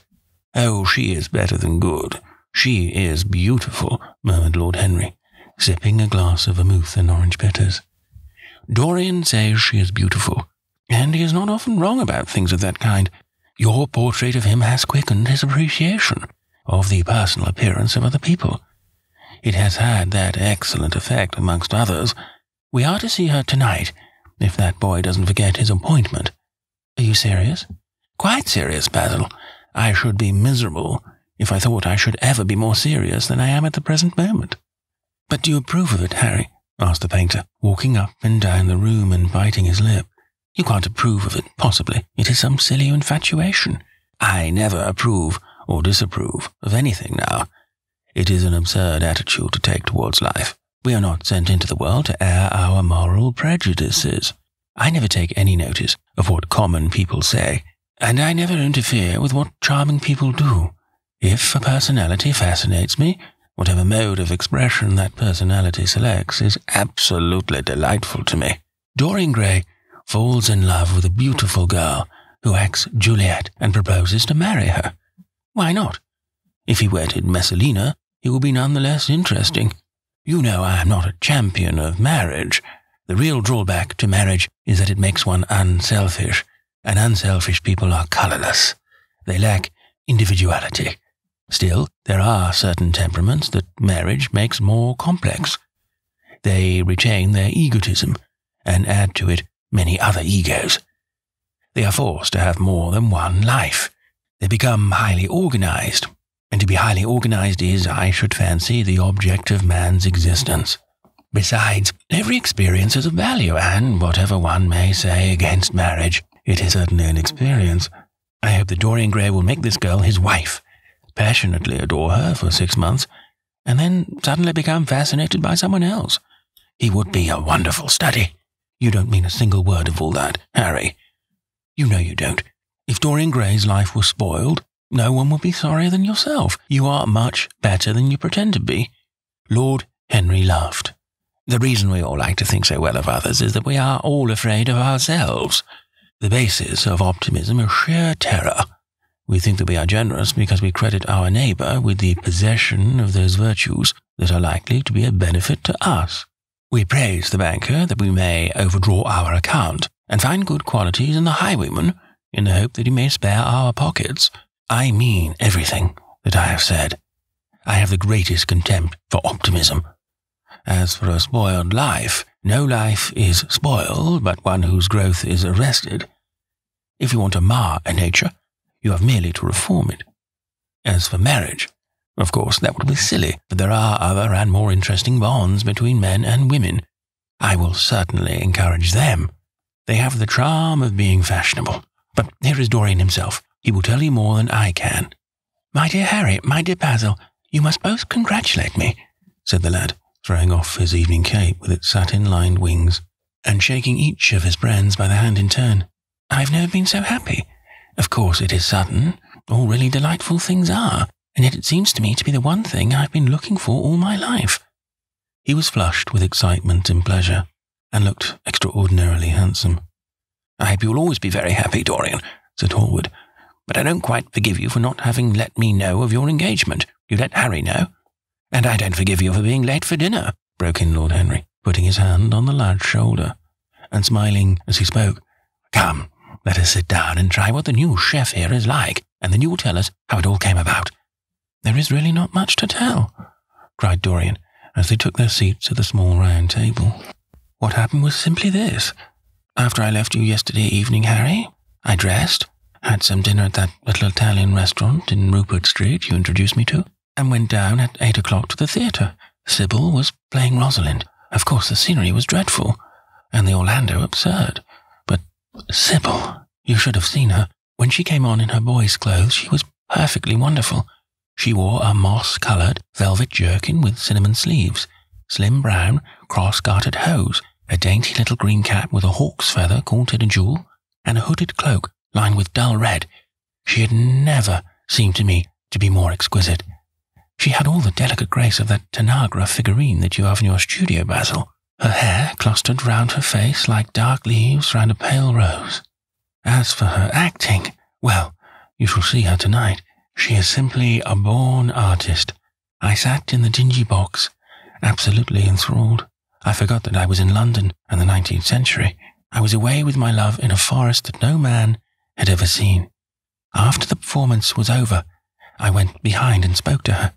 As we were sitting together, suddenly there came into her eyes a look that I had never seen there before. My lips moved towards hers. We kissed each other. I can't describe to you what I felt at that moment. It seemed to me that all my life had been narrowed to one perfect point of rose-coloured joy. She trembled all over and shook like a white narcissus. Then she flung herself on her knees and kissed my hands. I feel I should not tell you all this, but I can't help it. Of course our engagement is a dead secret. She has not even told her own mother. I don't know what my guardians will say. Lord Radley is sure to be furious. I don't care. I shall be of age in less than a year, and then I can do what I like. I have been right, Basil, haven't I, to take my love out of poetry and to find my love in Shakespeare's plays. Lips that Shakespeare taught to speak have whispered their secret in my ear. I have had the arms of Rosalind around me and kissed Juliet on the mouth. Yes, Dorian, I suppose you were right, said Hallward slowly. Have you seen her today? Asked Lord Henry. Dorian Gray shook his head. I left her in the Forest of Arden. I shall find her in an orchard in Verona. Lord Henry sipped his champagne in a meditative manner. At what particular point did you mention the word marriage, Dorian? And what did she say in answer? Perhaps you forgot all about it. My dear Harry, I did not treat it as a business transaction, and I did not make any formal proposal. I told her that I loved her, and she said she was not worthy to be my wife. Not worthy? Why, the whole world is nothing to me compared with her. Women are wonderfully practical, murmured Lord Henry. Much more practical than we are. In situations of that kind, we often forget to say anything about marriage, and they always remind us. Hallward laid his hand upon his arm. Don't, Harry, you have annoyed Dorian. He is not like other men. He would never bring misery upon anyone. His nature is too fine for that. Lord Henry looked across the table. Dorian is never annoyed with me, he answered. I asked the question for the best reason possible, for the only reason, indeed, that excuses one for asking any question. Simple curiosity. I have a theory that it is always the women who propose to us, and not we who propose to the women. Of course, in middle-class life. But then the middle classes are not modern." Dorian laughed and tossed his head. "You are quite incorrigible, Harry, but I don't mind. It is impossible to be angry with you. When you see Sybil Vane, you will feel that the man who could wrong her would be a beast without a heart. I cannot understand how anyone can wish to shame the thing he loves. I love Sybil Vane. I want to place her on a pedestal of gold, and to see the world worship the woman who is mine. What is marriage? An irrevocable vow. You mock at it for that. Ah, don't mock. It is an irrevocable vow that I want to take. Her trust makes me faithful. Her belief makes me good. When I am with her, I regret all that you have taught me. I become different from what you have known me to be. I am changed, and the mere touch of Sybil Vane's hand makes me forget you, and all your wrong, fascinating, poisonous, delightful theories." "And those are?" asked Lord Henry, helping himself to some salad. "Oh, your theories about life, your theories about love, your theories about pleasure. All your theories, in fact, Harry." "Pleasure is the only thing worth having a theory about," he answered, in a slow, melodious voice. "But I am afraid I cannot claim my theory as my own. It belongs to nature, not to me. Pleasure is nature's test, her sign of approval. When we are happy, we are always good. But when we are good, we are not always happy." "Ah, but what do you mean by good?" cried Basil Hallward. "Yes," echoed Dorian, leaning back in his chair and looking at Lord Henry over the heavy clusters of purple-lipped irises that stood in the centre of the table. "What do you mean by good, Harry?" "To be good is to be in harmony with oneself," he replied, touching the thin stem of his glass with his pale, fine-pointed fingers. "Discord is to be forced to be in harmony with others. One's own life, that is the important thing. As for the lives of one's neighbours, if one wishes to be a prig or a Puritan, one can flaunt one's moral views about them, but they are not one's concern. Besides, individualism has really the higher aim. Modern morality consists in accepting the standard of one's age. I consider that for any man of culture to accept the standard of his age is a form of the grossest immorality." "But surely if one lives merely for oneself, Harry, one pays a terrible price for doing so," suggested the painter. "Yes, we are overcharged for everything nowadays. I should fancy that the real tragedy of the soul is that they can afford nothing but self-denial. Beautiful sins, like beautiful things, are the privilege of the rich. One has to pay in other ways but money." "What sort of ways, Basil?" "Oh, I should fancy in remorse, in suffering, in the consciousness of degradation." Lord Henry shrugged his shoulders. "My dear fellow, medieval art is charming, but medieval emotions are out of date. One can use them in fiction, of course, but then the only things that one can use in fiction are the things that one has ceased to use in fact. Believe me, no civilized man ever regrets a pleasure, and no uncivilized man ever knows what a pleasure is." "I know what pleasure is," cried Dorian Gray. "It is to adore someone." "That is certainly better than being adored," he answered, toying with some fruits. "Being adored is a nuisance. Women treat us just as humanity treats its gods. They worship us, and are always bothering us to do something for them." "I should have said that whatever they ask for, they had first given to us," murmured the lad gravely. "We hate great love in our natures. They have a right to demand it back." "That is quite true, Dorian," cried Hallward. "Nothing is ever quite true," said Lord Henry. "This is," interrupted Dorian. "You must admit, Harry, that women give to men the very gold of their lives." "Possibly," he sighed, "but they invariably want it back in such very small change. That is the worry. Women, as some witty Frenchman once put it, inspire us with a desire to do masterpieces, and always prevent us from carrying them out." "Harry, you are dreadful. I don't know why I like you so much." "You will always like me, Dorian," he replied. "Will you have some coffee? You fellows? Waiter, bring coffee, and fine champagne, and some cigarettes." "No, don't mind the cigarettes. I have some. Basil, I can't allow you to smoke cigars. You must have a cigarette. A cigarette is the perfect type of a perfect pleasure. It is exquisite, and it leaves one unsatisfied. What more can one want? Yes, Dorian, you will always be fond of me.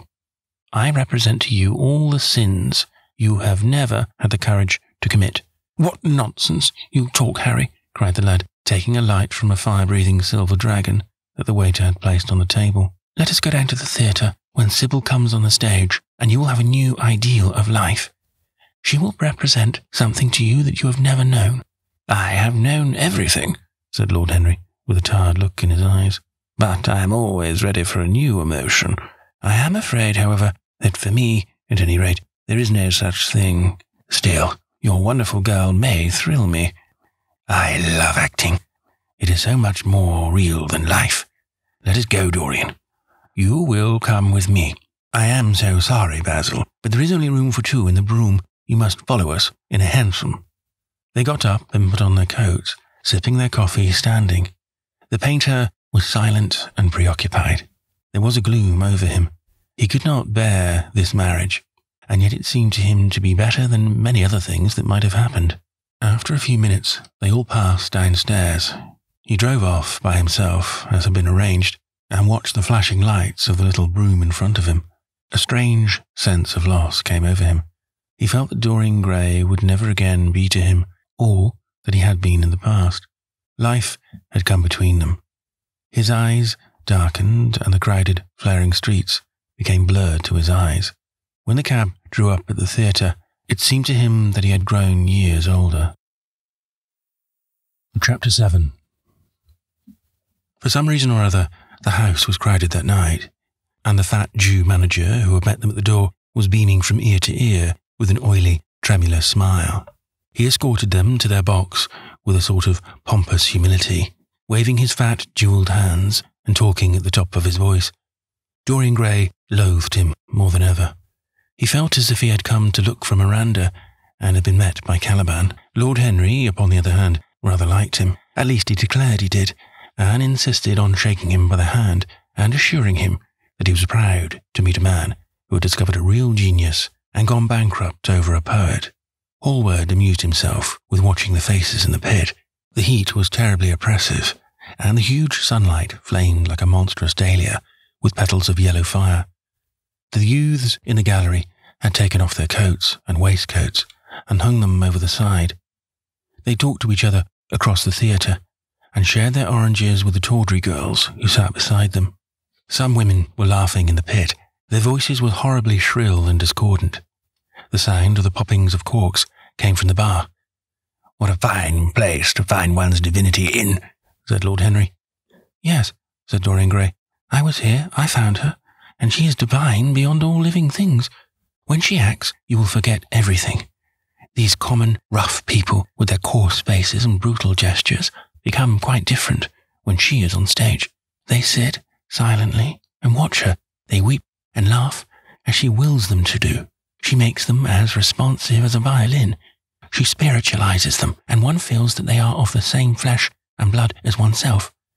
"The same flesh and blood as oneself? Oh, I hope not," exclaimed Lord Henry, who was scanning the occupants of the gallery through his opera glass. "Don't pay any attention to him, Dorian," said the painter. "I understand what you mean, and I believe in this girl. Anyone you love must be marvellous, and any girl that has the effect you described must be fine and noble. To spiritualize one's age, that is something worth doing.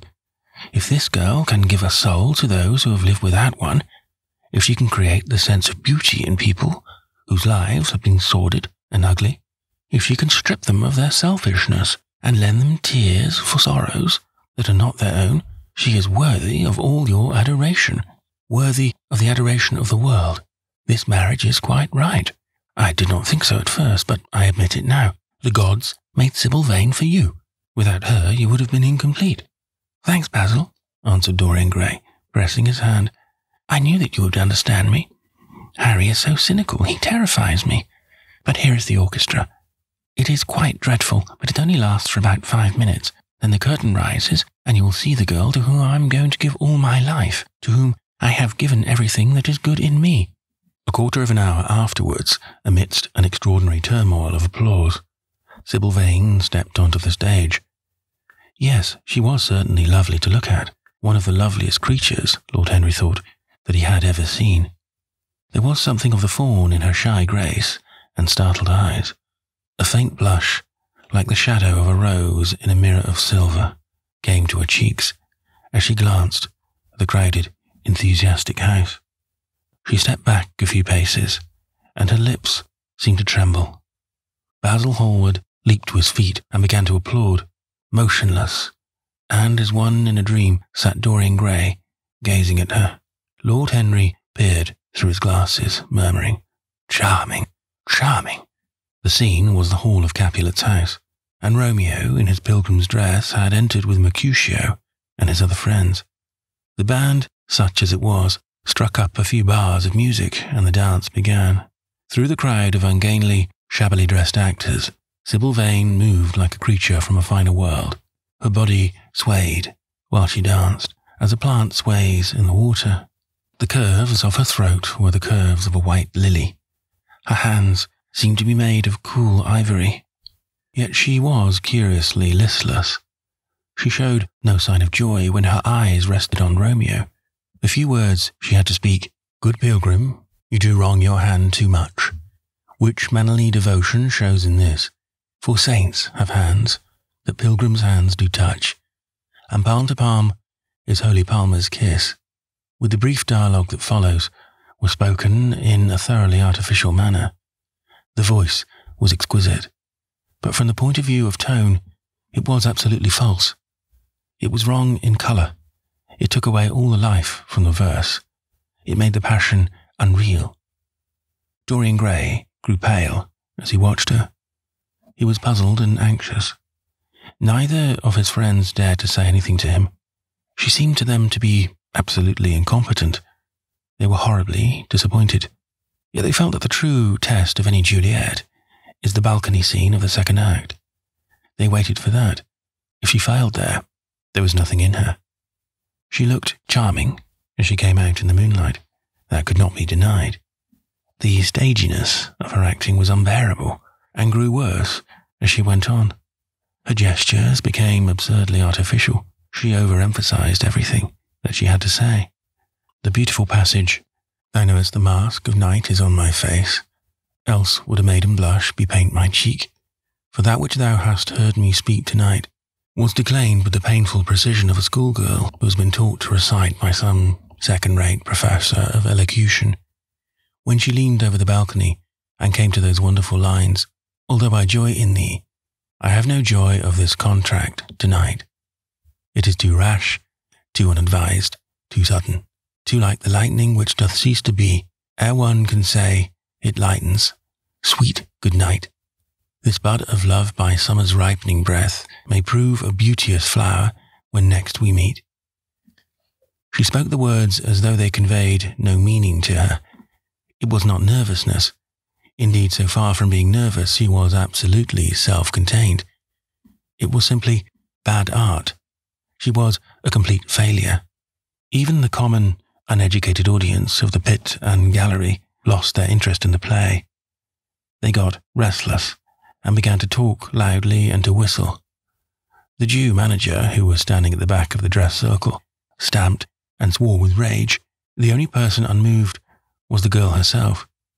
When the second act was over, there came a storm of hisses, and Lord Henry got up from his chair and put on his coat. "She is quite beautiful, Dorian," he said, "but she can't act. Let us go."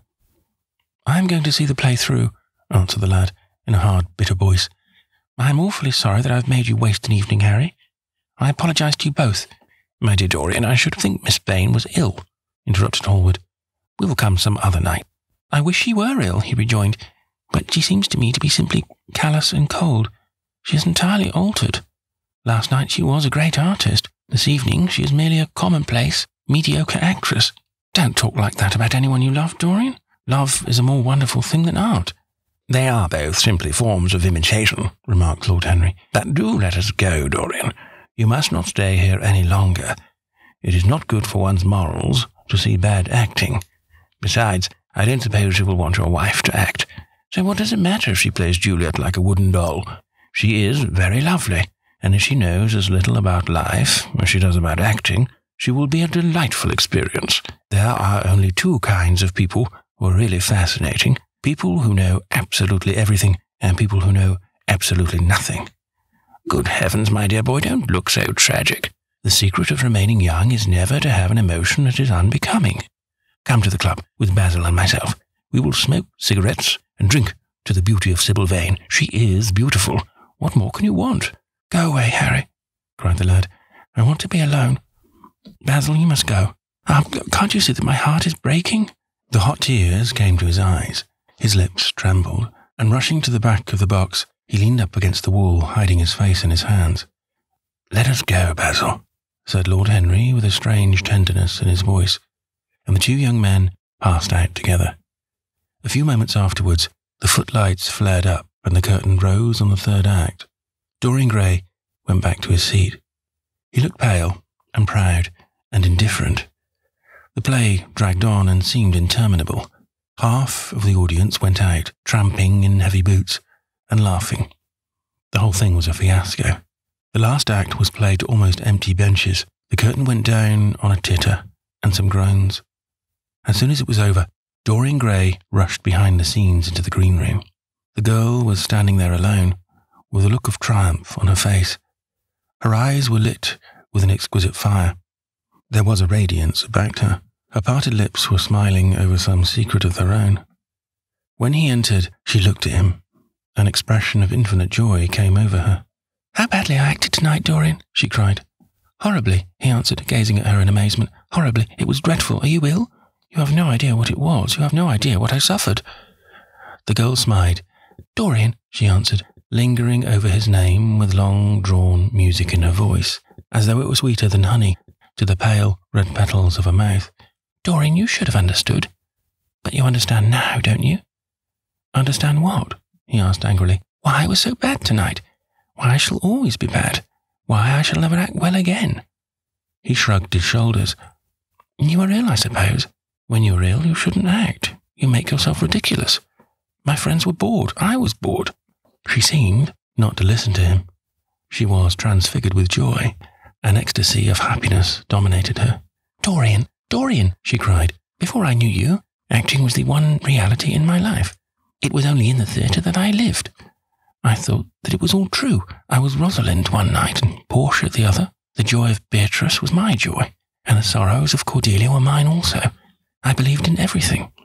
The common people who acted with me seemed to me to be godlike. The painted scenes were my world. I knew nothing but shadows, and I thought them real. You came, oh, my beautiful love, and you freed my soul from prison. You taught me what reality really is. Tonight, for the first time in my life, I saw through the hollowness, the sham, the silliness of the empty pageant in which I had always played. Tonight, for the first time, I became conscious that the Romeo was hideous and old and painted, that the moonlight in the orchard was false, that the scenery was vulgar, and that the words I had to speak were unreal, were not my words, were not what I wanted to say. You had brought me something higher, something of which all art is but a reflection. You would maybe understand what love really is. My love, Prince Charming, Prince of Life. I have grown sick of shadows. You are more to me than all art can ever be. What have I to do with the puppets of a play? When I came on tonight, I could not understand how it was that everything had gone from me. I thought that I was going to be wonderful. I found that I could do nothing. Suddenly it dawned on my soul what it all meant. The knowledge was exquisite to me. I heard them hissing, and I smiled. What could they know of love such as ours? Take me away, Dorian, take me away with you, where we can be quite alone. I hate the stage. I might mimic a passion that I do not feel, but I cannot mimic one that burns me like fire. Oh, Dorian, you understand now what it signifies? Even if I could do it, it would be a profanation for me to play at being in love. You have made me see that." He flung himself down on the sofa and turned away his face. "You have killed my love," he muttered. She looked at him in wonder and laughed. He made no answer. She came across to him and with her little fingers stroked his hair. She knelt down and pressed his hands to her lips. He drew them away, and a shudder ran through him. Then he leaped up and went to the door. "Yes," he cried, "you have killed my love. You used to stir my imagination. Now you don't even stir my curiosity. You simply produce no effect. I loved you because you were marvelous, because you had genius and intellect, because you realized the dreams of great poets and gave shape and substance to the shadows of art. You have thrown it all away. You are shallow and stupid. My God, how mad I was to love you. What a fool I have been. You are nothing to me now. I will never see you again. I will never think of you. I will never mention your name. You don't know what you were to me once. Why, once, oh, I can't bear to think of it. I wish I'd never laid eyes upon you. You have spoiled the romance of my life. How little you can know of love, if you say it mars your art. Without your art, you are nothing. I would have made you famous, splendid, magnificent. The world would have worshipped you, and you would have borne my name. What are you now? A third-rate actress with a pretty face. The girl grew white and trembled. She clenched her hands together, and her voice seemed to catch in her throat. You are not serious, Dorian, she murmured. You are acting. Acting? I leave that to you. You do it so well, he answered bitterly.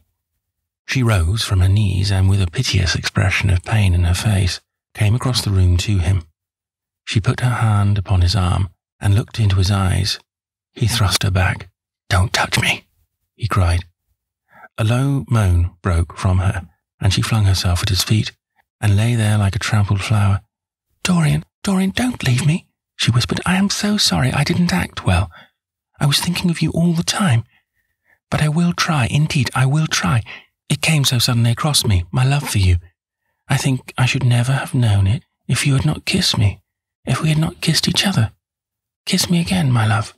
Don't go away from me. I couldn't bear it. Oh, don't go away from me. My brother. No, never mind, he didn't mean it. He was in jest. But you, oh, can't you forgive me for tonight? I will work so hard and try to improve. Don't be cruel to me because I love you better than anything in the world. After all, it is only once that I have not pleased you. You are right, Dorian. I should have shown myself more of an artist. It was foolish of me, and yet I couldn't help it. Oh, don't leave me, don't leave me. A fit of passionate sobbing choked her. She crouched on the floor like a wounded thing, and Dorian Gray, with his beautiful eyes, looked down at her, and his chiselled lips curled in exquisite disdain. There is always something ridiculous about the emotions of people whom one has ceased to love. Sybil Vane seemed to him to be absurdly melodramatic. Her tears and sobs annoyed him. I'm going, he said at last in his calm, clear voice. I don't wish to be unkind, but I can't see you again. You have disappointed me. She wept silently and made no answer, but crept nearer. Her little hands stretched blindly out and appeared to be seeking for him. He turned on his heel and left the room. In a few moments he was out of the theatre. Where he went he hardly knew. He remembered wandering through dimly lit streets, past gaunt, black-shadowed archways and evil-looking houses. Women with hoarse voices and harsh laughter had called after him. Drunkards had reeled by, cursing and chattering to themselves like monstrous apes. He had seen grotesque children huddled upon doorsteps, and heard shrieks and oaths from gloomy courts. As the dawn was just breaking, he found himself close to Covent Garden. The darkness lifted and flushed with faint fires. The sky hollowed itself into a perfect pearl. Huge carts, filled with nodding lilies, rumbled slowly down the polished empty street. The air was heavy with the perfume of the flowers, and their beauty seemed to bring him an anodyne for his pain. He followed into the market and watched the men unloading their wagons. A white-smocked carter offered him some cherries. He thanked him, and wondered why he refused to accept any money for them, and began to eat them listlessly. They had been plucked at midnight, and the coldness of the moon had entered into them. A long line of boys, carrying crates of striped tulips and of yellow and red roses, defiled in front of him, threading their way through the huge jade-green piles of vegetables.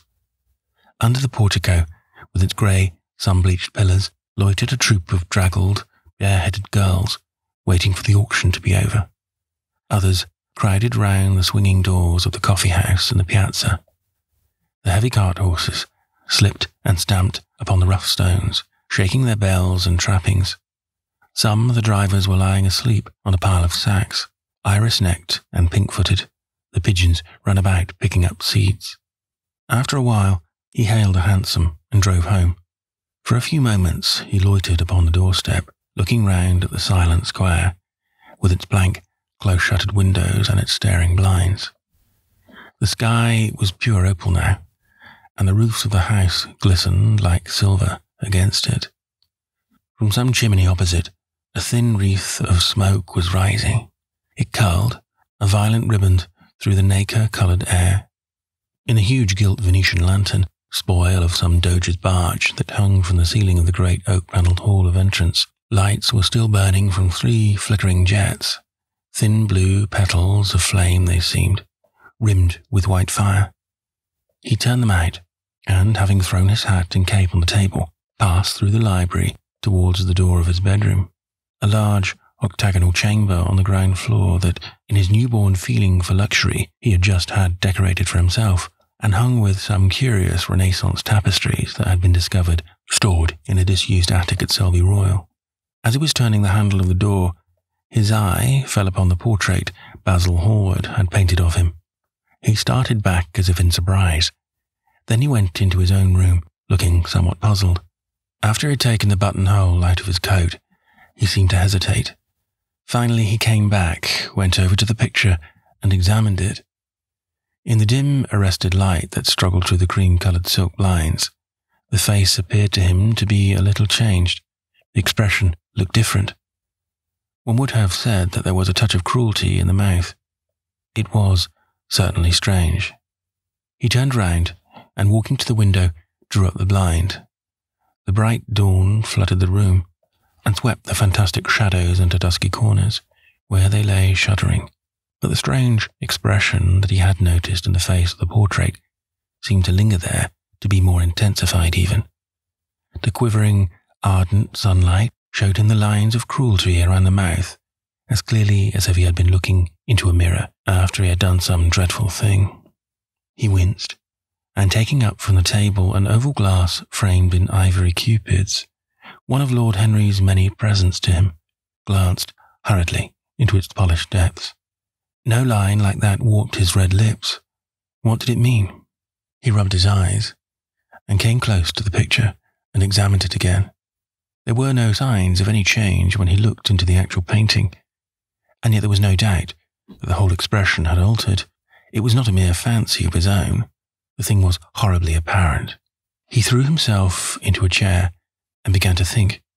Suddenly there flashed across his mind what he had said in Basil Hallward's studio the day the picture had been finished. Yes, he remembered it perfectly. He had uttered a mad wish that he himself might remain young, and the portrait grow old, that his own beauty might be untarnished, and the face on the canvas bear the burden of his passions and his sins, that the painted image might be seared with the lines of suffering and thought, and that he might keep all the delicate bloom and loveliness of his then just conscious boyhood. Surely his wish had not been fulfilled. Such things were impossible.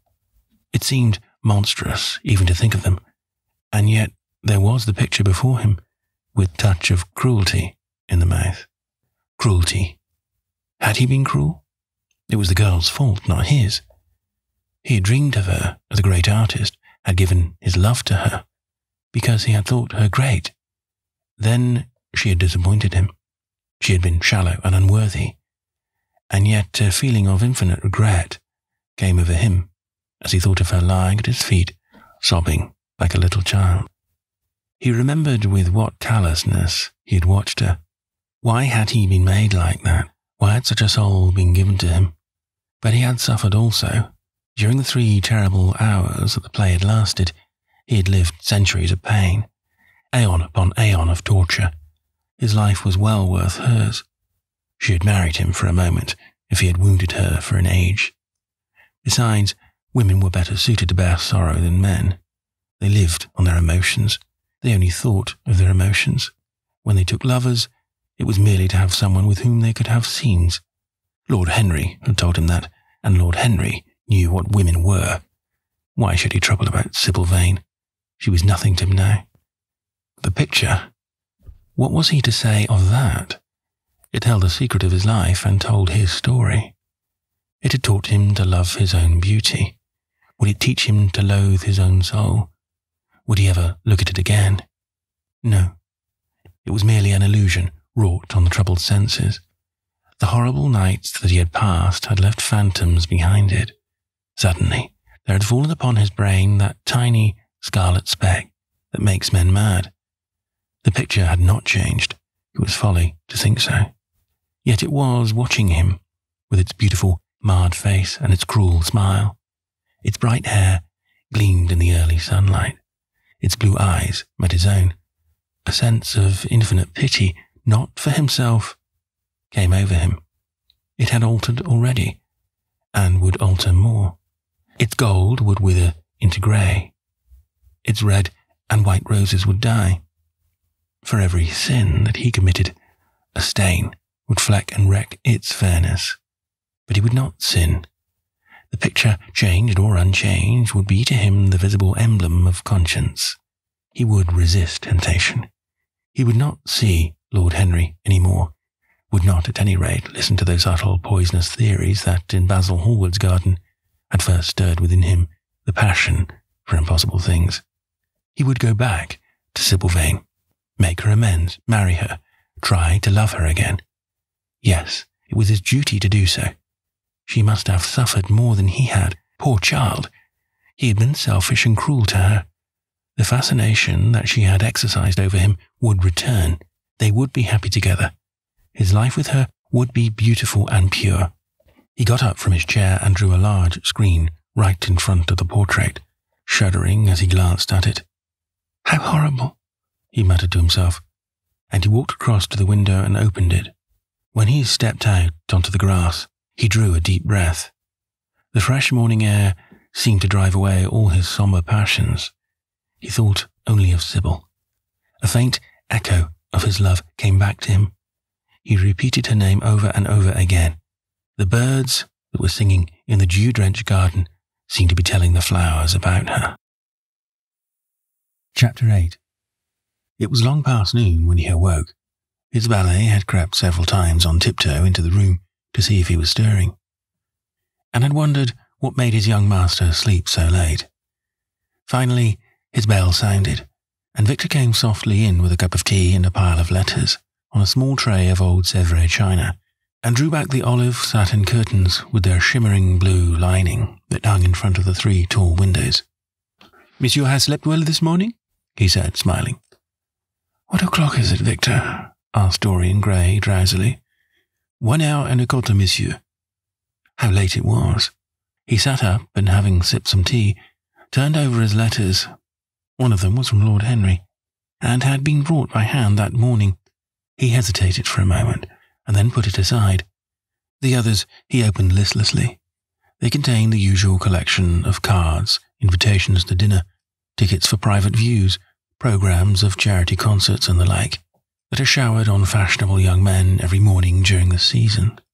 There was a rather heavy bill for a chaste silver Louis XV toilet seat that he had not yet had the courage to send on to his guardians, who were extremely old-fashioned people and did not realize that we live in an age when unnecessary things are our only necessities.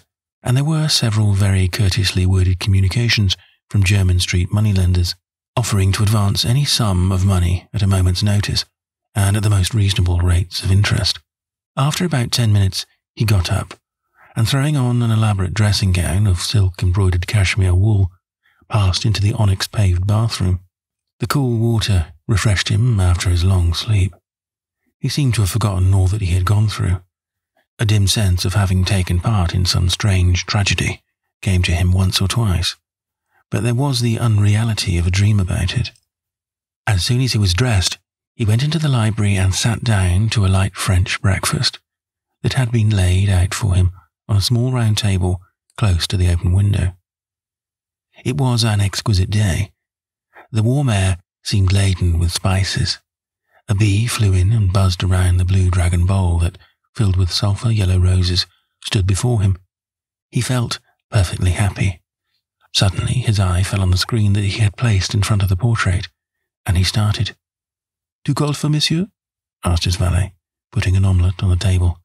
"I shut the window?" Dorian shook his head.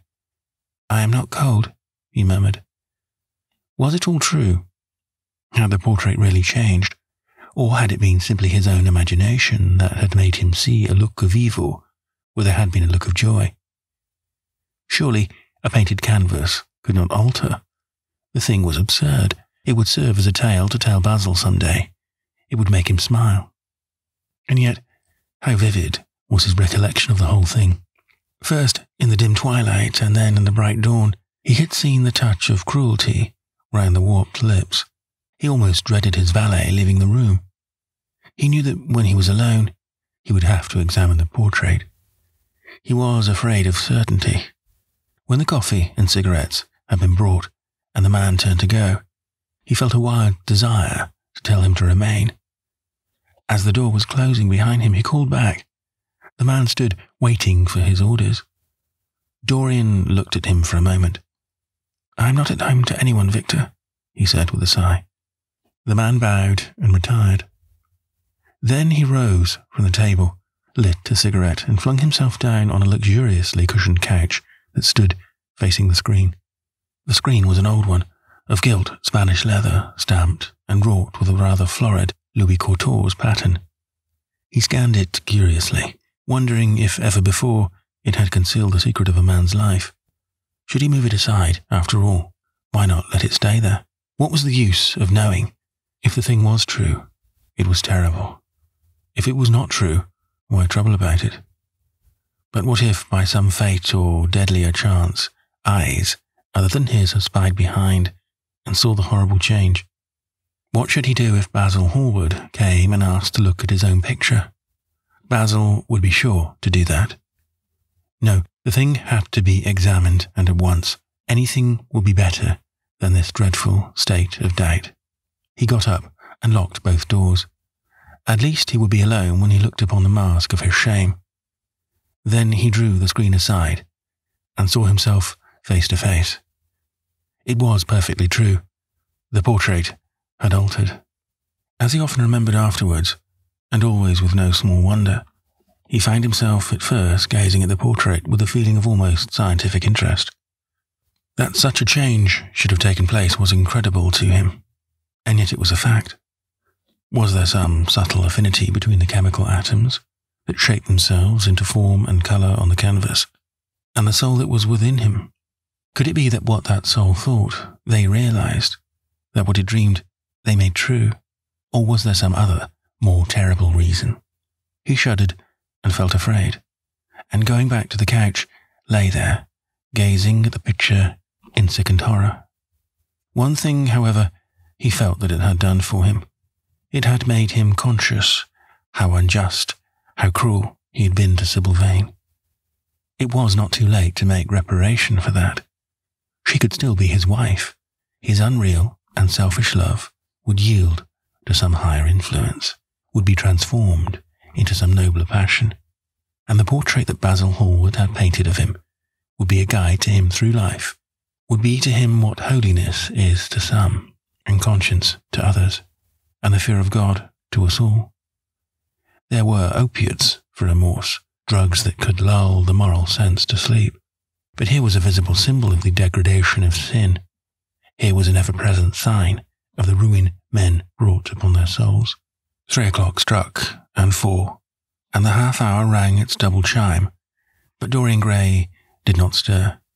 He was trying to gather up the scarlet threads of life, and to weave them into a pattern, to find his way through the sanguine labyrinth of passion through which he was wandering.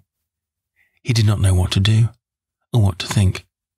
Finally, he went over to the table and wrote a passionate letter to the girl he had loved, imploring her forgiveness and accusing himself of madness.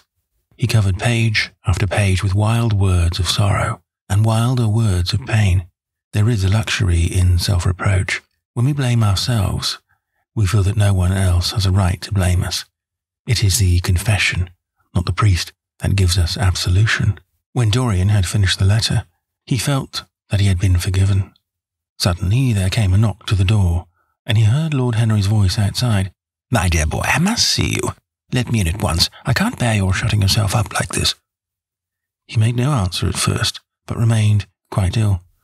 The knocking still continued and grew louder. Yes, it was better to let Lord Henry in, and to explain to him the new life he was going to lead, to quarrel with him if it was necessary to quarrel, to part if parting was inevitable. He jumped up, drew the screen hastily across the picture, and unlocked the door. "I am so sorry for it all, Dorian," said Lord Henry as he entered. "But you must not think too much about it." "Do you mean about Sybil Vane?" asked the lad. "Yes, of course," answered Lord Henry, sinking into a chair and slowly pulling off his yellow gloves. "It is dreadful from one point of view, but it was not your fault. Tell me, did you go behind and see her after the play was over?" "Yes." "I felt sure you had. Did you make a scene with her?" "I was brutal, Harry. Perfectly brutal, but it is all right now. I am not sorry for anything that has happened. It has taught me to know myself better." "Ah, Dorian, I am so glad that you take it in that way. I was afraid I would find you plunged in remorse and tearing that nice curly hair of yours." "I have got through all that," said Dorian, shaking his head and smiling. "I am perfectly happy now. I know what conscience is, to begin with. It is not what you told me it was. It is the divinest thing in us. Don't sneer at it, Harry, any more. At least not before me. I want to be good. I can't bear the idea of my soul being hideous." "A very charming artistic basis for ethics, Dorian. I congratulate you on it. But how are you going to begin?" "By marrying Sybil Vane." "Marrying Sybil Vane?" cried Lord Henry, standing up and looking at him in perplexed amazement. "But, my dear Dorian—" "Yes, Harry, I know what you are going to say. Something dreadful about marriage. Don't say it. Don't ever say things of that kind to me again. 2 days ago I asked Sybil to marry me. I am not going to break my word to her. She is to be my wife." "Your wife, Dorian? Didn't you get my letter? I wrote to you this morning and sent the note down by my own man." "Your letter? Oh, yes, I remember. I have not read it yet, Harry. I was afraid there might be something in it that I wouldn't like. You cut life to pieces with your epigrams." "You know nothing, then." "What do you mean?" Lord Henry walked across the room, and, sitting down by Dorian Gray, took both his hands in his own and held them tightly. "Dorian," he said, "my letter, don't be frightened, was to tell you that Sybil Vane is dead." A cry of pain broke from the lad's lips, and he leaped to his feet, tearing his hands away from Lord Henry's grasp. "Dead? Sybil dead? It is not true. It is a horrible lie. How dare you say it?" "It is quite true, Dorian," said Lord Henry gravely. "It is in all the morning papers. I wrote down to you to ask you not to see anyone till I came. There will have to be an inquest, of course, and you must not be mixed up in it. Things like that make a man fashionable in Paris, but in London people are so prejudiced. Here one should never make one's debut with a scandal. One should reserve that to give an interest to one's old age. I suppose they don't know your name at the theatre. If they don't, it is all right. Did anyone see you going round to her room? That's an important point." Dorian did not answer for a few moments. He was dazed with horror. Finally, he stammered in a stifled voice, "Harry, did you say an inquest? What did you mean by that? Did Sybil— Oh, Harry, I can't bear it, but be quick, tell me everything at once." "I have no doubt that it was not an accident, Dorian, though it must be put in that way to the public. It seems that as she was leaving the theatre with her mother, about 12:30 or so, she said she had forgotten something upstairs. They waited some time for her, but she did not come down again. They ultimately found her lying dead on the floor of her dressing room. She had swallowed something by mistake, some dreadful thing they use at theatres. I don't know what it was, but it had either prussic acid or white lead in it. I should fancy it was prussic acid, and she seemed to have died instantaneously." Harry, it is terrible," cried the lad. "Yes, it is very tragic, of course, but you must not get yourself mixed up in it. I see by the standard that she was 17. I should have thought that she was almost younger than that. She looked such a child, and seemed to know so little about acting. Dorian, you mustn't let this thing get on your nerves. You must come and dine with me, and afterwards we will look in at the opera. It is a Patty night, and everybody will be there. You can come to my sister's box. She has got some smart women with her." "So I have murdered Sybil Vane," said Dorian, half to himself. "Murdered her as surely as if I had cut her little throat with a knife. Yet the roses are not less lovely for all that. The birds sing just as happily in my garden. And tonight I am to dine with you, and then go on to the opera and sup. somewhere, I suppose, afterwards. How extraordinarily dramatic life is. If I had read all this in a book, Harry, I think I would have wept over it. Somehow now that it has happened, actually, and to me, it seems far too wonderful for tears. Here is the first passionate love letter I have ever written in my life. Strange that my first passionate love letter should have been addressed to a dead girl. Can they feel, I wonder, those white, silent people we call the dead? Sybil, can she feel, or know, or listen? Oh, Harry, how I loved her once. It seems years ago to me now. She was everything to me. Then came that dreadful night. Was it really only last night? When she played so badly and my heart almost broke, she explained it all to me. It was terribly pathetic. But I was not moved a bit. I thought her shallow. Suddenly something happened that made me afraid. I can't tell you what it was, but it was terrible. I said I would go back to her. I felt I had done wrong, and now she is dead. My God, Harry, what shall I do? You don't know the danger I am in, and there is nothing to keep me straight. She would have done that for me. She had no right to kill herself. It was selfish of her. My dear Dorian, answered Lord Henry, taking a cigarette from his case, and producing a gold latten matchbox. The only way a woman can ever reform a man is by boring him so completely that he loses all possible interest in life. If you had married this girl, you would have been wretched. Of course, you would have treated her kindly. One can always be kind to people about whom one cares nothing. But she would have soon found out that you were absolutely indifferent to her. And when a woman finds out about her husband, she either becomes dreadfully dowdy or wears very smart bonnets that some other woman's husband has to pay for. I say nothing about the social mistake, which would have been abject, which, of course, I would not have allowed, but I assure you that in any case the whole thing would have been an absolute failure. I suppose it would, muttered the lad, walking up and down the room and looking horribly pale. But I thought it was my duty. It is not my fault that this terrible tragedy has prevented my doing what was right. I remembered your saying once that there is a fatality about good resolutions, that they are always made too late. Mine certainly were. Good resolutions are useless attempts to interfere with scientific laws. Their origin is pure vanity. Their result is absolutely nil. They give us now and then some of those luxurious, sterile emotions that have a certain charm for the weak. That is all that can be said for them. They are simply checks that men draw on a bank where they have no account. Harry, cried Dorian Gray, coming over and sitting down beside him, why is it that I cannot feel this tragedy as much as I want to? I don't think I am heartless, do you? You have done too many foolish things during the last fortnight to be entitled to give yourself that name, Dorian, answered Lord Henry with his sweet, melancholy smile. The lad frowned. I don't like that explanation, Harry, he rejoined. But I'm glad you don't think I am heartless. I am nothing of the kind. I know I am not. And yet I must admit that this thing that has happened does not affect me as it should. It seems to me to be simply like a wonderful ending to a wonderful play. It has all the terrible beauty of a Greek tragedy, a tragedy in which I took a great part, but by which I have not been wounded. It is an interesting question, said Lord Henry, who found an exquisite pleasure in playing on the lad's unconscious egotism. An extremely interesting question. I fancy that the true explanation is this. It often happens that the real tragedies of life occur in such an inartistic manner that they hurt us by their crude violence, their absolute incoherence, their absurd want of meaning, their entire lack of style.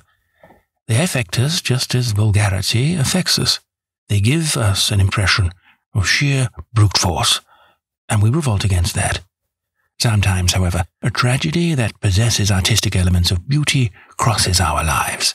If these elements of beauty are real, the whole thing simply appeals to our sense of dramatic effect. Suddenly, we find that we are no longer the actors, but the spectators of the play, or rather we are both. We watch ourselves, and the mere wonder of the spectacle enthralls us. In the present case, what is it that has really happened? Someone has killed herself for love of you.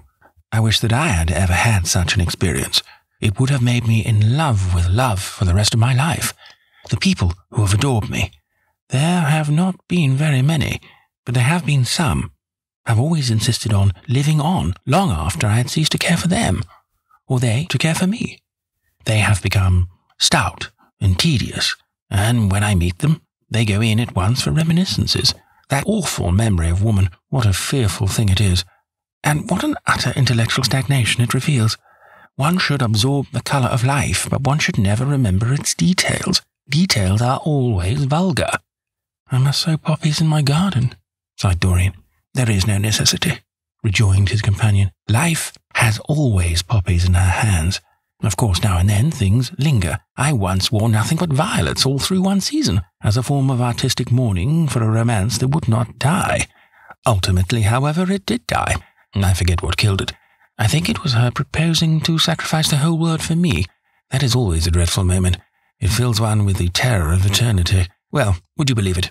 A week ago at Lady Hampshire's, I found myself seated at dinner next to the lady in question, and she insisted on going over the whole thing again and digging up the past and raking up the future.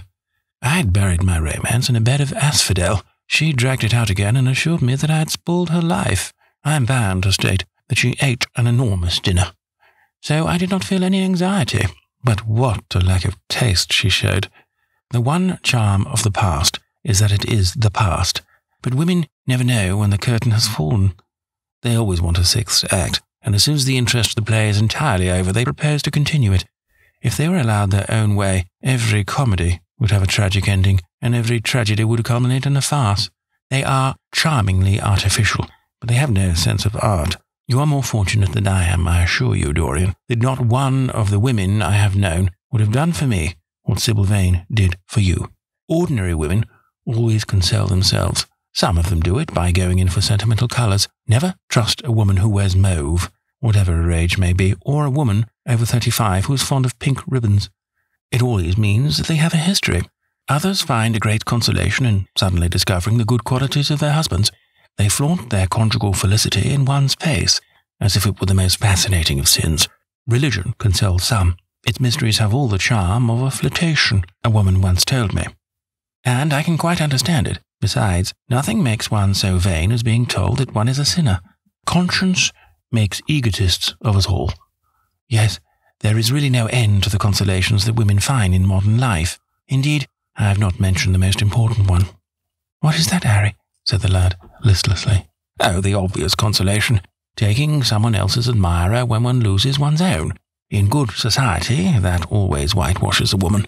But really, Dorian, how different Sybil Vane must have been from all the women one meets. There is something to me quite beautiful about her death. I am glad I am living in a century when such wonders happen. They make one believe in the reality of the things we all play with, such as romance, passion, and love. I was terribly cruel to her. You forget that. I am afraid that women appreciate cruelty. Downright cruelty more than anything else. They have wonderfully primitive instincts. We have emancipated them, but they remain slaves, looking for their masters all the same. They love being dominated. I am sure you were splendid. I have never seen you really and absolutely angry, but I can fancy how delightful you looked. And after all, you said something to me the day before yesterday that seemed to me at the time to be merely fanciful, but that I see now was absolutely true, and it holds the key to everything. What was that, Harry? You said to me that Sybil Vane represented to you all the heroines of romance, that she was Desdemona one night and Ophelia the other, and that if she died as Juliet, she came to life as Imogen. She will never come to life again now, muttered the lad, burying his face in his hands. No, she will never come to life. She has played her last part, but you must think of that lonely death in the tawdry dressing room simply as a strange, lurid fragment from some Jacobean tragedy, as a wonderful scene from Webster or Ford or Cyril Tourneur. The girl never really lived, and so she has never really died.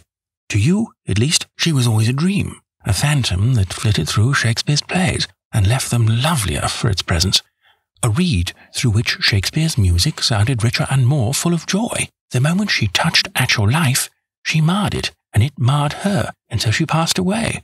Mourn for Ophelia, if you like. Put ashes on your head because Cordelia was strangled. Cry out against heaven because the daughter of Brabantio died.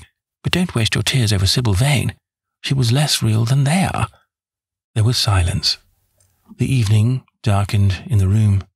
Noiselessly and with silver feet, the shadows crept in from the garden. The colours faded wearily out of things. After some time, Dorian Gray looked up. "You have explained me to myself, Harry," he murmured, with something of a sigh of relief. "I felt all that you have said, but somehow I was afraid of it, and I could not express it to myself. How well you know me! But we will not talk again of what has happened. It has been a marvellous experience, that is all. I wonder if life has still in store for me anything as marvellous." "Life has everything in store for you, Dorian. There is nothing that you, with your extraordinary good looks, will not be able to do." "But suppose, Harry, I became haggard and old and wrinkled, what then?" Then," said Lord Henry, rising to go, "then, my dear Dorian, you would have to fight for your victories. As it is, they are brought to you. No, you must keep your good looks. We live in an age that reads too much to be wise, and that thinks too much to be beautiful. We cannot spare you. And now, you had better dress and drive down to the club. "We are rather late as it is. I think I shall join you at the opera, Harry. I feel too tired to eat anything. What is the number of your sister's box?" 27, I believe. It's on the grand tier. You will see her name on the door, but I'm sorry you won't come and dine." "I don't feel up to it," said Dorian, listlessly. "But I am awfully obliged to you for all that you have said to me. You are certainly my best friend. No one has ever understood me as you have." "We are only at the beginning of our friendship, Dorian," answered Lord Henry, shaking him by the hand. "Goodbye. I shall see you before 9:30, I hope. Remember, Patty is singing." As he closed the door behind him, Dorian Gray touched the bell, and in a few minutes Victor appeared with the lamps and drew the blinds down. He waited impatiently for him to go. The man seemed to take an interminable time over everything.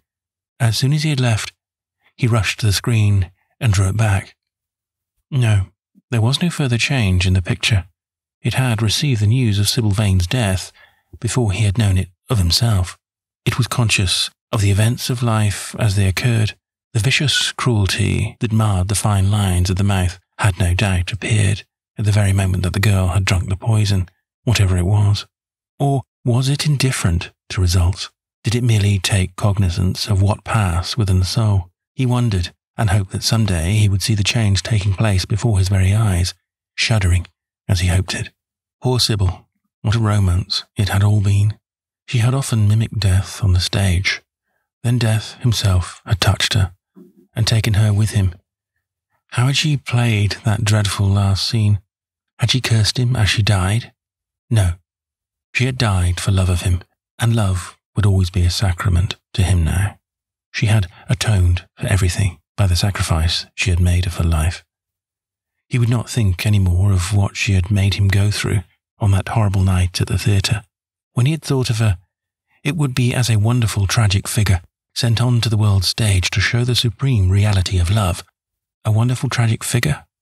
Tears came to his eyes as he remembered her childhood look in winsome, fanciful ways, and shy, tremulous grace. He brushed them away hastily and looked again at the picture. He felt that the time had really come for making his choice. Or had his choice already been made?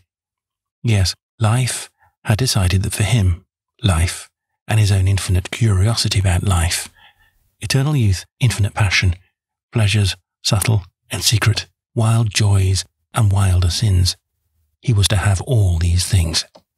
The portrait was to bear the burden of his shame, that was all. A feeling of pain crept over him as he thought of the desecration that was in store for the fair face on the canvas. Once, in boyish mockery of Narcissus, he had kissed or feigned to kiss those painted lips that now smiled so cruelly at him.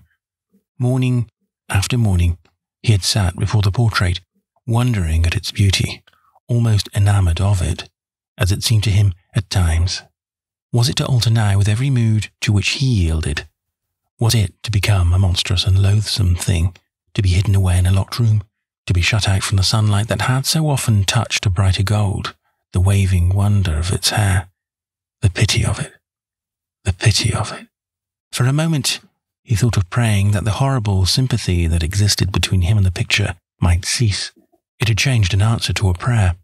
Perhaps in answer to a prayer it might remain unchanged. And yet who, that knew anything about life, would surrender the chance of remaining always young, however fantastic that chance might be, or with what fateful consequences it might be fraught. Besides, was it really under his control? Had it indeed been prayer that had produced the substitution? Might there not be some curious scientific reason for it all? If thought could exercise its influence upon a living organism, might not thought exercise an influence upon dead and inorganic things? Nay, without thought or conscious desire, might not things external to ourselves vibrate in unison with our moods and passions, atom calling to atom in secret love of strange affinity? But the reason was of no importance. He could never again tempt, by prayer, any terrible power. If the picture was to alter, it was to alter. That was all. Why inquire too closely into it? For there would be a real pleasure in watching it. He would be able to follow his mind into its secret places. This portrait would be to him the most magical of mirrors. As it had revealed to him his own body, so it would reveal to him his own soul. And when winter came upon it, he would still be standing where spring trembles on the verge of summer. When the blood crept from its face and left behind a pallid mask of chalk with leaden eyes, he would keep the glamour of boyhood. Not one blossom of his loveliness would ever fade. Not one pulse of his life would ever weaken. Like the gods of the Greeks, he would be strong and fleet and joyous. What did it matter what happened to the coloured image on the canvas? He would be safe. That was everything. He drew the screen back into its former place in front of the picture, smiling as he did so, and passed into his bedroom, where his valet was already waiting for him. An hour later, he was at the opera, and Lord Henry was leaning over his chair. Chapter 9. As he was sitting at breakfast next morning, Basil Hallward was shown into the room. "I'm so glad I found you, Dorian," he said gravely. "I called last night, and they told me you were at the opera. Of course, I knew that was impossible. But I wish you had left word where you had really gone to. I passed a dreadful evening, half afraid that one tragedy might be followed by another. I think you might have telegraphed me when you heard of it first. I'd read of it quite by chance in a late edition of the Globe that I picked up at the club. I came here at once and was miserable at not finding you. I can't tell you how heartbroken I am about the whole thing. I know what you must suffer. But where were you? Did you go down and see the girl's mother? For a moment I thought of following you there. They gave the address in the paper. Somewhere in the Euston Road, isn't it? But I was afraid of intruding upon a sorrow that I could not lighten. Poor woman. What a state she must be in. And her only child, too. What did she say about it all?" "My dear Basil, how do I know?" murmured Dorian Gray, sipping some pale yellow wine from a delicate gold-headed bubble of Venetian glass, and looking dreadfully bored. "I was at the opera. You should have come on there. I met Lady Gwendolen, Harry's sister, for the first time. We were in her box. She is perfectly charming, and Patty sang divinely. Don't talk about horrid subjects. If one doesn't talk about a thing, it has never happened. It is simply expression, as Harry says, that gives reality to things. I may mention that she was not the woman's only child. There is a son, a charming fellow, I believe, but he is not on the stage. He is a sailor or something. And now tell me about yourself, in what you are painting." "You went to the opera," said Hallward, speaking very slowly, and with a strained touch of pain in his voice. "You went to the opera, while Sybil Vane was lying dead in some sordid lodging. You can talk to me of other women being charming, and of Patty singing divinely, before the girl you loved has even the quiet of a grave to sleep in? Why, man, there are horrors in store for that little white body of hers." "Stop, Basil, I won't hear it," cried Dorian, leaping to his feet. "You must not tell me about things. What is done is done. What is past is past." "You called yesterday the past. What has the actual lapse of time got to do with it? It is only shallow people who require years to get rid of an emotion. A man who is master of himself can end a sorrow as easily as he can invent a pleasure. I don't want to be at the mercy of my emotions.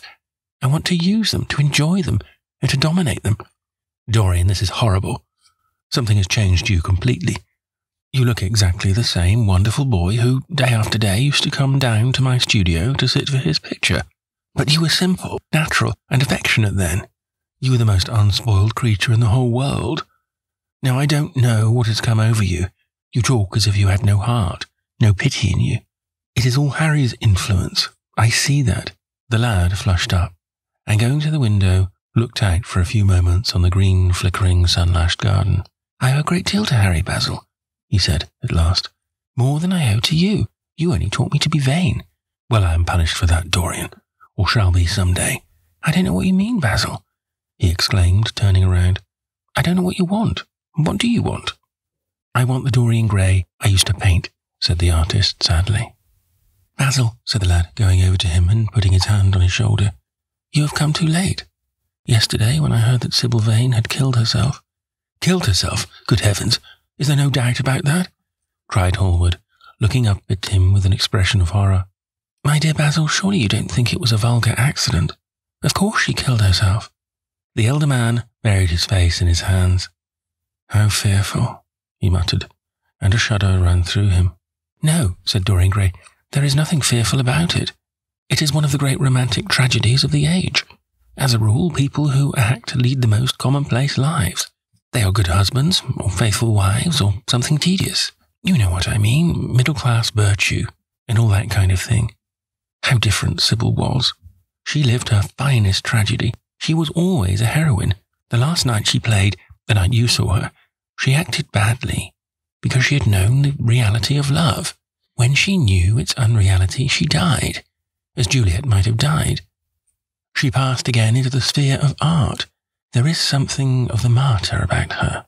Her death has all the pathetic uselessness of martyrdom, all its wasted beauty.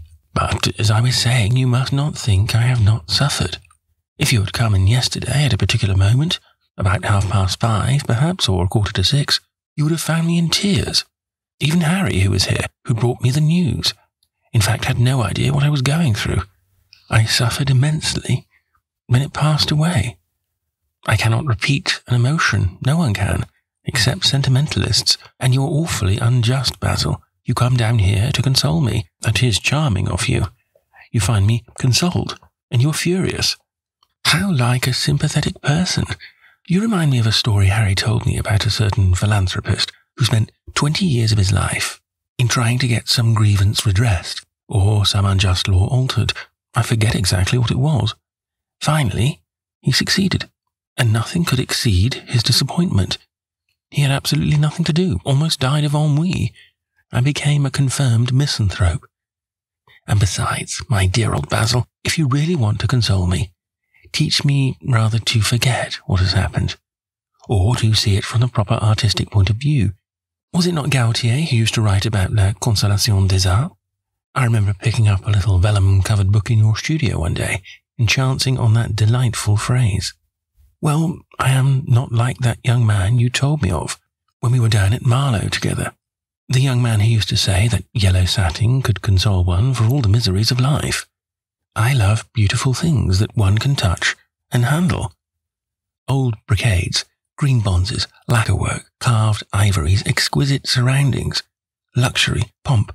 There is much to be got from all these, but the artistic temperament that they create, or at any rate reveal, is still more to me. To become the spectator of one's own life, as Harry says, is to escape the suffering of life.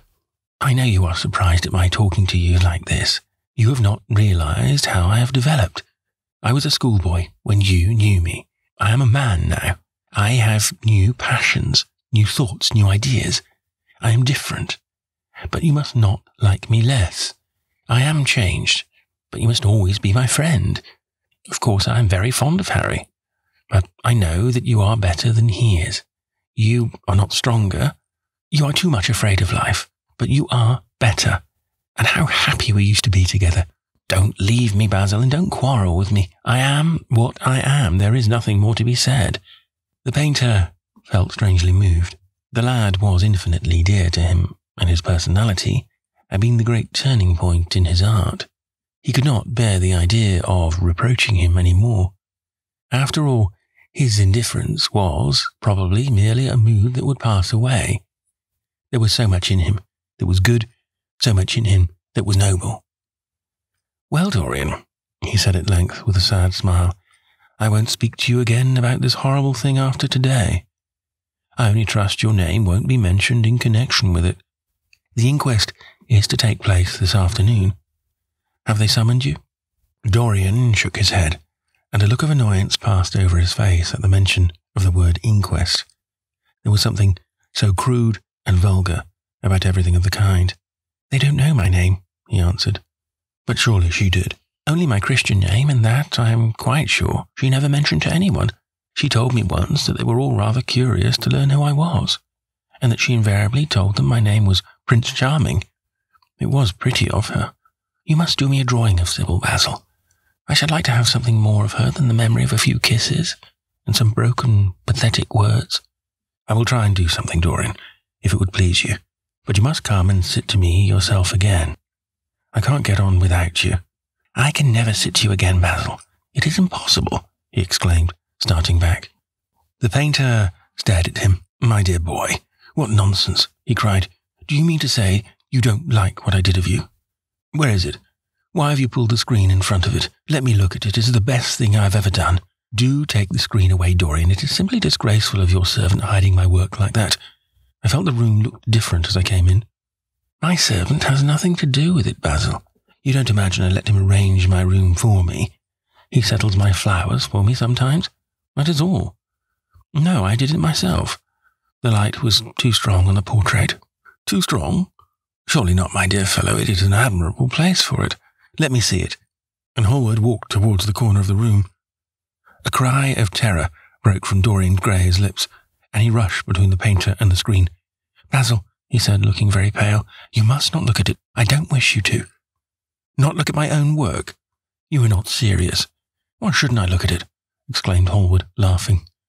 "If you try to look at it, Basil, on my word of honour, I will never speak to you again as long as I live. I am quite serious.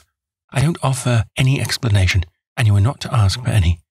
But remember, if you touch this screen, everything is over between us." Hallward was thunderstruck. He looked at Dorian Gray in absolute amazement.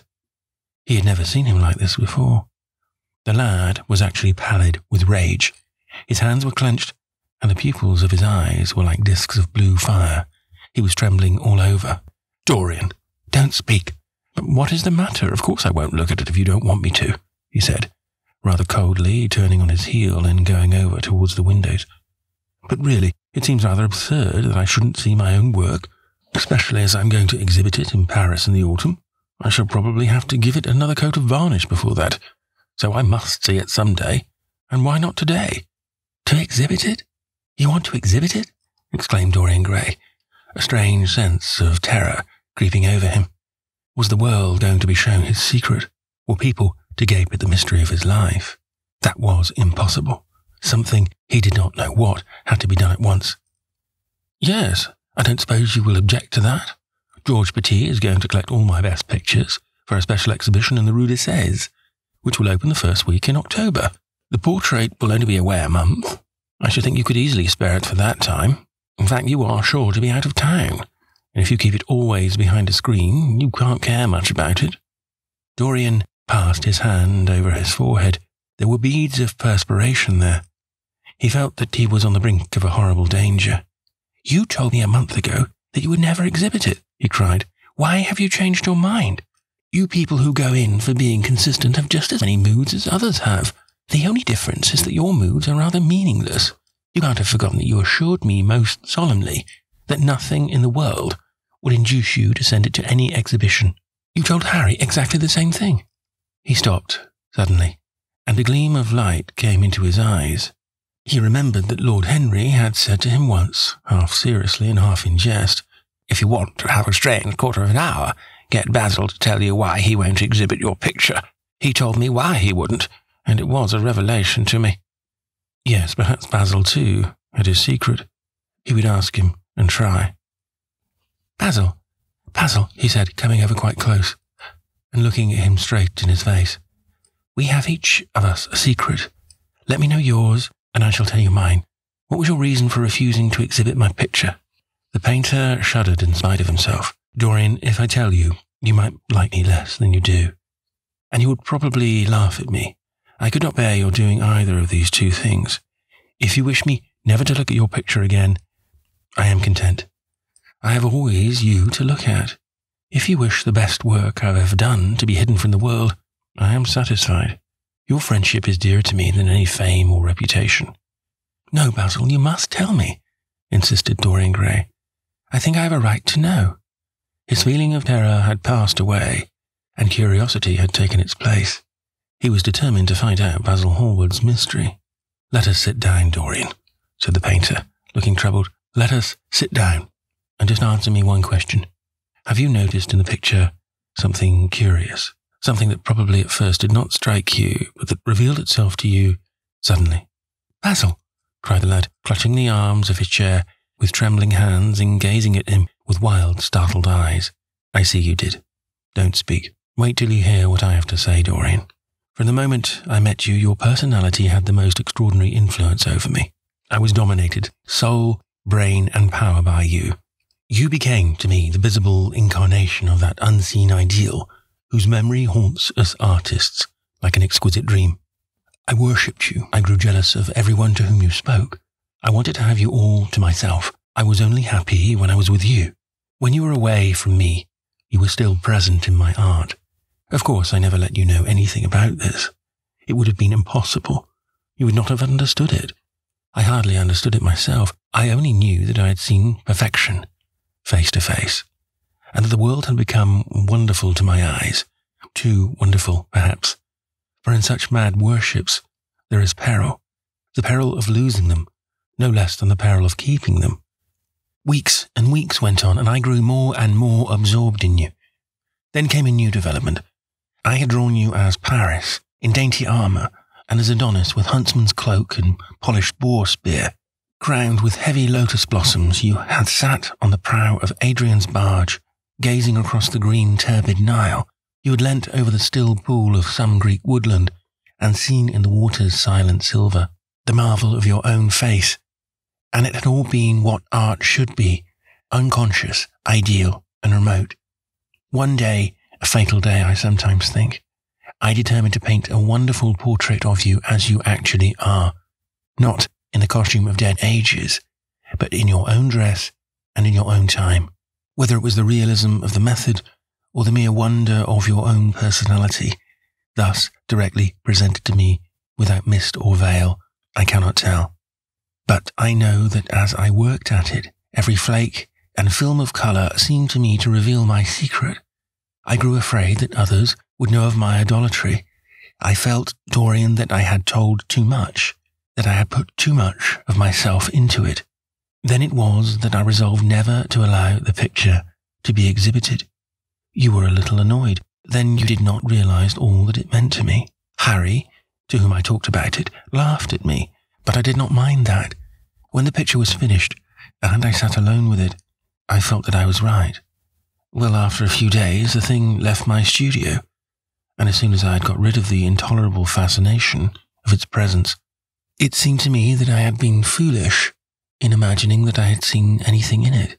More than that, you were extremely good-looking, and that I could paint. Every now I cannot help feeling that it is a mistake to think that the passion one feels in creation is ever really shown in the work one creates. Art is always more abstract than we fancy. Form and colour tell us of form and colour, that is all. It often seems to me that art conceals the artist far more completely than it ever reveals him. And so when I got this offer from Paris, I determined to make your portrait the principal thing in my exhibition. It never occurred to me that you would refuse. I see now that you were right. The picture cannot be shown. You must not be angry with me, Dorian, for what I have told you. As I said to Harry once, you are made to be worshipped. Dorian drew a long breath. The colour came back to his cheeks, and a smile played about his lips.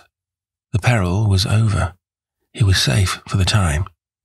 Yet he could not help feeling infinite pity for the painter who had just made this strange confession to him, and wondered if he himself would ever be so dominated by the personality of a friend.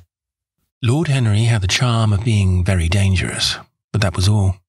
He was too clever and too cynical to be really fond of. Would there ever be someone who would fill him with a strange idolatry? Was that one of the things that life had in store? It is extraordinary to me, Dorian, said Hallward, that you should have seen this in the portrait. Did you really see it? I saw something in it, he answered, something that seemed to me very curious. Well, you don't mind my looking at the thing now? Dorian shook his head. "You must not ask me that, Basil. I could not possibly let you stand in front of that picture." "You will some day, surely." "Never." "Well, perhaps you are right. And now goodbye, Dorian. You have been the one person in my life who has really influenced my art. Whatever I have done that is good, I owe to you. Now, you don't know what it cost me to tell you all that I have told you." "My dear Basil," said Dorian, "what have you told me? Simply that you felt that you admired me too much. That is not even a compliment." "It was not intended as a compliment. It was a confession. Now that I have made it, something seems to have gone out of me. Perhaps one should never put one's worship into words. It was a very disappointing confession." "Well, what did you expect, Dorian? You didn't see anything else in the picture, did you?" "There was nothing else to see." "No, there was nothing else to see. Why do you ask?" "Oh, but you mustn't talk about worship. It is foolish. You and I are friends, Basil, and we must always remain so." "You have got Harry," said the painter sadly. "Oh, Harry," cried the lad with a ripple of laughter. "Harry spends his days in saying what is incredible, and his evenings in doing what is improbable. Just the sort of life I would like to lead. But still, I don't think I would go to Harry if I were in trouble. I would sooner go to you, Basil." "You will sit to me again?" "Impossible. You spoil my life as an artist by refusing, Dorian. No man came across two ideal things. Few come across one. I can't explain it to you, Basil, but I must never sit to you again. There is something fatal about a portrait. It has a life of its own. I will come and have tea with you. That will be just as pleasant." "Pleasanter for you, I am afraid," murmured Hallward regretfully. "And now goodbye. I am sorry you won't let me look at the picture once again, but that can't be helped. I quite understand what you feel about it." As he left the room, Dorian Gray smiled to himself. Poor Basil.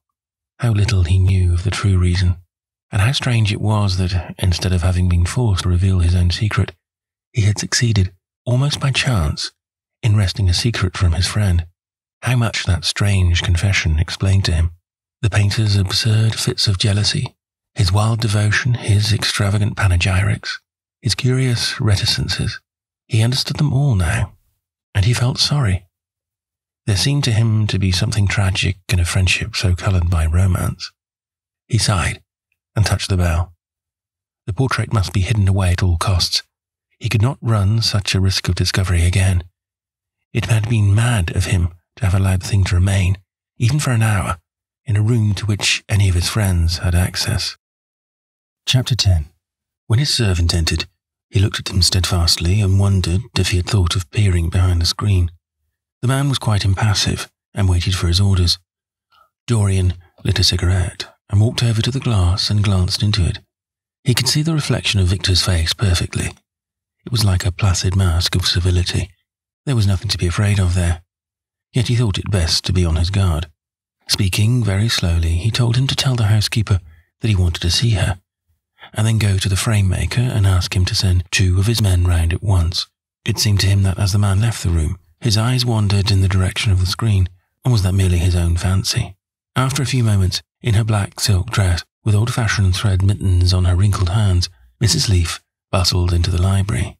He asked her for the key of the schoolroom. "The old schoolroom, Mr. Dorian?" she exclaimed. "Why, it is full of dust. I must get it arranged and put it straight before you go into it. It is not fit for you to see, sir. It is not indeed." "I don't want it put straight, Leaf. I only want the key." "Well, sir, you'll be covered with cobwebs if you go into it. Why, it hasn't been opened for nearly 5 years, not since his lordship died." He winced at the mention of his grandfather. He had hateful memories of him. "That doesn't matter," he answered. "I simply want to see the place, that is all. Give me the key." "And here is the key, sir," said the old lady, going over the contents of her bunch with tremulously uncertain hands. "Here is the key. I'll have it off the bunch in a moment. But you don't think of living up there, sir, and you so comfortable here?" "No, no," he cried petulantly.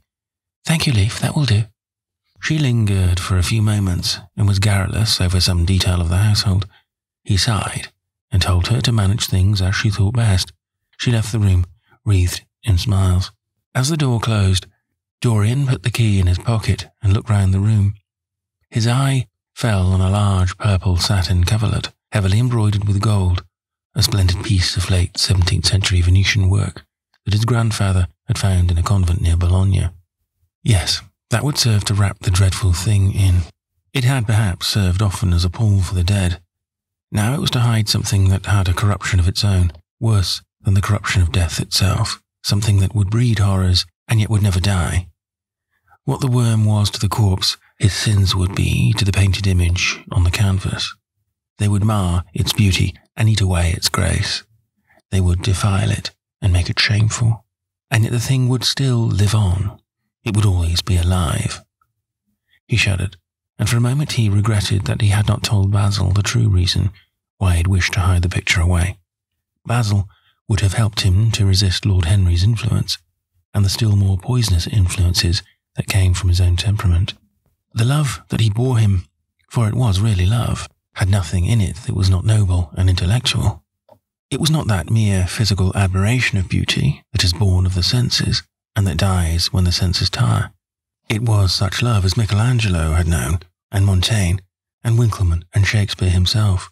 Yes, Basil could have saved him, but it was too late now. The past could always be annihilated. Regret, denial, or forgetfulness could do that, but the future was inevitable.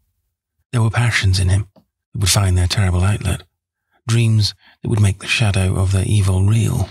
He took up from the couch the great purple and gold texture that covered it, and holding it in his hands, passed behind the screen. Was the face on the canvas viler than before? It seemed to him that it was unchanged, and yet his loathing of it was intensified. Gold hair, blue eyes, and rose-red lips. They were all there. It was simply the expression that had altered. That was horrible in its cruelty, compared to what he saw in it of censure or rebuke. How shallow Basil's reproaches about Sybil Vane had been. How shallow, and of what little account. His own soul was looking out at him from the canvas, and calling him to judgment. A look of pain came across him, and he flung the rich pall over the picture. As he did so, a knock came to the door. He passed out as his servant entered. "The persons are here, monsieur?" He felt that the man must be got rid of at once. He must not be allowed to know where the picture was being taken to. There was something sly about him, and he had thoughtful, treacherous eyes. Sitting down at the writing table, he scribbled a note to Lord Henry, asking him to send him round something to read, and reminding him that they were to meet at 8:15 that evening. "Wait for an answer," he said, handing it to him, "and show the men in here." In 2 or 3 minutes, there was another knock, and Mr. Hubbard himself, the celebrated frame-maker of South Audley Street, came in with a somewhat rough-looking young assistant. Mr. Hubbard was a florid, red-whiskered little man whose admiration for art was considerably tempered by the inveterate impecuniosity of most of the artists who dealt with him. As a rule, he never left his shop. He waited for people to come to him, but he always made an exception in favour of Dorian Gray. There was something about Dorian that charmed everybody. It was a pleasure even to see him. "What can I do for you, Mr. Gray?" he said, rubbing his fat, freckled hands. "I thought I would do myself the honour of coming round in person. I've just got a beauty of a frame, sir. Picked it up at a sale.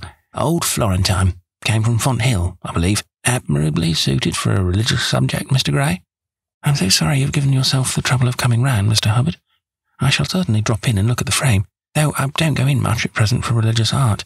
But today, I only want a picture carried to the top of the house for me. It is rather heavy, so I thought I would ask you to lend me a couple of your men. No trouble at all, Mr. Gray. I am delighted to be of any service to you. Which is the work of art, sir?" "This," replied Dorian, moving the screen back. "Can you move it, covering and all, just as it is? I don't want it to get scratched going upstairs." "There will be no difficulty, sir," said the genial frame-maker, beginning with the aid of his assistant to unhook the picture from the long brass chains by which it was suspended. "And now, where shall we carry it to, Mr. Gray?" "I will show you the way, Mr. Hubbard, if you will kindly follow me. Or perhaps you had better go in front. I am afraid it is right at the top of the house. We will go up by the front staircase, as it is wider." He held the door open for them, and they passed out into the hall and began the ascent. The elaborate character of the frame had made the picture extremely bulky, and now and then, in spite of the obsequious protests of Mr. Hubbard, who had the true tradesman's dispirited dislike of seeing a gentleman doing anything useful, Dorian put his hand to it so as to help them. "Something of a load to carry, sir," gasped the little man when they reached the top landing, and he wiped his shiny forehead. "I'm afraid it is rather heavy," murmured Dorian. as he unlocked the door that opened into the room that was to keep for him the curious secret of his life and hide his soul from the eyes of men. He had not entered the place for more than 4 years, not indeed since he had used it first as a playroom when he was a child, and then as a study when he grew somewhat older. It was a large, well-proportioned room, which had been specially built by the last Lord Kelso for the use of the little grandson, whom, for his strange likeness to his mother, and also for other reasons, he had always hated and desired to keep at a distance. It appeared to Dorian to have but little changed. There was a huge Italian cassone with its fantastically painted panels, and its tarnished gilt mouldings in which he had so often hidden himself as a boy. There, the satinwood bookcase filled with his dog-eared schoolbooks.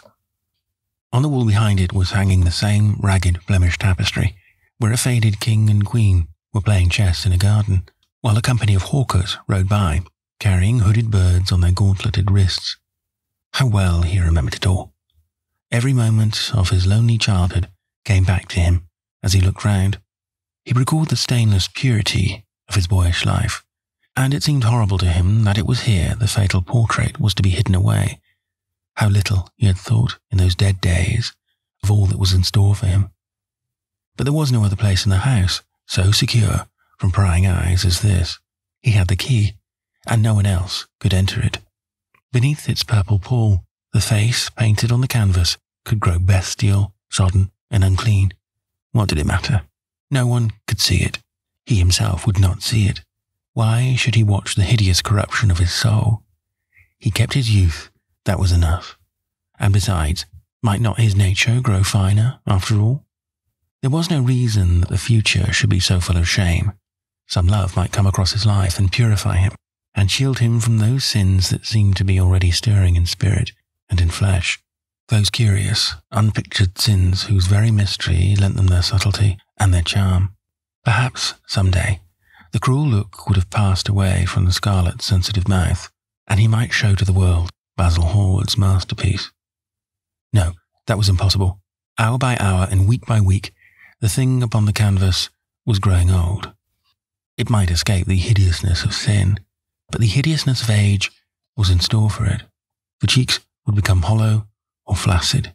Yellow crow's feet would creep round the fading eyes and make them horrible. The hair would lose its brightness. The mouth would gape or droop, would be foolish or gross, as the mouths of old men are.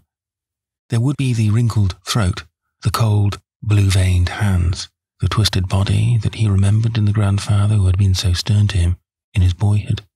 The picture had to be concealed. There was no help for it. "Bring it in, Mr. Hubbard, please," he said, wearily turning around. "I'm sorry I kept you so long. I was thinking of something else." "Always glad to have a rest, Mr. Gray," answered the frame-maker, who was still gasping for breath. "Where shall we put it, sir?" "Oh, anywhere. Here, this will do. I don't want to have it hung up. Just lean it against the wall, thanks." "Might one look at the work of art, sir?" Dorian started. "It would not interest you, Mr. Hubbard," he said, keeping his eye on the man. He felt ready to leap upon him and fling him to the ground if he dared to lift the gorgeous hanging that concealed the secret of his life. "I shan't trouble you any more now. I'm much obliged for your kindness in coming round." "Not at all, Mr. Gray. Ever ready to do anything for you, sir." And Mr. Hubbard tramped downstairs, followed by the assistant, who glanced back at Dorian with a look of shy wonder in his rough, uncomely face. He had never seen anyone so marvellous. When the sound of their footsteps had died away, Dorian locked the door and put the key in his pocket. He felt safe now. No one would ever look upon the horrible thing. No eye but his would ever see his shame. On reaching the library, he found that it was just after 5 o'clock, and that the tea had already been brought up. On a little table of dark perfumed wood, thickly encrusted with nacre, a present from Lady Radley, his guardian's wife, a pretty professional invalid who had spent the preceding winter in Cairo, was lying a note from Lord Henry, and beside it was a book bound in yellow paper, the cover slightly torn and the edges soiled. A copy of the 3rd edition of the St. James's Gazette had been placed on the tea tray. It was evident that Victor had returned. He wondered if he had met the man in the hall as they were leaving the house, and had wormed out of them what they had been doing. He would be sure to miss the picture, had no doubt missed it already, while he had been laying the tea things. The screen had not been set back, and a blank space was visible on the wall. Perhaps some night he might find him creeping upstairs and trying to force the door of the room. It was a horrible thing to have a spy in one's house. He had heard of rich men who had been blackmailed all their lives by some servant who had read a letter, or overheard a conversation, or picked up a card with an address, or found beneath the pillow a withered flower or a shred of crumpled lace. He sighed, and having poured himself out some tea, opened Lord Henry's note. It was simply to say that he sent him round the evening paper and a book that might interest him, and that he would be at the club at 8:15. He opened the St. James's languidly and looked through it. A red pencil mark on the 5th page caught his eye. It drew attention to the following paragraph. Inquest on an actress. An inquest was held this morning at the Bell Tavern, Hoxton Road, by Mr. Danby, the district coroner, on the body of Sybil Vane, a young actress recently engaged at the Royal Theatre, Holborn. A verdict of death by misadventure was returned. Considerable sympathy was expressed for the mother of the deceased, who was greatly affected during the giving of her own evidence, and that of Dr. Birrell, who had made the post-mortem examination of the deceased. He frowned, and tearing the paper in two, went across the room and flung the pieces away. How ugly it all was, and how horribly real ugliness made things. He felt a little annoyed with Lord Henry for having sent him the report, and it was certainly stupid of him to have marked it with red pencil. Victor might have read it. The man knew more than enough English for that. Perhaps he had read it, and had begun to suspect something. And yet, what did it matter? What had Dorian Gray to do with Sybil Vane's death? There was nothing to fear. Dorian Gray had not killed her. His eye fell on the yellow book that Lord Henry had sent him. What was it, he wondered.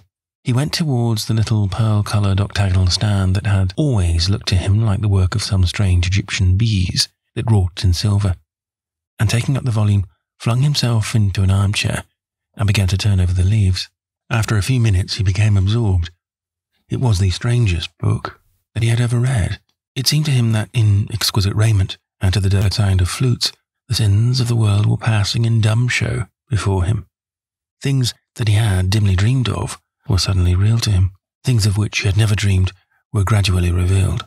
It was a novel without a plot and with only one character, being, indeed, simply a psychological study of a certain young Parisian who spent his life trying to realize, in the 19th century, all the passions and modes of thought that belonged to every century except his own, and to sum up, as it were, in himself, the various moods through which the world's spirit had ever passed, loving for their mere artificiality those renunciations that men have unwisely called virtue, as much as those natural rebellions that wise men still call sin.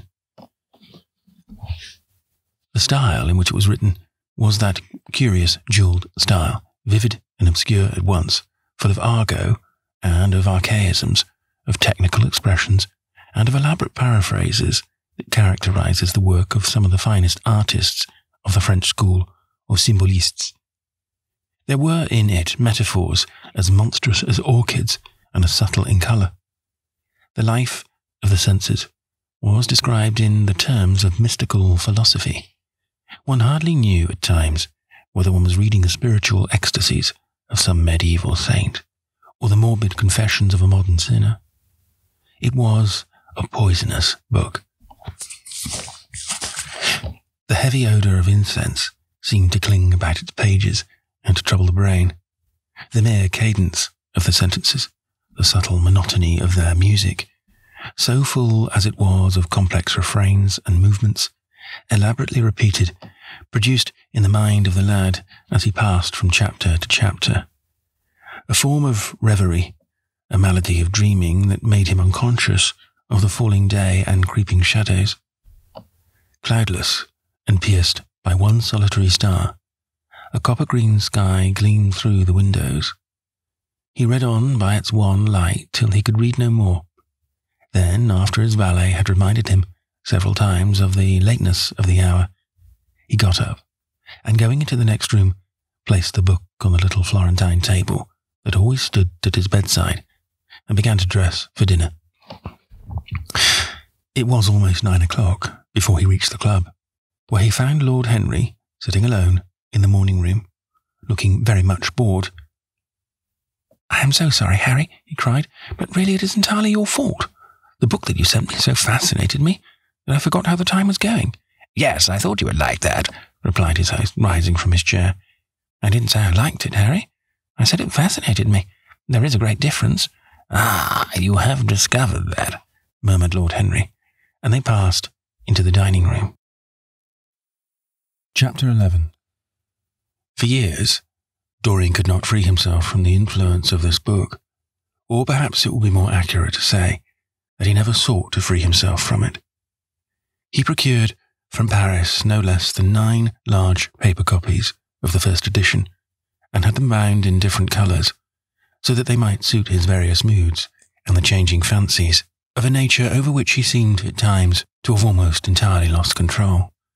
The hero, the wonderful young Parisian in whom the romantic and scientific temperaments were so strangely blended, became to him a kind of prefiguring type of himself, and indeed the whole book seemed to him to contain the story of his own life, written before he had lived it. In one point, he was more fortunate than the novel's fantastic hero.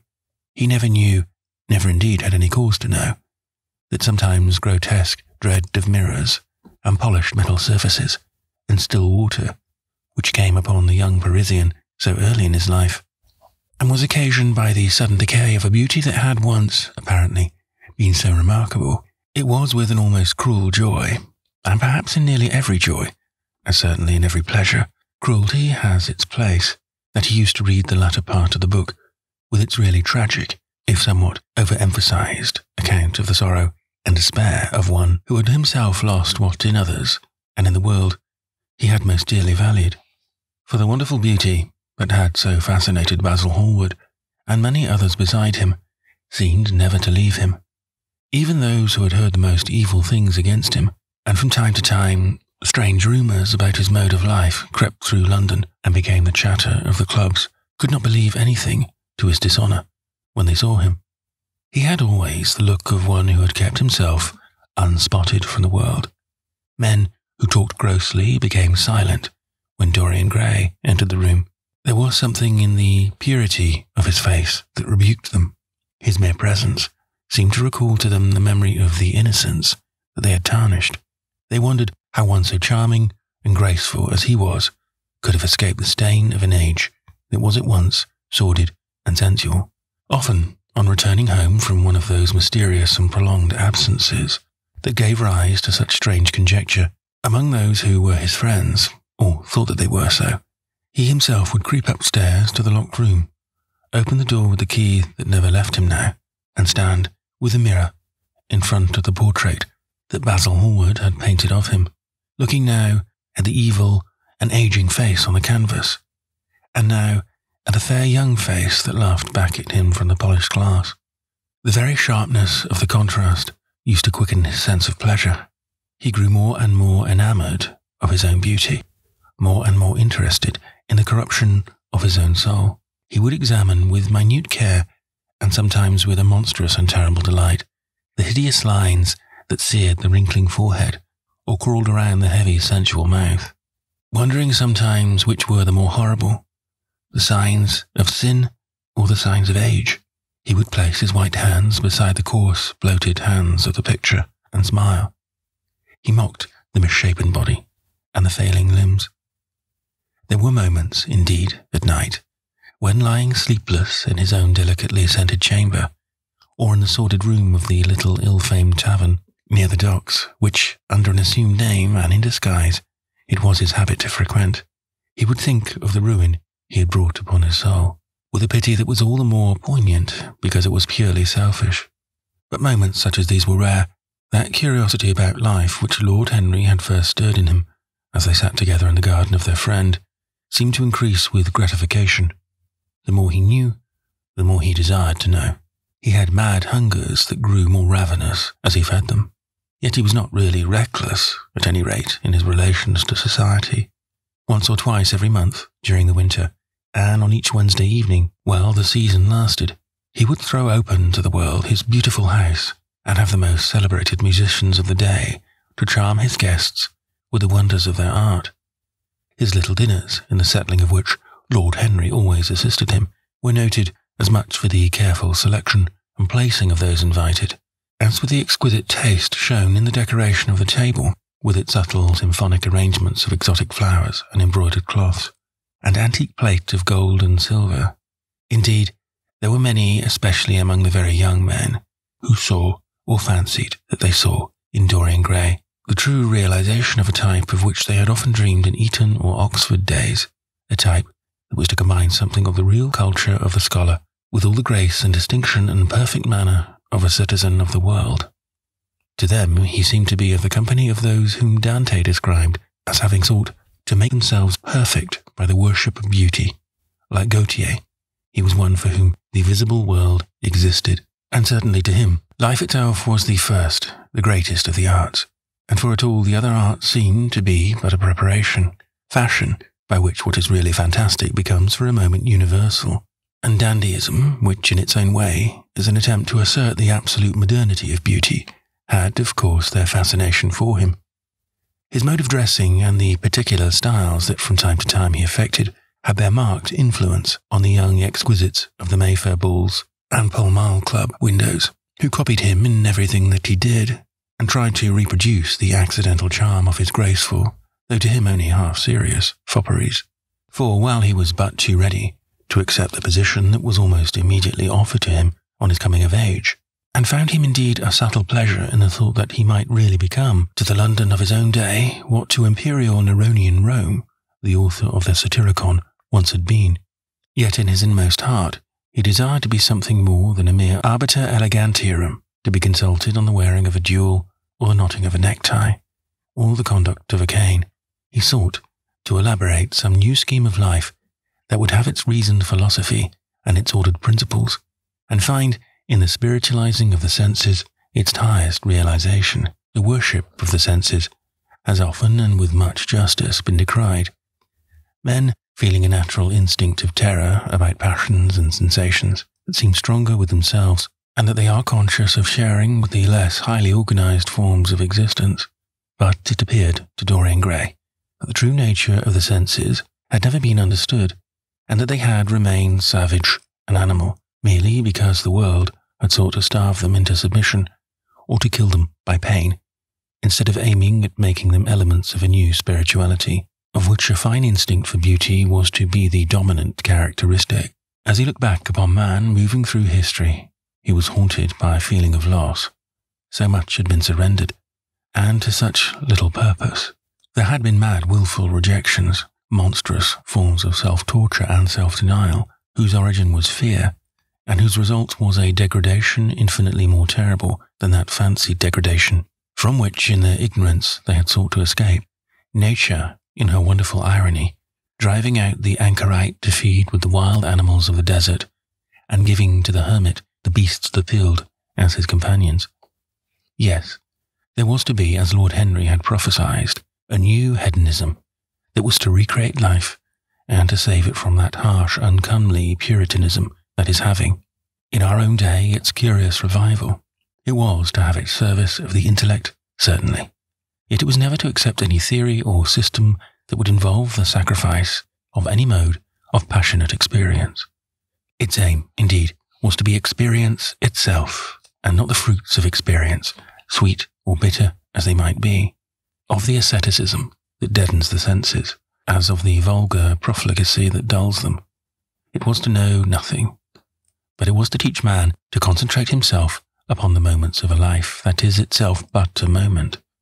There are few of us who have not sometimes wakened before dawn, either after one of those dreamless nights that make us almost enamoured of death, or one of those nights of horror and misshapen joy, when through the chambers of the brain sweep phantoms more terrible than reality itself, an instinct with that vivid life that lurks in all grotesques, and that lends to Gothic art its enduring vitality. This art being, one might fancy, especially the art of those whose minds have been troubled with the malady of reverie. Gradually white fingers creep through the curtains, and they appear to tremble. In black, fantastic shapes, dumb shadows crawl into the corners of the room and crouch there. Outside, there is the stirring of birds among the leaves, or the sound of men going forth to their work, or the sigh and sob of the wind coming down from the hills and wandering round the silent house, as though it feared to wake the sleepers, and yet must needs call forth sleep from her purple cave. Veil after veil of thin, dusky gauze is lifted, and by degrees the forms and colours of things are restored to them, and we watch the dawn, remaking the world in its antique pattern. The wan mirrors get back their mimic life. The flameless tapers stand where we had left them, and beside them lies the half-cut book that we had been studying, or the wired flower that we had worn at the ball, or the letter that we had been afraid to read, or that we had read too often. Nothing seems to us changed. Out of the unreal shadows of the night comes back the real life that we had known. We have to resume it where we had left off, and there steals over us a terrible sense of the necessity for the continuance of energy in the same wearisome round of stereotyped habits, or a wild longing, it may be, that our eyelids might open some morning upon a world that had been refashioned anew in the darkness for our pleasure, a world in which things would have fresh shapes and colours and be changed or have other secrets, a world in which the past would have little or no place, or survive at any rate, in no conscious form of obligation or regret, the remembrance even of joy having its bitterness, and the memories of pleasure their pain.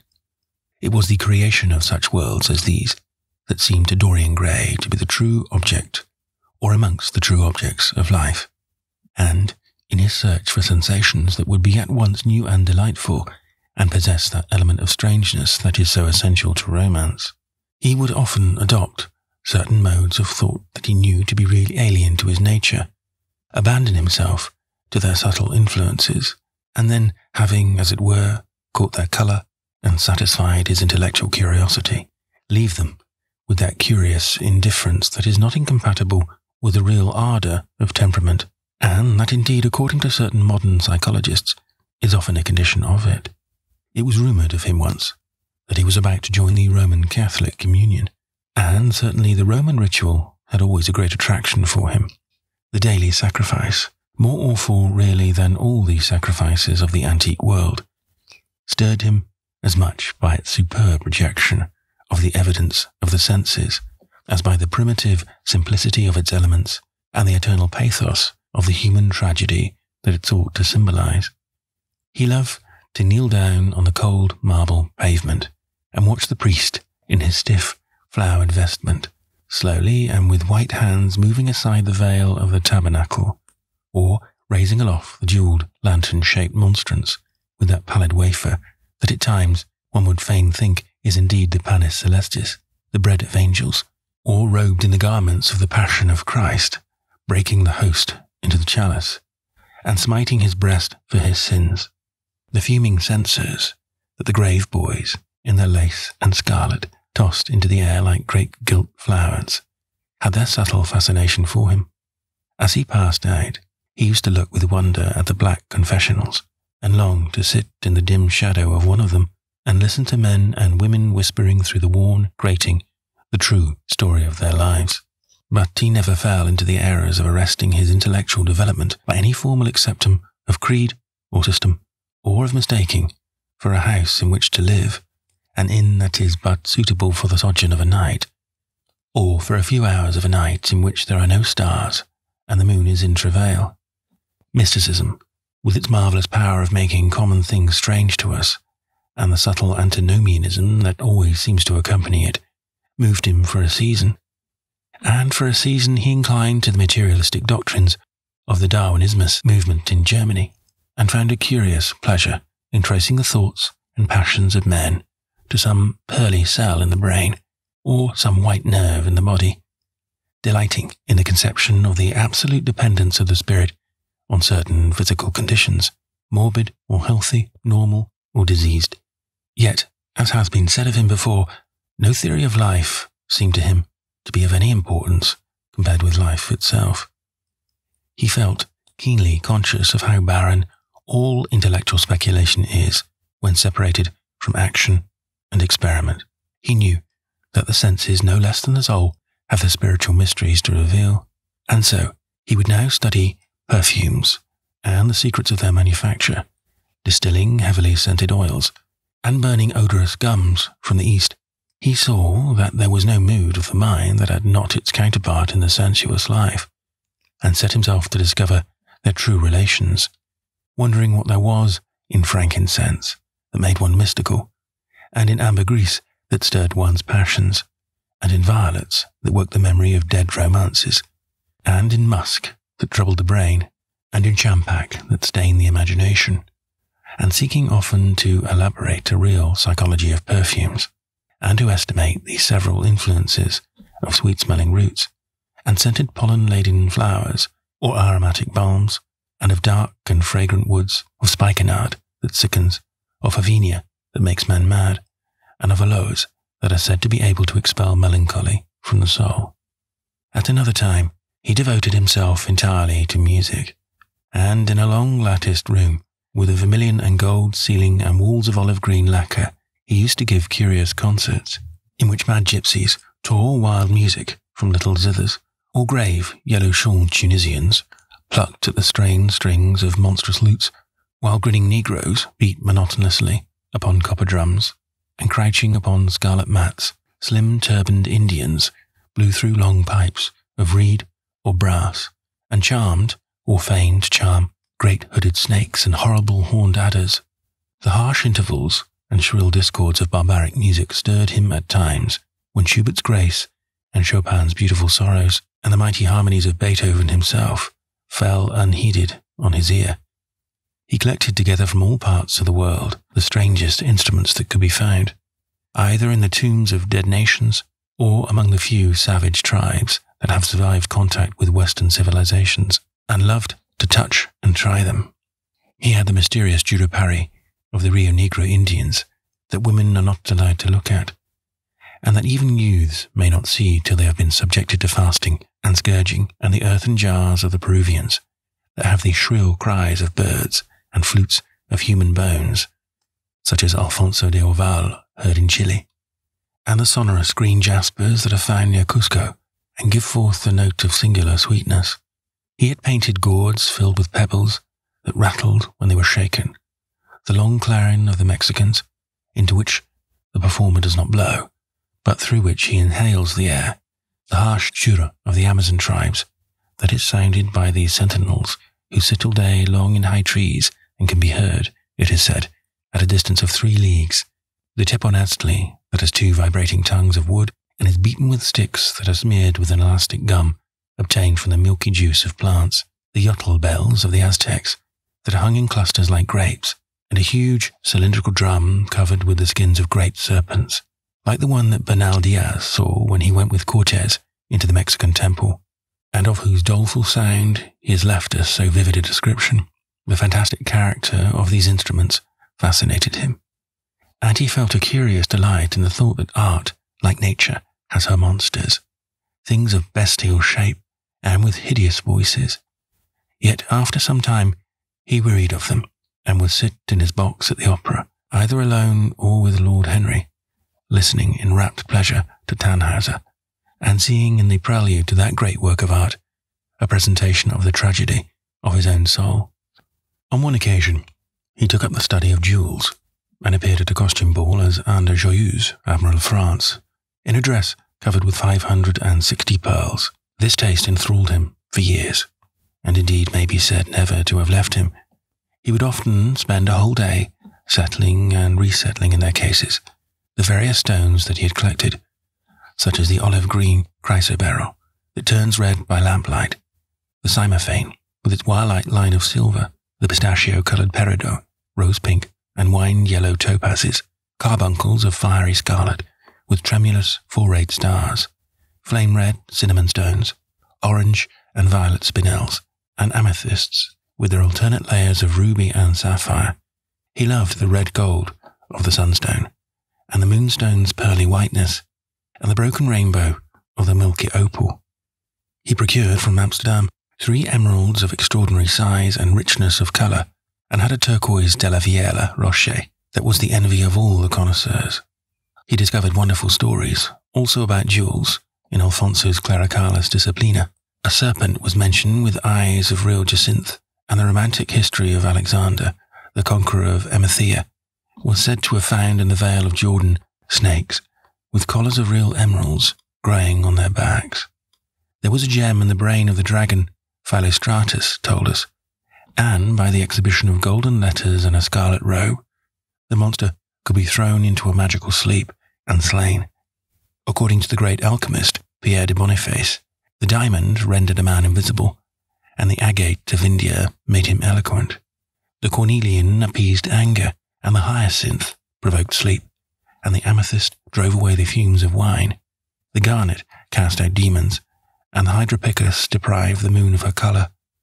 The selenite waxed and waned with the moon, and the meliseus that discovers thieves could be affected only by the blood of kids. Leonardus Camillus had seen a white stone taken from the brain of a newly killed toad that was a certain antidote against poison.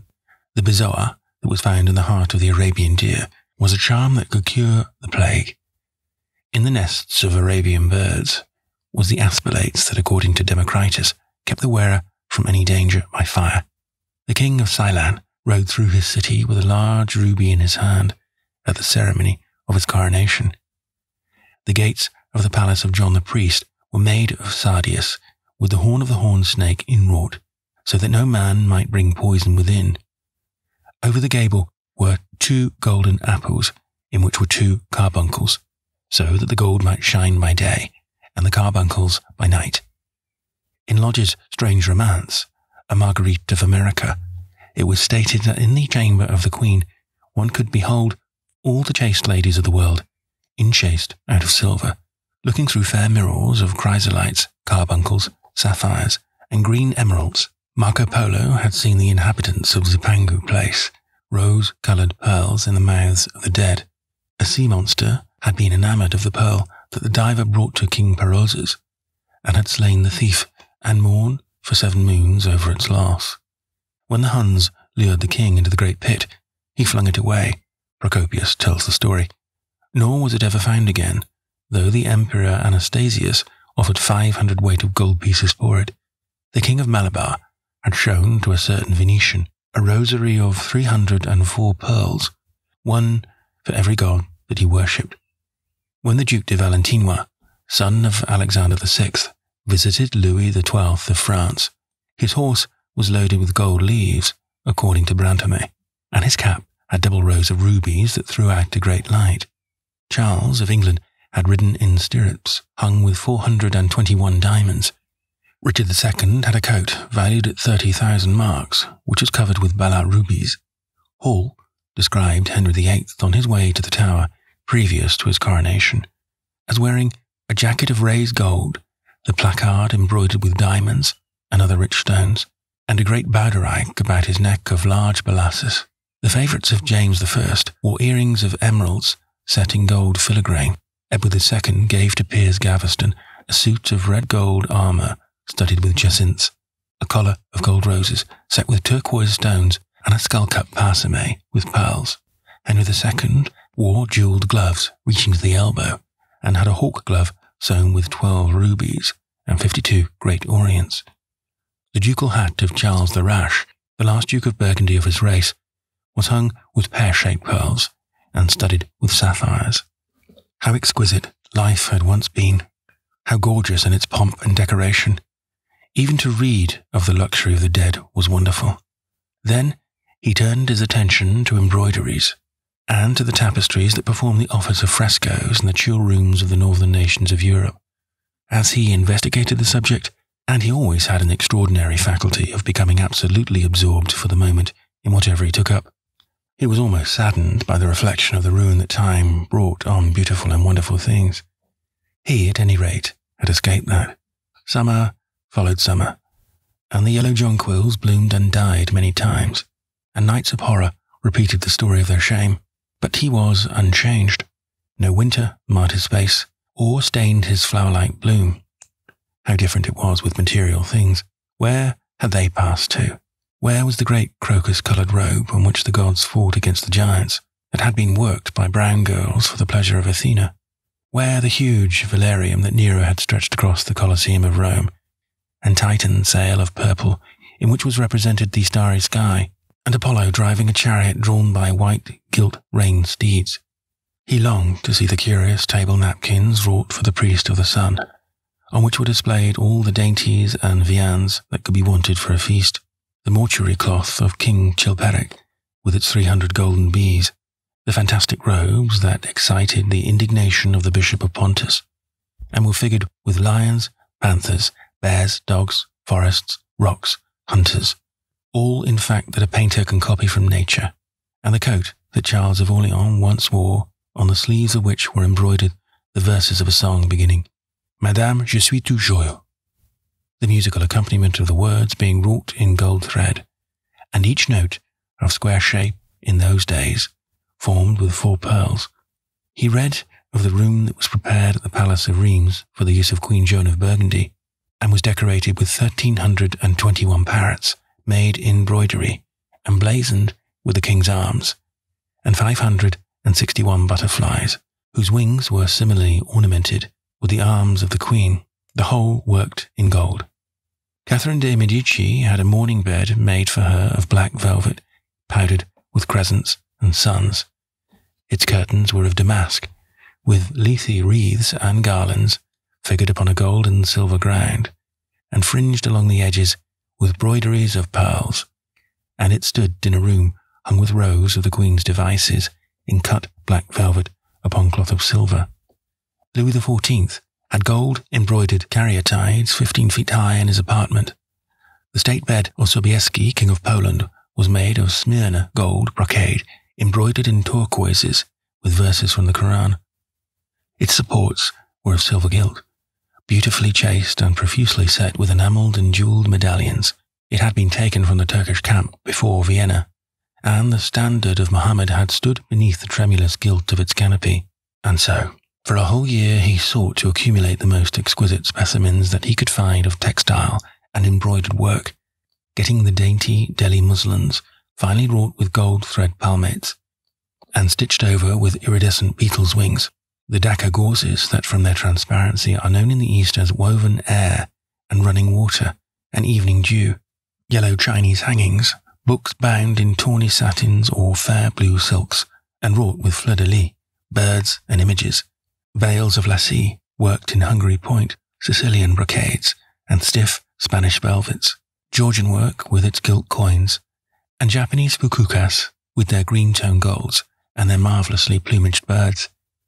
He had a special passion also for ecclesiastical vestments, as indeed he had for everything connected with the service of the church.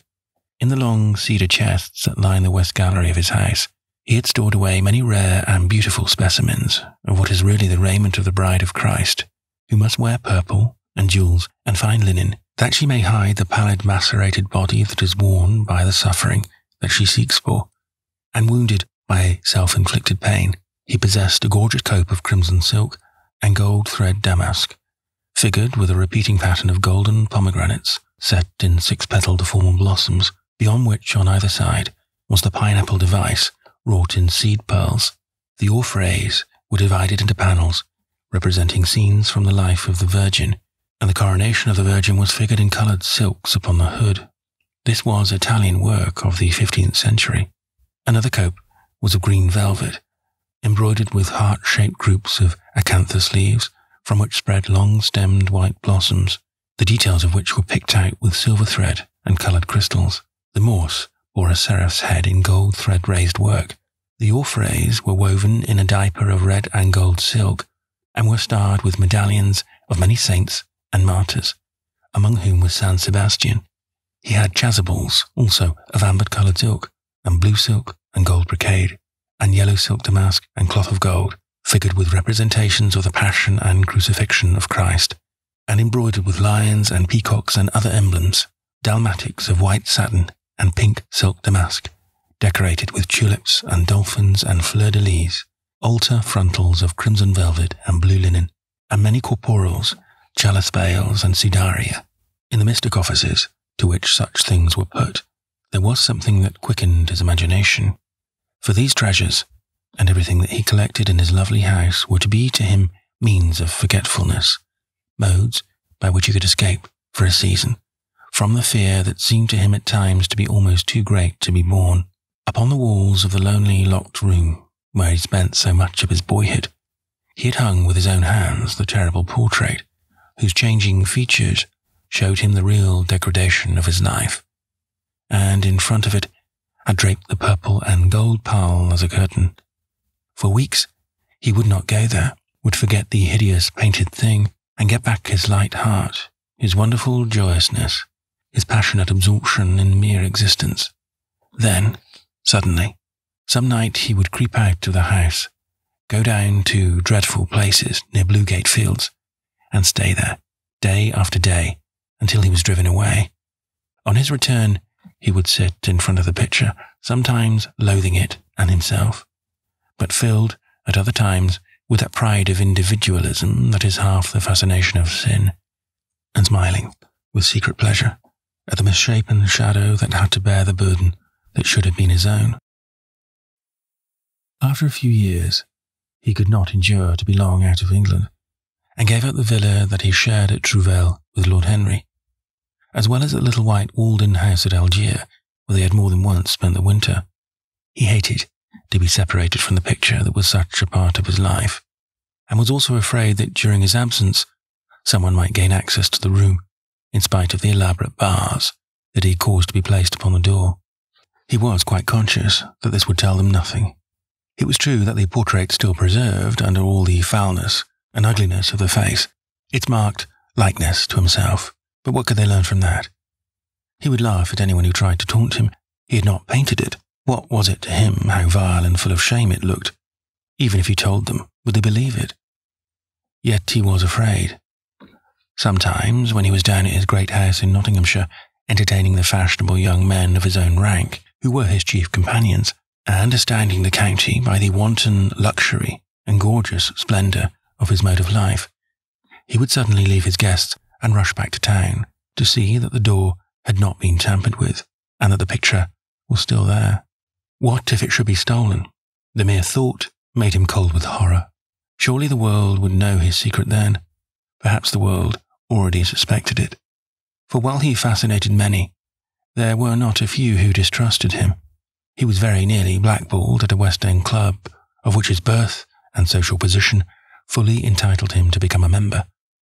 And it was said that on one occasion, when he was brought by a friend into the smoking room of the Churchill, the Duke of Berwick and another gentleman got up in a marked manner and went out. Curious stories became current about him after he had passed his 25th year. It was rumoured that he had been seen brawling with foreign sailors in a low den in the distant parts of Whitechapel, and that he consorted with thieves and coiners and knew the mysteries of their trade. His extraordinary absences became notorious, and when he used to reappear again in society, men would whisper to each other in corners, or pass him with a sneer, or look at him with cold, searching eyes, as though they were determined to discover his secret. Of such insolences and attempted slights he, of course, took no notice, and in the opinion of most people, his frank, debonair manner, his charming boyish smile, and the infinite grace of that wonderful youth that seemed never to leave him, were in themselves a sufficient answer to the calumnies, for so they termed them, that were circulated about him. It was remarked, however, that some of those who had been most intimate with him appeared, after a time, to shun him. Women who had wildly adored him, and for his sake had braved all social censure, and set convention at defiance, were seen to grow pallid with shame or horror if Dorian Gray entered the room. Yet these whispered scandals only increased, in the eyes of many, his strange and dangerous charm. His great wealth was a certain element of security. Society, civilized society at least, is never very ready to believe anything to the detriment of those who are both rich and fascinating. It feels instinctively that manners are of more importance than morals, and in its opinion, the highest respectability is of much less value than the possession of a good chef. And after all, it is a very poor consolation to be told that the man who has given one a bad dinner or poor wine is irreproachable in his private life. Even the cardinal virtues cannot atone for half-cold entrees, as Lord Henry remarked once in a discussion on the subject, and there is, possibly, a good deal to be said for his view. For the canons of good society are, or should be, the same as the canons of art. Form is absolutely essential to it.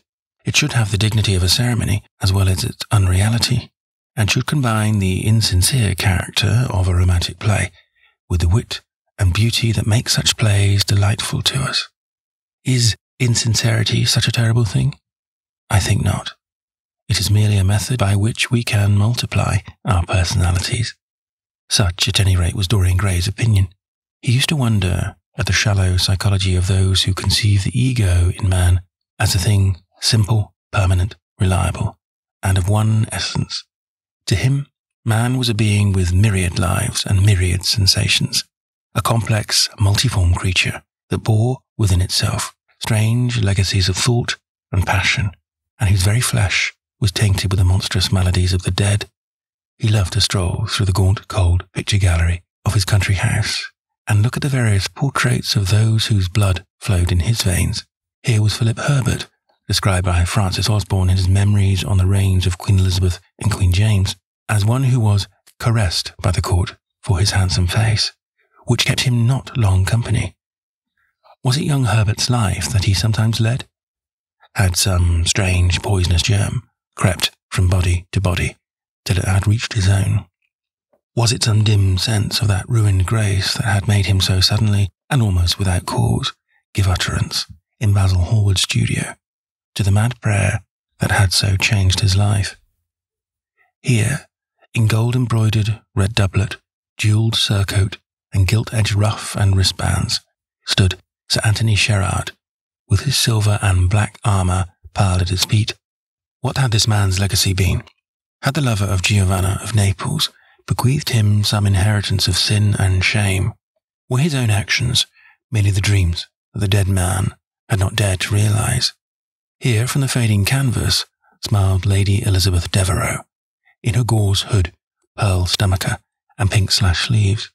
A flower was in her right hand, and her left clasped an enamelled collar of white and damask roses. On a table, by her side, lay a mandolin and an apple. There were large green rosettes upon her little pointed shoes. He knew her life and the strange stories that were told about her lovers. Had he something of her temperament in him? Those oval, heavy-lidded eyes seemed to look curiously at him. What of George Willoughby, with his powdered hair and fantastic patches? How evil he looked! The face was saturnine and swarthy, and the sensual lips seemed to be twisted with disdain. Delicate lace ruffles fell over the lean yellow hands that were so overladen with rings. He had been a macaroni of the 18th century, and the friend, in his youth, of Lord Ferrars. What of the second Lord Beckenham, the companion of the Prince Regent in his wildest days, and one of the witnesses at the secret marriage with Mrs. Fitzherbert? How proud and handsome he was, with his chestnut curls and insolent pose. What passions had he bequeathed? The world had looked upon him as infamous. He had led the orgies at Carlton House. The star of the Garter glittered upon his breast. Beside him hung the portrait of his wife, a pallid, thin-lipped woman in black. Her blood also stirred within him. How curious it all seemed. And his mother, with her Lady Hamilton face and her moist, wine-dashed lips. He knew what he had got from her. He had got from her his beauty and his passion for the beauty of others. She laughed at him in her loose bacchant dress. There were vine leaves in her hair. The purple spilled from the cup she was holding. The carnations of the painting had withered, but the eyes were still wonderful in their depth and brilliancy of colour. They seemed to follow him wherever he went. Yet one had ancestors in literature as well as in one's own race, nearer perhaps in type and temperament, many of them, and certainly with an influence of which one was more absolutely conscious. There were times when it appeared to Dorian Gray that the whole of history was merely the record of his own life, not as he had lived it in act and circumstance, but as his imagination had created it for him, as it had been in his brain and in his passions. He felt that he had known them all, those strange, terrible figures that had passed across the stage of the world and made sin so marvellous and evil so full of subtlety. It seemed to him that in some mysterious way their lives had been his own. The hero of the wonderful novel that had so influenced his life had himself known this curious fancy.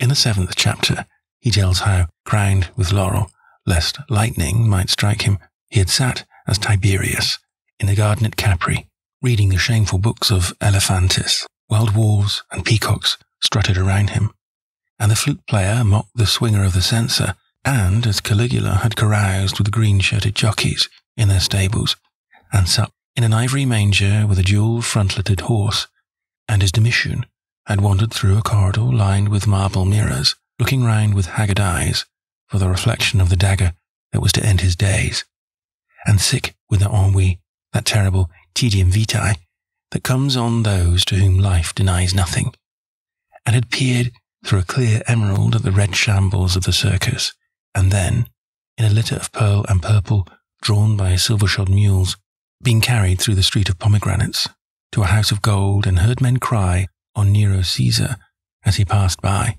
and as Elagabalus had painted his face with colours, and plied the distaff among the women, and brought the moon from Carthage, and given her in mystic marriage to the sun.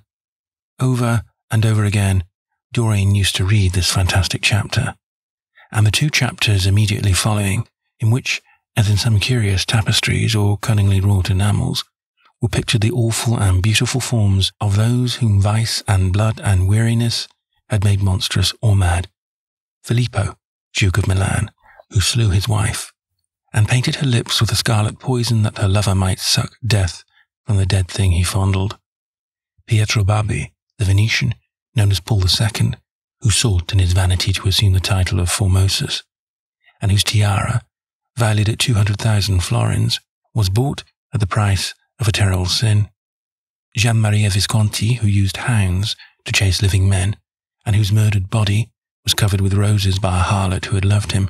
The Borgia, on his white horse, with fratricide riding beside him, and his mantle stained with the blood of Perotto.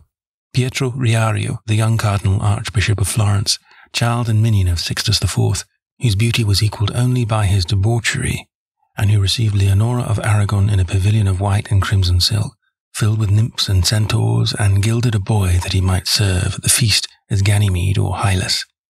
Ezelin, whose melancholy could be cured only by the spectacle of death, and who had a passion for red blood, as other men have for red wine, the son of the fiend, as was reported, and one who had cheated his father at dice when gambling with him for his own soul, Giambattista Cibo, who in mockery took the name of Innocent, and into whose torpid veins the blood of 3 lads was infused by a Jewish doctor.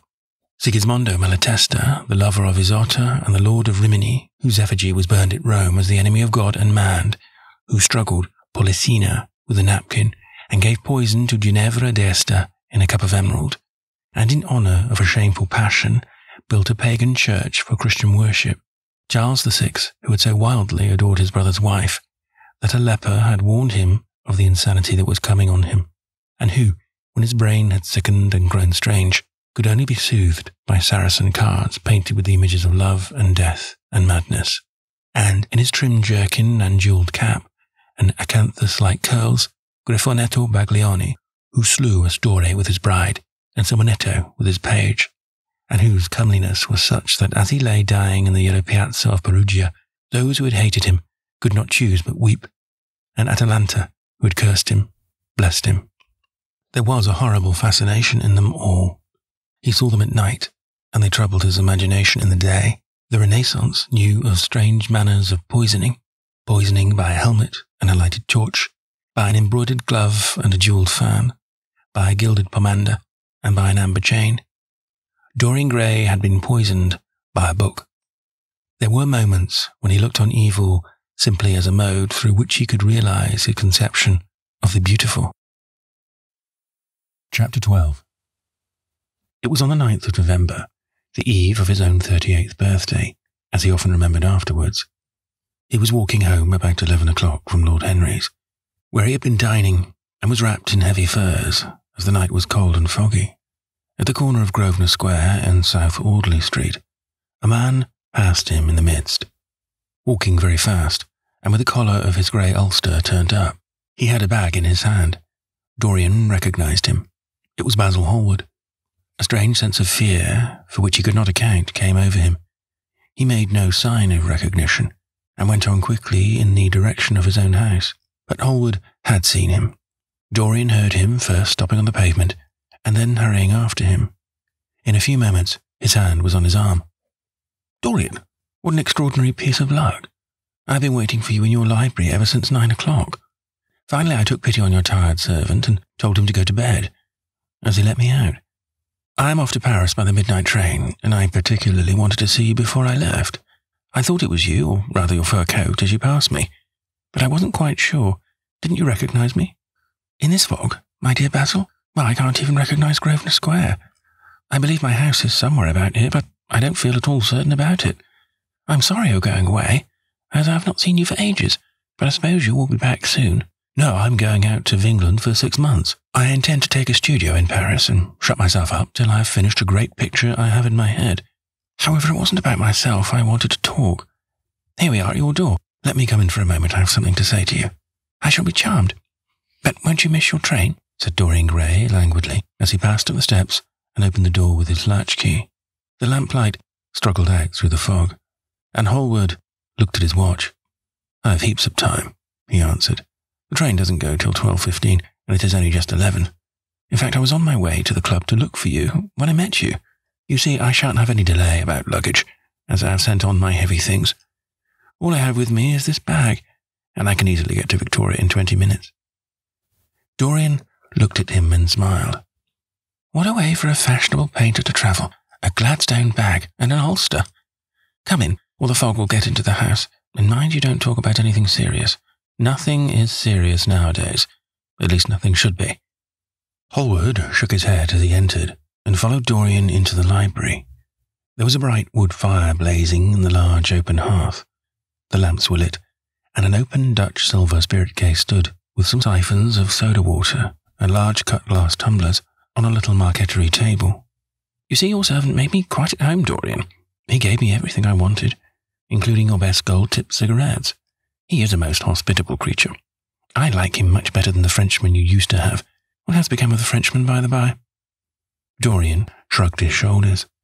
"I believe he married Lady Radley's maid, and has established her in Paris as an English dressmaker. Anglo-money is very fashionable over there now, I hear.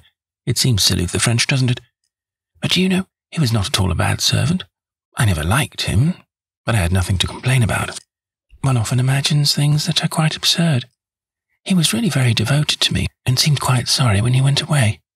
Have another brandy and soda? Or would you like hock and seltzer? I always take hock and seltzer myself. There are sure to be some in the next room." "Thanks, I won't have anything more," said the painter, taking his cap and coat off, and throwing them on the bag that he had placed in the counter. "And now, my dear fellow, I want to speak to you seriously. Don't frown like that. You make it so much more difficult for me." "What is it all about?" cried Dorian, in his petulant way, flinging himself down on the sofa. "I hope it is not about myself. I'm tired of myself tonight. I should like to be somebody else." "It is about yourself," answered Hallward, in his grave, deep voice.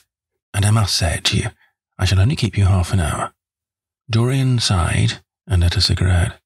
"Half an hour?" he murmured. "It is not much to ask of you, Dorian, and it is entirely for your own sake that I am speaking. I think it right that you should know that the most dreadful things are being said against you in London." "I don't wish to know anything about them. I love scandals about other people, but scandals about myself don't interest me. They have not got the charm of novelty." "They must interest you, Dorian. Every gentleman is interested in his good name. You don't want people to talk of you as something vile and degraded. Of course, you have your position and your wealth and all that kind of thing. But position and wealth are not everything. Mind you, I don't believe these rumours at all. At least, I can't believe them when I see you. Sin is a thing that writes itself across a man's face. It cannot be concealed. People talk sometimes of secret vices. There are no such things.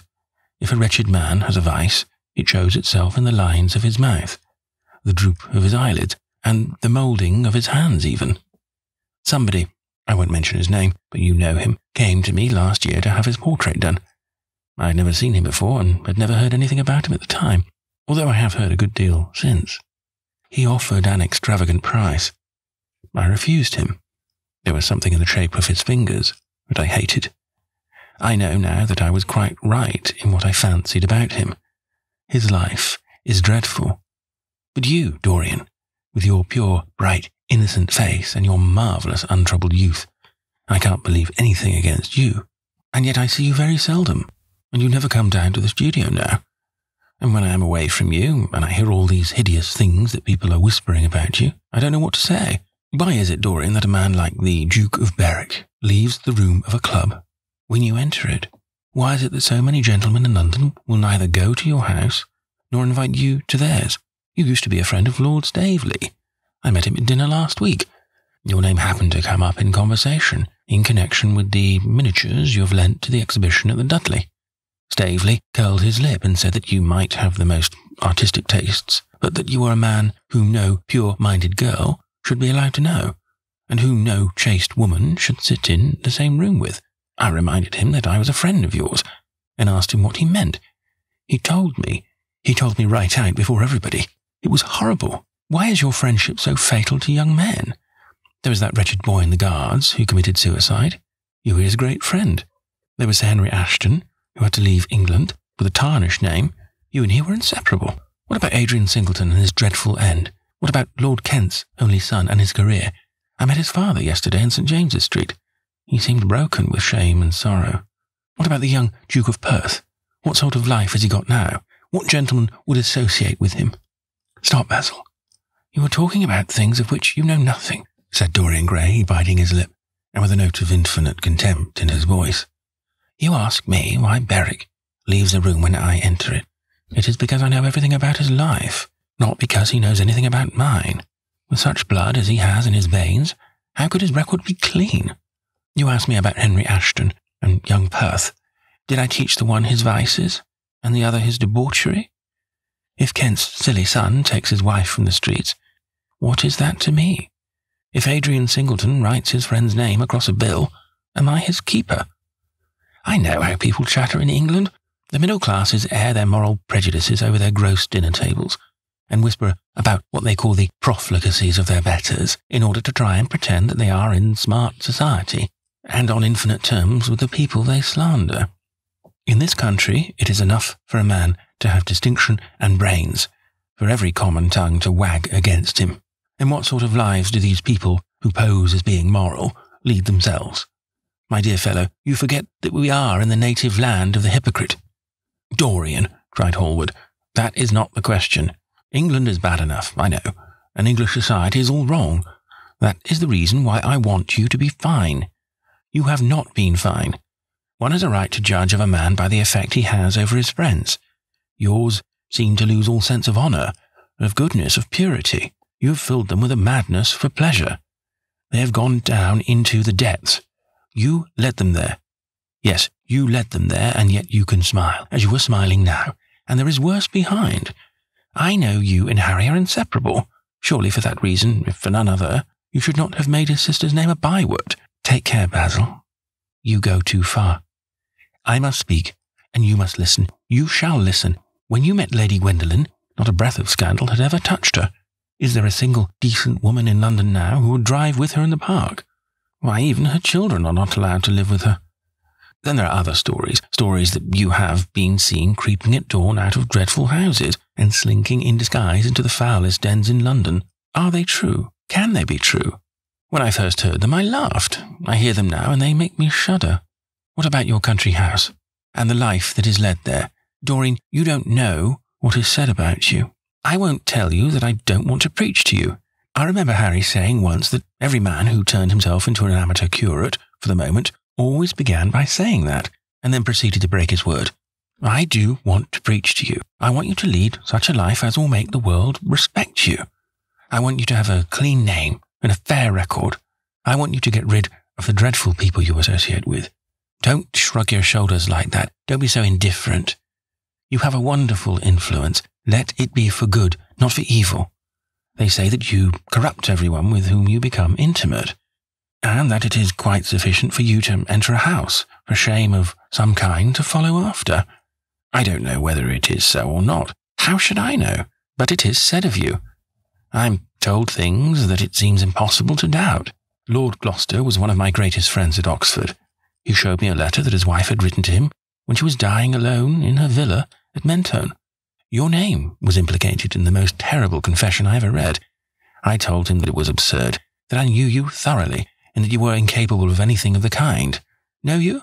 I wonder, do I know you? Before I could answer that, I should have to see your soul. To see my soul? Muttered Dorian Gray, starting up from the sofa and turning almost white from fear. Yes, answered Hallward gravely, and with deep-toned sorrow in his voice. To see your soul. But only God can do that. A bitter laugh of mockery broke from the lips of the younger man.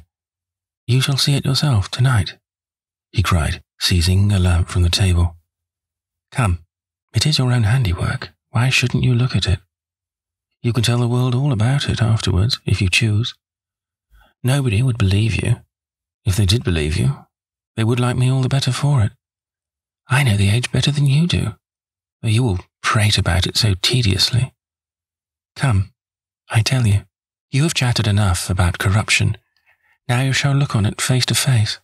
There was the madness of pride in every word he uttered. He stamped his foot upon the ground in his boyish, insolent manner. He felt a terrible joy at the thought that someone else was to share his secret, and that the man who had painted the portrait that was the origin of all his shame was to be burdened for the rest of his life with the hideous memory of what he had done. Yes, he continued, coming closer to him, and looking steadfastly into his stern eyes, I shall show you my soul. You shall see the thing that you fancy only God can see.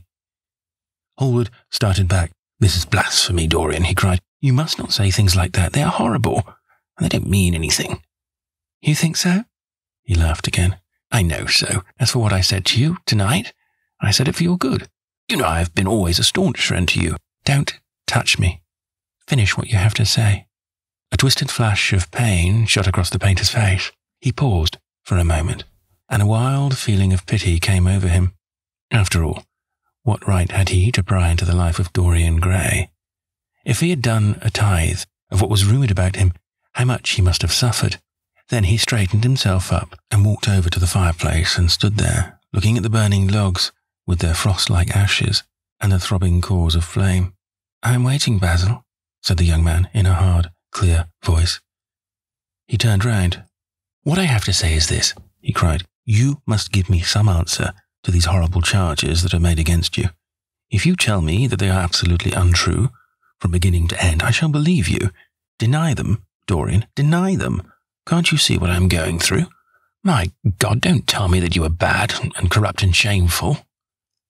Dorian Gray smiled. There was a curl of contempt in his lips. Come upstairs, Basil, he said quietly. I keep a diary of my life from day to day, and it never leaves the room in which it is written. I shall show it to you, if you come with me. I shall come with you, Dorian, if you wish it. I see I have missed my train. That makes no matter. I can go tomorrow, but don't ask me to read anything tonight. All I want is a plain answer to my question. That shall be given to you upstairs. I could not give it here. You will not have to read long. Chapter 13. He passed out of the room and began the ascent, Basil Hallward following close behind. They walked softly, as men do instinctively at night. The lamp cast fantastic shadows on the wall and staircase. A rising wind made some of the windows rattle. When they reached the top landing, Dorian set the lamp down on the floor, and taking out the key, turned it in the lock. You insist on knowing, Basil? He asked in a low voice. Yes. I am delighted, he answered, smiling. Then he added somewhat harshly, You are the one man in the world who is entitled to know everything about me. You have had more to do with my life than you think. And taking up the lamp, he opened the door and went in. A cold current of air passed them, and the light shot up for a moment in a flame of murky orange. He shuddered. Shut the door behind you, he whispered, as he placed the lamp on the table. Hallward glanced round him with a puzzled expression. The room looked as if it had not been lived in for years. A faded Flemish tapestry, a curtained picture, an old Italian cassone, and an almost empty bookcase. That was all that it seemed to contain, besides a chair and a table. As Dorian was lighting a half-burned candle that was standing on the mantel-shelf, he saw that the whole place was covered with dust, and that the carpet was in holes. A mouse ran scuffling behind the wainscoting. There was a damp odour of mildew. So you think that it is only God who sees the soul, Basil? Draw that curtain back, and you will see mine. The voice that spoke was cold and cruel. You are mad, Dorian, or playing a part, muttered Hallward, frowning. You won't? Then I must do it myself, said the young man, and he tore the curtain from its rod and flung it on the ground. An exclamation of horror broke from the painter's lips as he saw in the dim light the hideous face on the canvas, grinning at him. There was something in its expression that filled him with disgust and loathing. Good heavens! Good heavens! It was Dorian Gray's own face that he was looking at. The horror, whatever it was, had not yet entirely spoiled that marvellous beauty. There was still some gold in the thinning hair and some scarlet on the sensual mouth. The sodden eyes had kept something of the loveliness of their blue. The noble curves had not yet completely passed away from the chiselled nostrils and from plastic throat. Yes, it was Dorian himself, but who had done it? He seemed to recognise his own brushwork, and the frame was his own design. The idea was monstrous, yet he felt afraid. He seized the lighted candle and held it to the picture. In the left-hand corner was his own name, traced in long letters of bright vermilion. It was some foul parody, some infamous, ignoble satire. He had never done that. Still, it was his own picture. He knew it, and he felt as if his blood had changed in a moment, from fire to sluggish ice. His own picture. What did it mean? Why had it altered? He turned and looked at Dorian Gray with the eyes of a sick man. His mouth twitched, and his parched tongue seemed unable to articulate. He passed his hand across his forehead. It was dank with clammy sweat. The young man was leaning against the mantel-shelf, watching him with that strange expression that one sees on the faces of those who are absorbed in a play when some great artist is acting. There was neither real sorrow in it nor real joy. There was simply the passion of a spectator, with perhaps a flicker of triumph in his eyes. He had taken the flower out of his coat and was smelling it, or pretending to do so. "What does this mean?" cried Hallward at last. His own voice sounded shrill and curious in his ears. "Years ago, when I was a boy," said Dorian Gray, crushing the flower in his hand, "you met me, flattered me, and taught me to be vain of my good looks. One day, you introduced me to a friend of yours, who explained to me the wonder of youth, and you finished the portrait of me that revealed to me the wonder of beauty. In a mad moment that even now, I don't know whether I regret or not, I made a wish. Perhaps you would call it a prayer. I remember it. Oh, how well I remember it. No, the thing is impossible. The room is damp. Mildew has got into the canvas. The paints I used had some wretched mineral poison in them. I tell you, the thing is impossible." "Ah, what is impossible?" murmured the young man, going over to the window and leaning his forehead against the cold, mist-stained glass. "You told me you had destroyed it." "I was wrong. It has destroyed me. I don't believe it is my picture. Can't you see your ideal in it?" said Dorian bitterly. "My ideal, as you call it." "As you called it. There was nothing evil in it, nothing shameful. You were to me such an ideal as I shall never meet again. This is the face of a satyr. It is the face of my soul. Christ, what a thing I must have worshipped. It has the eyes of a devil. Each of us has heaven and hell in him, Basil," cried Dorian, with a wild gesture of despair. Hallward turned again to the portrait and gazed at it. "My God, if it is true," he exclaimed, "and this is what you have done with your life, why, you must be worse even than those who talk against you fancy you to be." He held the light up again to the canvas and examined it. The surface seemed to be quite undisturbed, and as he had left it, it was from within, apparently, that the foulness and horror had come. Through some strange quickening of inner life, the leprosies of sin were slowly eating the thing away. The rotting of a corpse in a watery grave was not so fearful. His hand shook, and the candle fell from its socket on the floor and lay there sputtering. He placed his foot on it and put it out. Then he flung himself into the rickety chair that was standing by the table and buried his face in his hands. "Good God, Dorian, what a lesson! What an awful lesson!" There was no answer, but he could hear the young man sobbing at the window. "Pray, Dorian, pray," he murmured. "What is it that one was taught to say in one's boyhood? Lead us not into temptation. Forgive us our sins, wash away our iniquities. Let us say that together. The prayer of your pride has been answered. The prayer of your repentance will be answered also. I worshipped you too much. I am punished for it. You worshipped yourself too much. We are both punished." Dorian Gray turned slowly around and looked at him with tear-dimmed eyes. "It is too late, Basil," he faltered. "It is never too late, Dorian. Let us kneel down and try, if we cannot remember, a prayer. Isn't there a verse somewhere? 'Though your sins be as scarlet, yet I will make them as white as snow.' Those words mean nothing to me now." "Hush, don't say that. You have done enough evil in your life. My God, don't you see that accursed thing leering at us?" Dorian Gray glanced at the picture, and suddenly an uncontrollable feeling of hatred for Basil Hallward came over him, as though it had been suggested to him by the image on the canvas, whispered into his ear by those grinning lips. The mad passions of a hunted animal stirred within him, and he loathed the man who was seated at the table more than in his whole life he had ever loathed anything.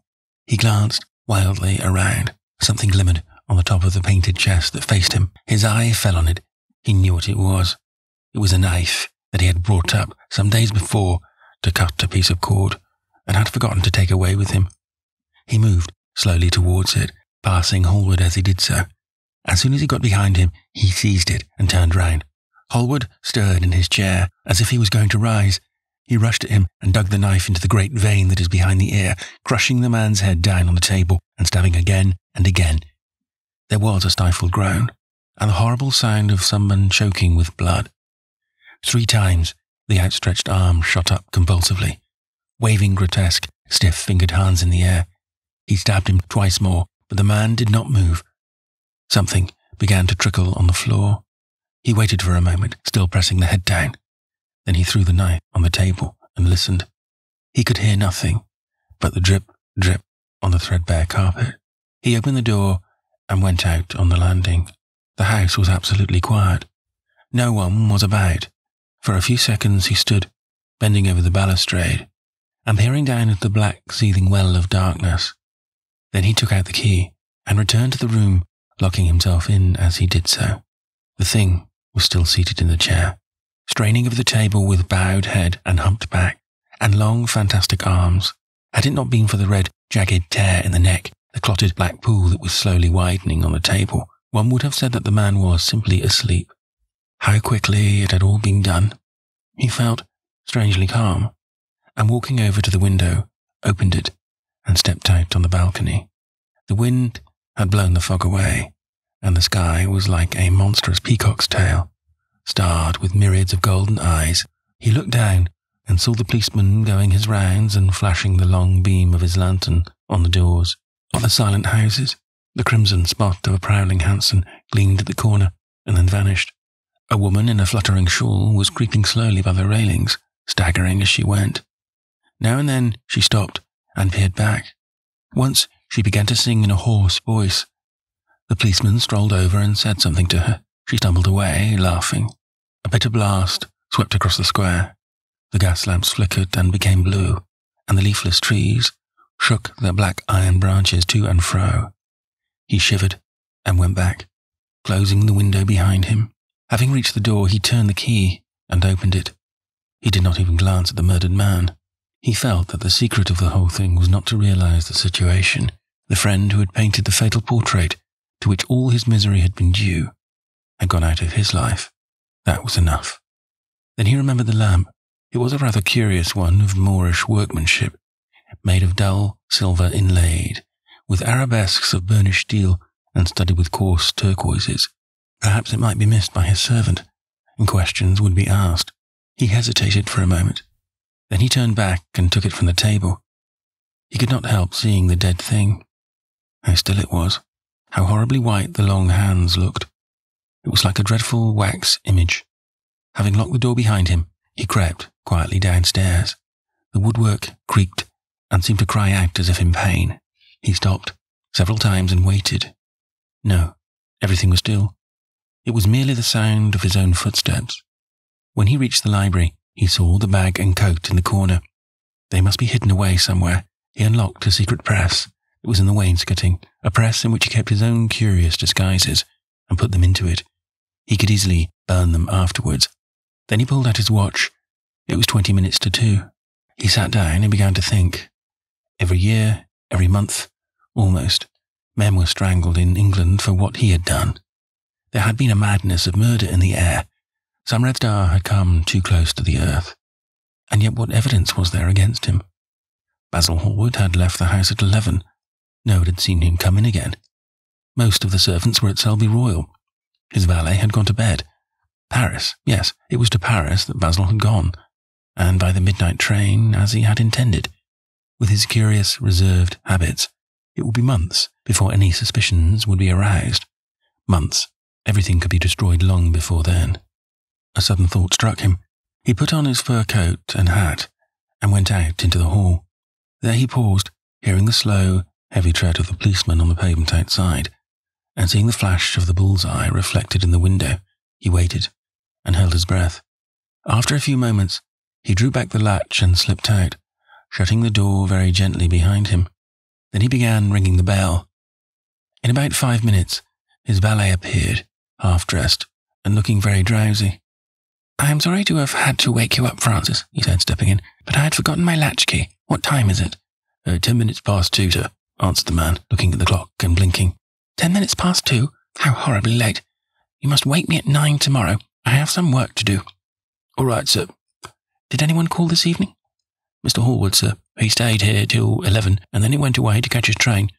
"Oh, I'm sorry I didn't see him. Did he leave any message?" "No, sir, except that he would write to you from Paris if he did not find you at the club." "That will do, Francis. Don't forget to call me at 9 tomorrow." "No, sir." The man shambled down the passage in his slippers. Dorian Gray threw his hat and coat upon the table and passed into the library. For a quarter of an hour, he walked up and down the room, biting his lip and thinking. Then he took down the blue book from one of the shelves and began to turn over the leaves. Alan Campbell, 152 Hertford Street, Mayfair. Yes, that was the man he wanted. Chapter 14. At 9 o'clock the next morning, his servant came in with a cup of chocolate on a tray and opened the shutters. Dorian was sleeping quite peacefully, lying on his right side, with one hand underneath his cheek. He looked like a boy who had been tired out with play or study. The man had to touch him twice on the shoulder before he woke, and as he opened his eyes, a faint smile passed across his lips, as though he had been lost in some delightful dream. Yet he had not dreamed at all.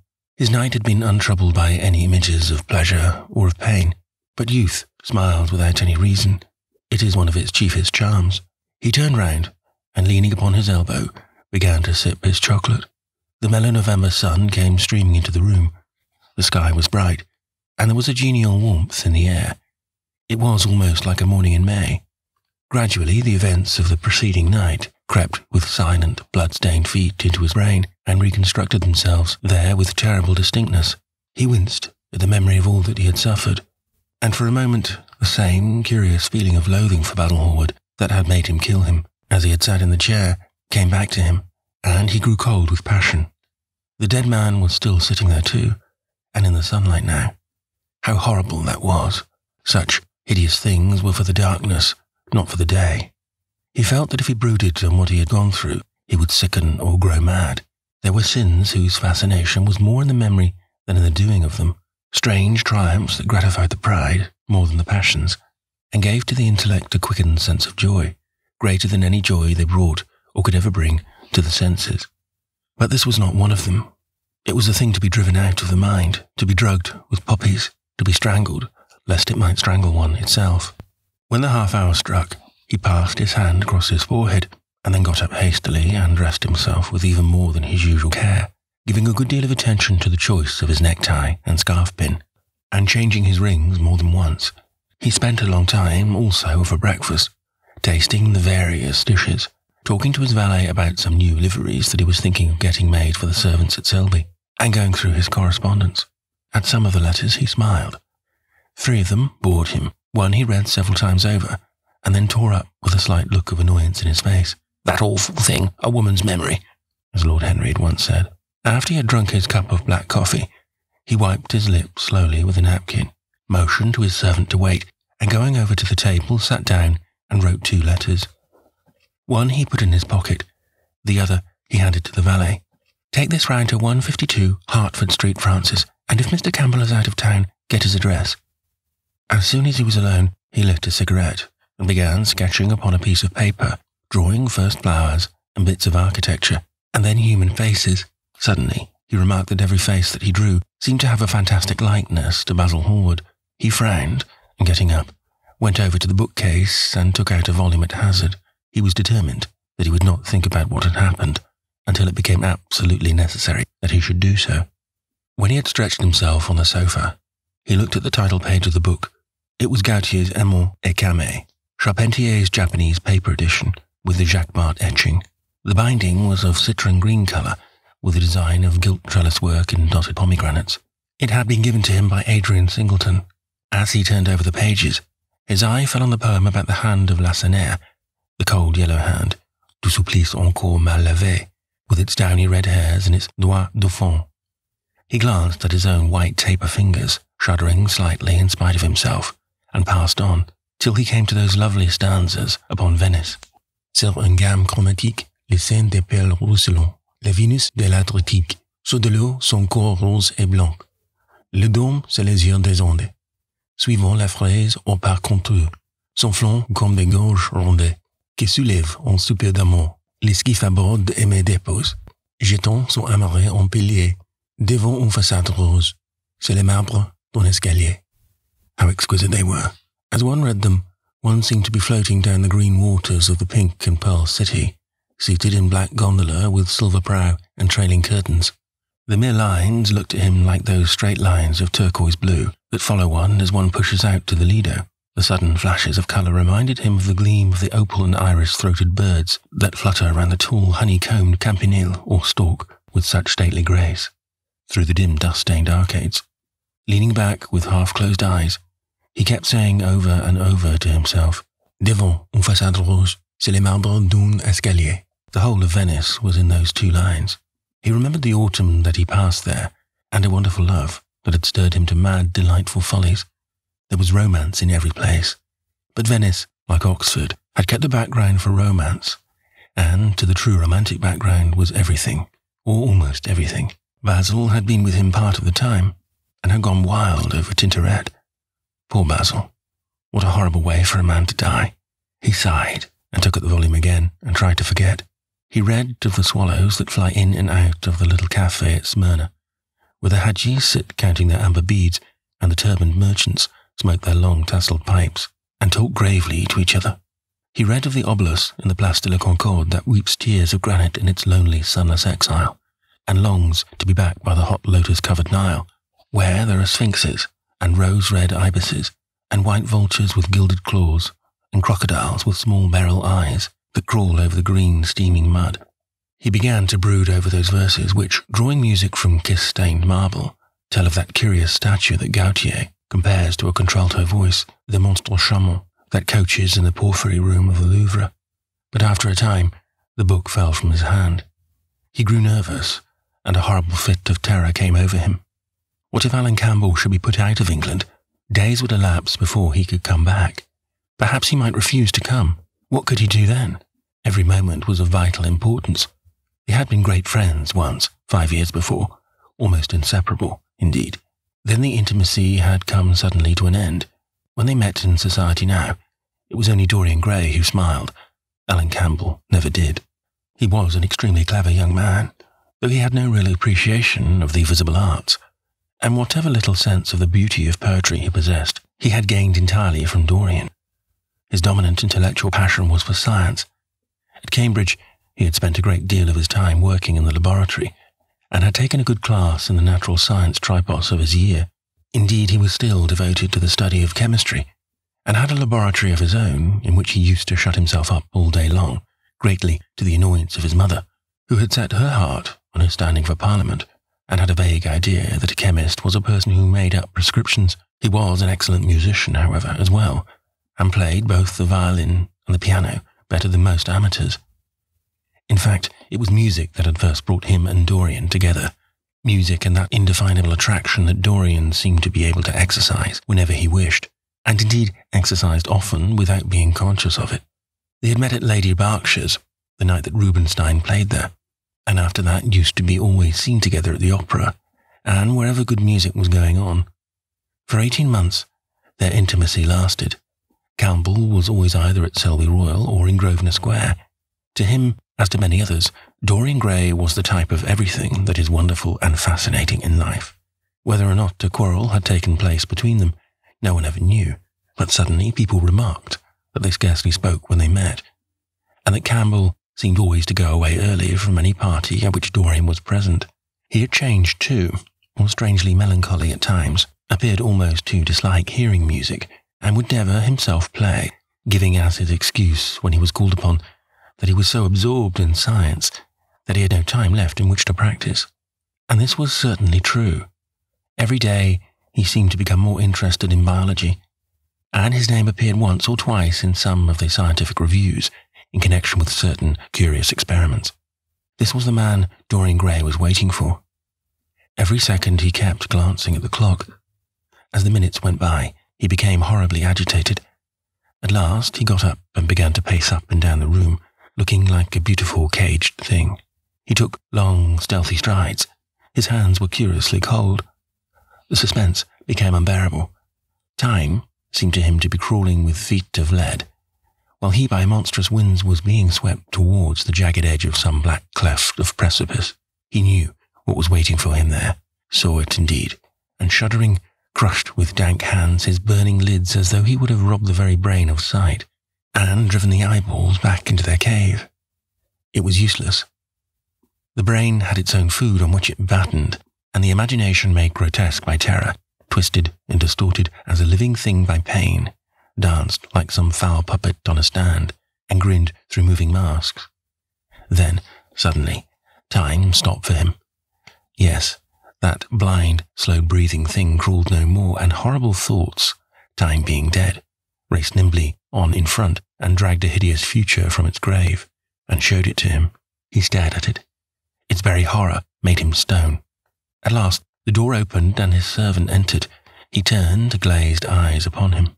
"Mr. Campbell, sir," said the man.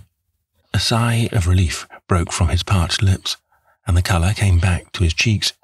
"Ask him to come in at once, Francis." He felt that he was himself again. His mood of cowardice had passed away. The man bowed and retired. In a few moments Alan Campbell walked in, looking very stern and rather pale, his pallor being intensified by his coal-black hair and dark eyebrows. "Alan, this is kind of you. I thank you for coming." "I'd never intended to enter your house again, Gray, but you said it was a matter of life and death." His voice was hard and cold. He spoke with slow deliberation. There was a look of contempt in the steady, searching gaze that he turned on Dorian. He kept his hands in the pockets of his astrakhan coat, and seemed not to have noticed the gesture with which he had been greeted. "Yes, it is a matter of life and death, Alan, and to more than one person. Sit down." Campbell took a chair by the table, and Dorian sat opposite to him. The two men's eyes met. In Dorian's there was infinite pity. He knew that what he was going to do was dreadful. After a strained moment of silence, he leaned across and said very quietly, but watching the effect of each word upon the face of him he had sent for, "Alan, in a locked room at the top of this house, a room to which nobody but myself has access, a dead man is seated at a table. He has been dead 10 hours now. Don't stir, and don't look at me like that. Who the man is, why he died, how he died, are matters that do not concern you. What you have to do is this." "Stop, Gray. I don't want to know anything further. Whether what you have told me is true or not true doesn't concern me. I entirely decline to be mixed up in your life. Keep your horrible secrets to yourself. They don't interest me any more." "Alan, they will have to interest you. This one will have to interest you. I am awfully sorry for you, Alan, but I can't help myself. You are the one man who was able to save me. I am forced to bring you into the matter. I have no option, Alan. You are scientific. You know about chemistry and things of that kind. You have made experiments. What you have got to do is to destroy the thing that is upstairs, to destroy it so that not a vestige of it will be left. Nobody saw this person come into the house. Indeed, at the present moment he is supposed to be in Paris. He will not be missed for months. When he is missed, there must be no trace of him found here. You, Alan, you must change him, and everything that belongs to him, into a handful of ashes that I may scatter in the air." "You are mad, Dorian." I was waiting for you to call me Dorian." "You are mad, I tell you. Mad to imagine that I would raise a finger to help you. mad to make this monstrous confession. I will have nothing to do with this matter, whatever it is. Do you think I'm going to peril my reputation for you? What is it to me, what devil's work you are up to? It was suicide, Alan. I'm glad of that. But who drove him to it? You, I should fancy. Do you still refuse to do this for me? Of course I refuse. I will have absolutely nothing to do with it. I don't care what shame comes on you. You deserve it all. I should not be sorry to see you disgraced, publicly disgraced. How dare you ask me of all men in the world to mix myself up in this horror? I should have thought you knew more about people's characters. Your friend Henry Wotton can't have taught you much about psychology, whatever else he has taught you. Nothing will induce me to stir a step to help you. You have come to the wrong man. Go to some of your friends. Don't come to me. Alan, it was murder. I killed him. You don't know what he had made me suffer. Whatever my life is, he had more to do with the making or the marring of it than poor Harry has had. He may not have intended it. The result was the same. Murder? Good God, Dorian, is that what you have come to? I shall not inform upon you. It is not my business. Besides, without my stirring in the matter, you are certain to be arrested. Nobody ever commits a crime without doing something stupid, but I will have nothing to do with it. You must have something to do with it. Wait a moment. Listen to me. Only listen, Alan. All I ask of you is to perform a certain scientific experiment. You go to hospitals and dead houses, and the horrors that you do there don't affect you. If in some hideous dissecting room or fetid laboratory you found this man lying on a leaden table with red gutters scooped out in it for the blood to flow through, you would simply look upon him as an admirable subject. You would not turn a hair. You would not believe that you were doing anything wrong. On the contrary, you would probably feel that you were benefiting the human race, or increasing the sum of knowledge in the world, or gratifying intellectual curiosity, or something of that kind. What I want you to do is merely what you have often done before. Indeed, to destroy a body must be far less horrible than what you are accustomed to work at. And remember, it is the only piece of evidence against me. If it is discovered, I am lost, and it is sure to be discovered unless you help me. I have no desire to help you. You forget that. I am simply indifferent to the whole thing. It has nothing to do with me. Alan, I entreat you, think of the position I am in. Just before you came in, I almost fainted with terror. You may know terror yourself some day. No, don't think of that. Look at the matter purely from the scientific point of view. You don't inquire where the dead things on which you experiment come from. Don't inquire now. I have told you too much as it is, but I beg of you to do this. We were friends once, Alan. Don't speak about those days, Dorian. They are dead. The dead linger, sometimes. The man upstairs will not go away. He is sitting at the table with bowed head and outstretched arms. Alan, if you don't come to my assistance, I am ruined.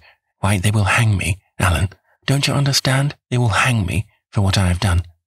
There is no good in prolonging this scene. I absolutely refuse to do anything in the matter. It is insane of you to ask me. You refuse? Yes. I entreat you, Alan. It is useless. The same look of pity came into Dorian Gray's eyes. Then he stretched out his hand, took a piece of paper, and wrote something on it. He read it over twice, folded it carefully, and pushed it across the table. Having done this, he got up and went over to the window. Campbell looked at him in surprise, and then took up the paper and opened it. As he read it, his face became ghastly pale, and he fell back in his chair.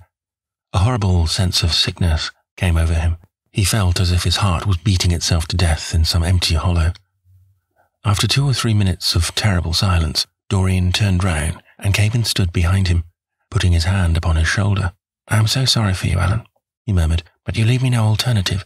I have a letter written already. Here it is. You see the address. If you don't help me, I must send it. If you don't help me, I will send it. You know what the result will be. But you are going to help me. It is impossible for you to refuse now. I tried to spare you. You will do me the justice to admit that. You were stern, harsh, offensive.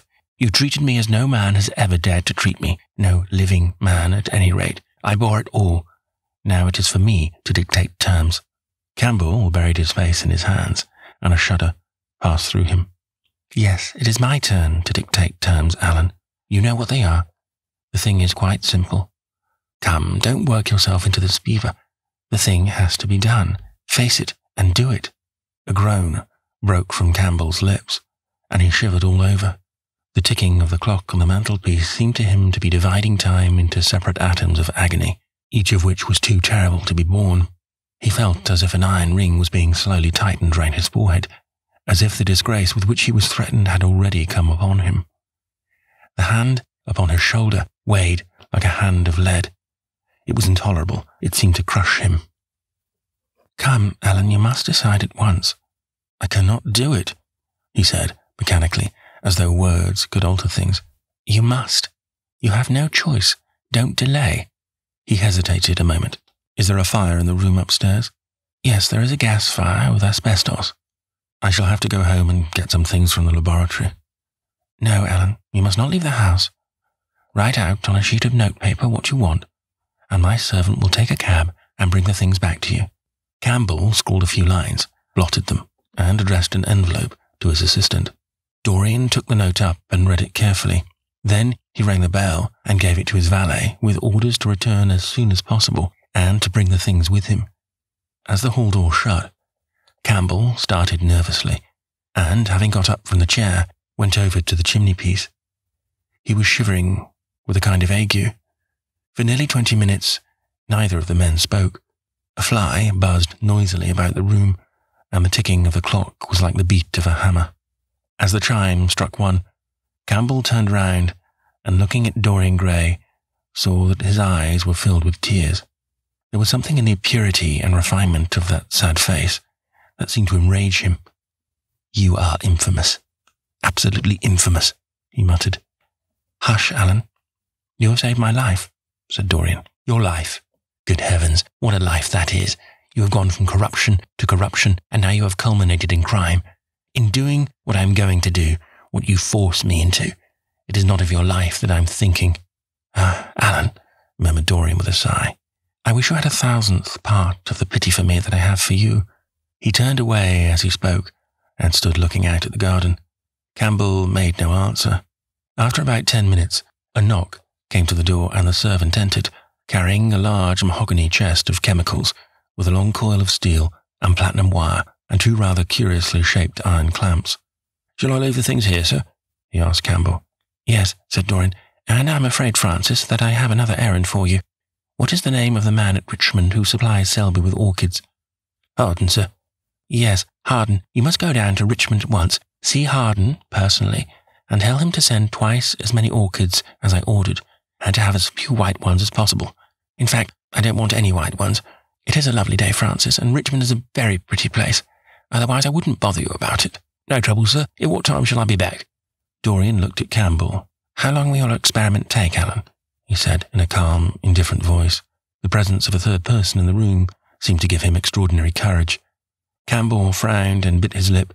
"It will take about 5 hours," he answered. "It will be time enough, then, if you're back at 7:30, Francis. Or, stay, just leave my things out for dressing. You can have the evening to yourself. I'm not dining at home, so I shall not want you." "Thank you, sir," said the man, leaving the room. "Now, Alan, there is not a moment to be lost. How heavy this chest is! I'll take it for you. You bring the other things." He spoke rapidly and in an authoritative manner. Campbell felt dominated by him. They left the room together. When they reached the top landing, Dorian took out the key and turned it in the lock. Then he stopped, and a troubled look came into his eyes. He shuddered. "I don't think I can go in, Alan," he murmured. "It is nothing to me. I don't require you," said Campbell coldly. Dorian half opened the door. As he did so, he saw the face of his portrait leering in the sunlight. On the floor in front of it, the torn curtain was lying. He remembered that, the night before, he had forgotten, for the first time in his life, to hide the fatal canvas, and was about to rush forward when he drew back with a shudder. What was that loathsome red dew that gleamed, wet and glistening, on one of the hands, as though the canvas had sweated blood? How horrible it was! More horrible, it seemed to him for the moment, than the silent thing that he knew was stretched across the table, the thing whose grotesque, misshapen shadow on the spotted carpet showed him that it had not stirred, but was still there as he had left it. He heaved a deep breath, opened the door a little wider, and with half-closed eyes and averted head, walked quickly in, determined that he would not look even once upon the dead man. Then, stooping down again and taking up the gold and purple hanging, he flung it right over the picture.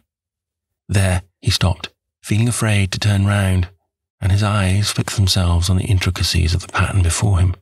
He heard Campbell bringing in the heavy chest and the irons, and the other things that he had required for his dreadful work, he began to wonder if he and Basil Hallward had ever met, and if so, what they had thought of each other. "Leave me now," said a stern voice behind him. He turned and hurried out, just conscious that the dead man had been thrust back into the chair, and that Campbell was gazing into a glistening yellow face. As he was going downstairs, he heard the key being turned in the lock. It was long after 7 when Campbell came back into the library. He was pale, but absolutely calm. "I have done what you asked me to do," he muttered. "And now, goodbye. Let us never see each other again." "You have saved me from ruin, Alan. I cannot forget that," said Dorian simply. As soon as Campbell had left, he went upstairs. There was a horrible smell of nitric acid in the room, but the thing that had been sitting at the table was gone. Chapter 15. That evening at 8:30, exquisitely dressed and wearing a large buttonhole of Parma violets, Dorian Gray was ushered into Lady Narborough's drawing-room by bowing servants. His forehead was throbbing with maddened nerves, and he felt wildly excited. But his manner, as he bent over his hostess's hand, was as easy and graceful as ever. Perhaps one never seems so much at one's ease as when one has to play a part. Certainly no one looking at Dorian Gray that night could have believed that he had passed through a tragedy as horrible as any tragedy of our age. Those finely shaped fingers could never have clutched a knife for sin, nor those smiling lips have cried out on God and goodness. He himself could not help wondering at the calm of his demeanour, and for a moment felt keenly the terrible pleasure of a double life. It was a small party got up rather in a hurry by Lady Narborough, who was a very clever woman, with what Lord Henry used to describe as the remains of really remarkable ugliness. She had proved an excellent wife to one of our most tedious ambassadors, and having buried her husband properly in a marble mausoleum which she had herself designed, and married off her daughter to some rich, rather elderly men, she devoted herself now to the pleasures of French fiction, French cookery, and French esprit when she could get it. Dorian was one of her special favourites, and she always told him that she was extremely glad she had not met him in early life. "I know, my dear, I should have fallen madly in love with you," she used to say, "and thrown my bonnet right over the mills for your sake. It is most fortunate that you were not thought of at the time. As it was, our bonnets were so unbecoming, and the mills were so occupied in trying to raise the wind, that I never had even a flirtation with anybody. However, that was all Narborough's fault. He was dreadfully short-sighted, and there is no pleasure in taking in a husband who never sees anything." Her guests this evening were rather tedious. The fact was, as she explained to Dorian, behind a very shabby fan, one of her married daughters had come up quite suddenly to stay with her, and to make matters worse, had actually brought her husband with her. "I think it is most unkind of her, my dear," she whispered. "Of course I go and stay with them every summer after I come from Homburg, but then an old woman like me must have fresh air sometimes, and besides, I really wake them up. You don't know what an existence they lead down there. It is pure, unadulterated country life. They get up early because they have so much to do, and go to bed early because they have so little to think about. There has not been a scandal in the neighbourhood since the time of Queen Elizabeth, and consequently they all fall asleep after dinner. You shan't sit next either of them. You shall sit by me and amuse me." Dorian murmured a graceful compliment and looked round the room. Yes, it was certainly a tedious party. 2 of the people he had never seen before, and the others consisted of Ernest Harrowden, one of those middle-aged mediocrities so common in London clubs, who have no enemies, but are thoroughly disliked by their friends. Lady Ruxton, an overdressed woman of 47, with a hooked nose, who was always trying to get herself compromised, but was so peculiarly plain that, to her great disappointment, no one would ever believe anything against her. Mrs. Erlyn, a pushing nobody with a delightful lisp, and Venetian red hair. Lady Alice Chapman, his hostess's daughter, a dowdy, dull girl, with one of those characteristic British faces that once seen are never remembered, and her husband, a red-cheeked, white-whiskered creature who, like so many of his class, was under the impression that inordinate joviality can atone for an entire lack of ideas. He was rather sorry he had come, till Lady Narborough, looking at the great ormolu gilt clock that sprawled in gaudy curves on the mauve-draped mantel-shelf, exclaimed, "How horrid of Henry Wotton to be so late! I sent round to him this morning on chance, and he promised faithfully not to disappoint me." It was some consolation that Harry was to be there, and when the door opened and he heard his slow, musical voice lending charm to some insincere apology, he ceased to feel bored. But at dinner, he could not eat anything. Plate after plate went away untasted. Lady Narborough kept scolding him for what she called an insult or a Dolphin, who invented the menu especially for you. And now and then, Lord Henry looked across at him, wondering at his silence and abstracted manner. From time to time, the butler filled his glass with champagne. He drank eagerly, and his thirst seemed to increase. "Dorian," said Lord Henry at last, as the short Freud was being handed round, "what is the matter with you tonight? You are quite out of sorts." "I believe he's in love," cried Lady Narborough, "and that he is afraid to tell me for fear I should be jealous. He is quite right, I certainly should." "Dear Lady Narborough," murmured Dorian, smiling, "I have not been in love for a whole week. Not, in fact, since Madame de Ferrand left town." "How you men can fall in love with that woman," exclaimed the old lady, "I really cannot understand it." "It is simply because she remembers you when you were a little girl, Lady Narborough," said Lord Henry. "She is the one link between us and your short frocks." "She does not remember my short frocks at all, Lord Henry, but I remember her very well at Vienna 30 years ago, and how décolletée she was then." "She is still décolletée," he answered, taking an olive in his long fingers, "and when she is in a very smart gown, she looks like an édition de luxe of a bad French novel. She is really wonderful and full of surprises. It's extraordinary.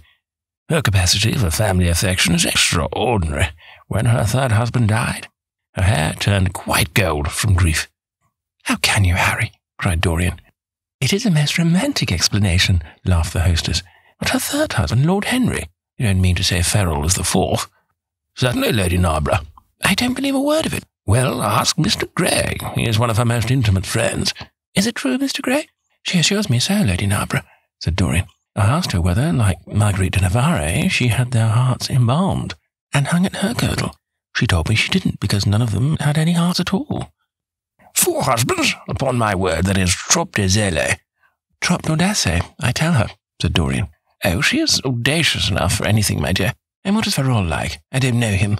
"The husbands of very beautiful women belong to the criminal classes," said Lord Henry, sipping his wine. Lady Narborough had hit him with her fan. "Lord Henry, I am not at all surprised that the world says you are extremely wicked."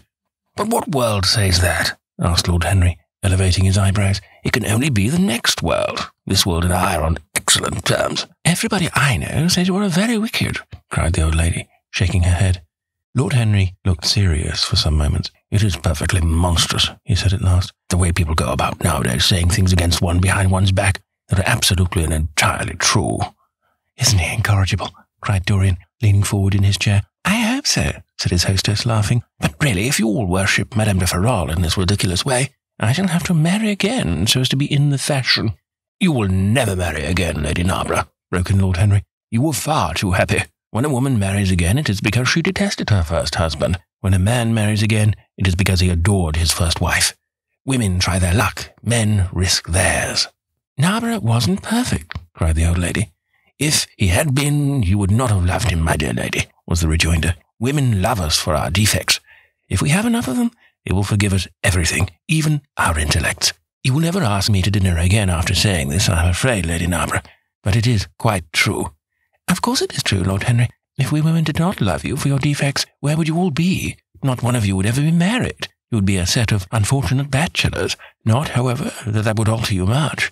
Nowadays, all the married men live like bachelors, and all the bachelors live like married men, and all the bachelors like married men." "Fin de siècle," murmured Lord Henry. "Fin de globe," answered his hostess. "I wish it were fin de globe," said Dorian with a sigh. "Life is a great disappointment." "Ah, my dear," cried Lady Narborough, putting on her gloves, "don't tell me that you have exhausted life. When a man says that, one knows that life has exhausted him. Lord Henry is very wicked, and I sometimes wish that I had been. But you are made to be good. You look so good. I must find you a nice wife. Lord Henry, don't you think that Mr. Gray should get married?" "I am always telling him so, Lady Narborough," said Lord Henry with a bow.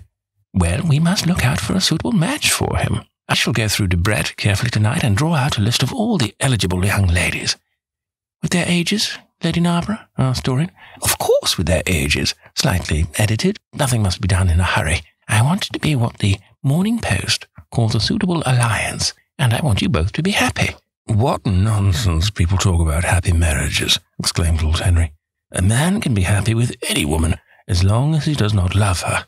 Oh, what a cynic you are, cried the old lady, pushing back her chair and nodding to Lady Ruxton. You must come and dine with me soon again. You are really an admirable tonic, much better than what Sir Andrew prescribes for me. You must tell me what people you would like to meet, though. I want it to be a delightful gathering. I like men who have a future and women who have a past, he answered. Or do you think that would make it a petticoat party? I fear so, she said, laughing, as she stood up. 1,000 pardons, my dear Lady Ruxton, she added. I didn't see you hadn't finished your cigarette. Never mind, Lady Narborough, I smoke a great deal too much, and I'm going to limit myself for the future. Pray don't, Lady Ruxton, said Lord Henry. Moderation is a fatal thing. Enough is as bad as a meal. More than enough is as good as a feast.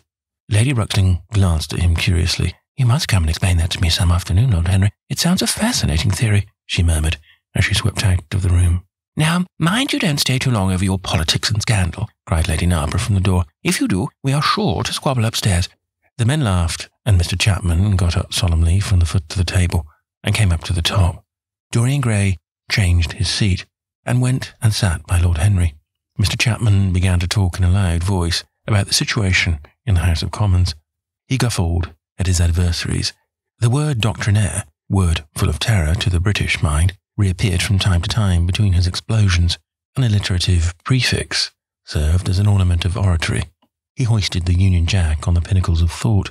The inherited stupidity of the race, sound English common sense, he jovially termed it, was shown to be the proper bulwark for society. A smile curved Lord Henry's lips, and he turned round and looked at Dorian. Are you better, my dear fellow? He asked. You seemed rather out of sorts at dinner. I'm quite well, Harry. I'm tired, that is all. You were charming last night. The little Duchess is quite devoted to you. She tells me she's going down to Selby. She has promised to come on the 20th. Is Monmouth to be there too? Oh, yes, Harry. He bores me dreadfully, almost as much as he bores her. She is very clever, too clever for a woman. She lacks the indefinable charm of weakness. It is the feet of clay that makes the gold of the image precious. Her feet are very pretty, but they are not feet of clay. White porcelain feet, if you like.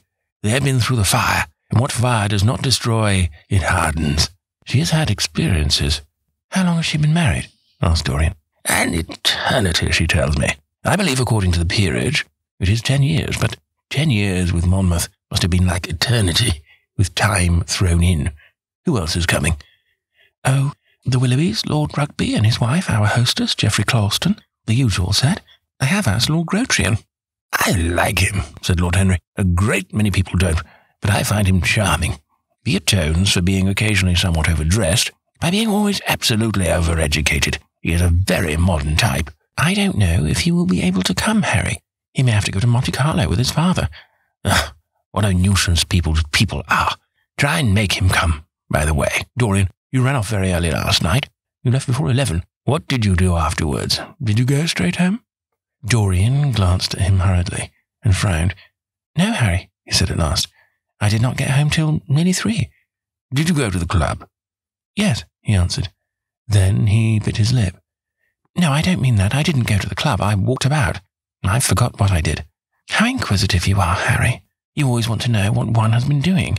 I always want to forget what I have been doing. I came in at 2:30. If you wish to know the exact time, I'd left my latchkey at home, and my servant had to let me in. If you want any corroborative evidence on the subject, you can ask him. Lord Henry shrugged his shoulders. My dear fellow, as if I cared. Let us go up to the drawing room. No, Sherry, thank you, Mr. Chapman. Something has happened to you, Dorian. Tell me what it is. You are not yourself tonight. Don't mind me, Harry. I'm irritable and out of temper. I shall come round and see you tomorrow or next day. Make my excuses to Lady Narborough. I shan't go upstairs. I shall go home. I must go home. All right, Dorian. I dare say I shall see you tomorrow at tea time. The Duchess is coming. I will try to be there, Harry, he said, leaving the room. As he drove back to his own house, he was conscious that the sense of terror he thought he had strangled had come back to him. Lord Henry's casual questioning had made him lose his nerves for the moment, and he wanted his nerve still. Things that were dangerous had to be destroyed. He winced. He hated the idea of even touching them. Yet it had to be done. He realized that, and when he had locked the door of his library, he opened the secret press into which he had thrust Basil Hallward's coat and bag. A huge fire was blazing. He piled another log on it. The smell of the singeing clothes and burning leather was horrible. It took him 3/4 of an hour to consume everything.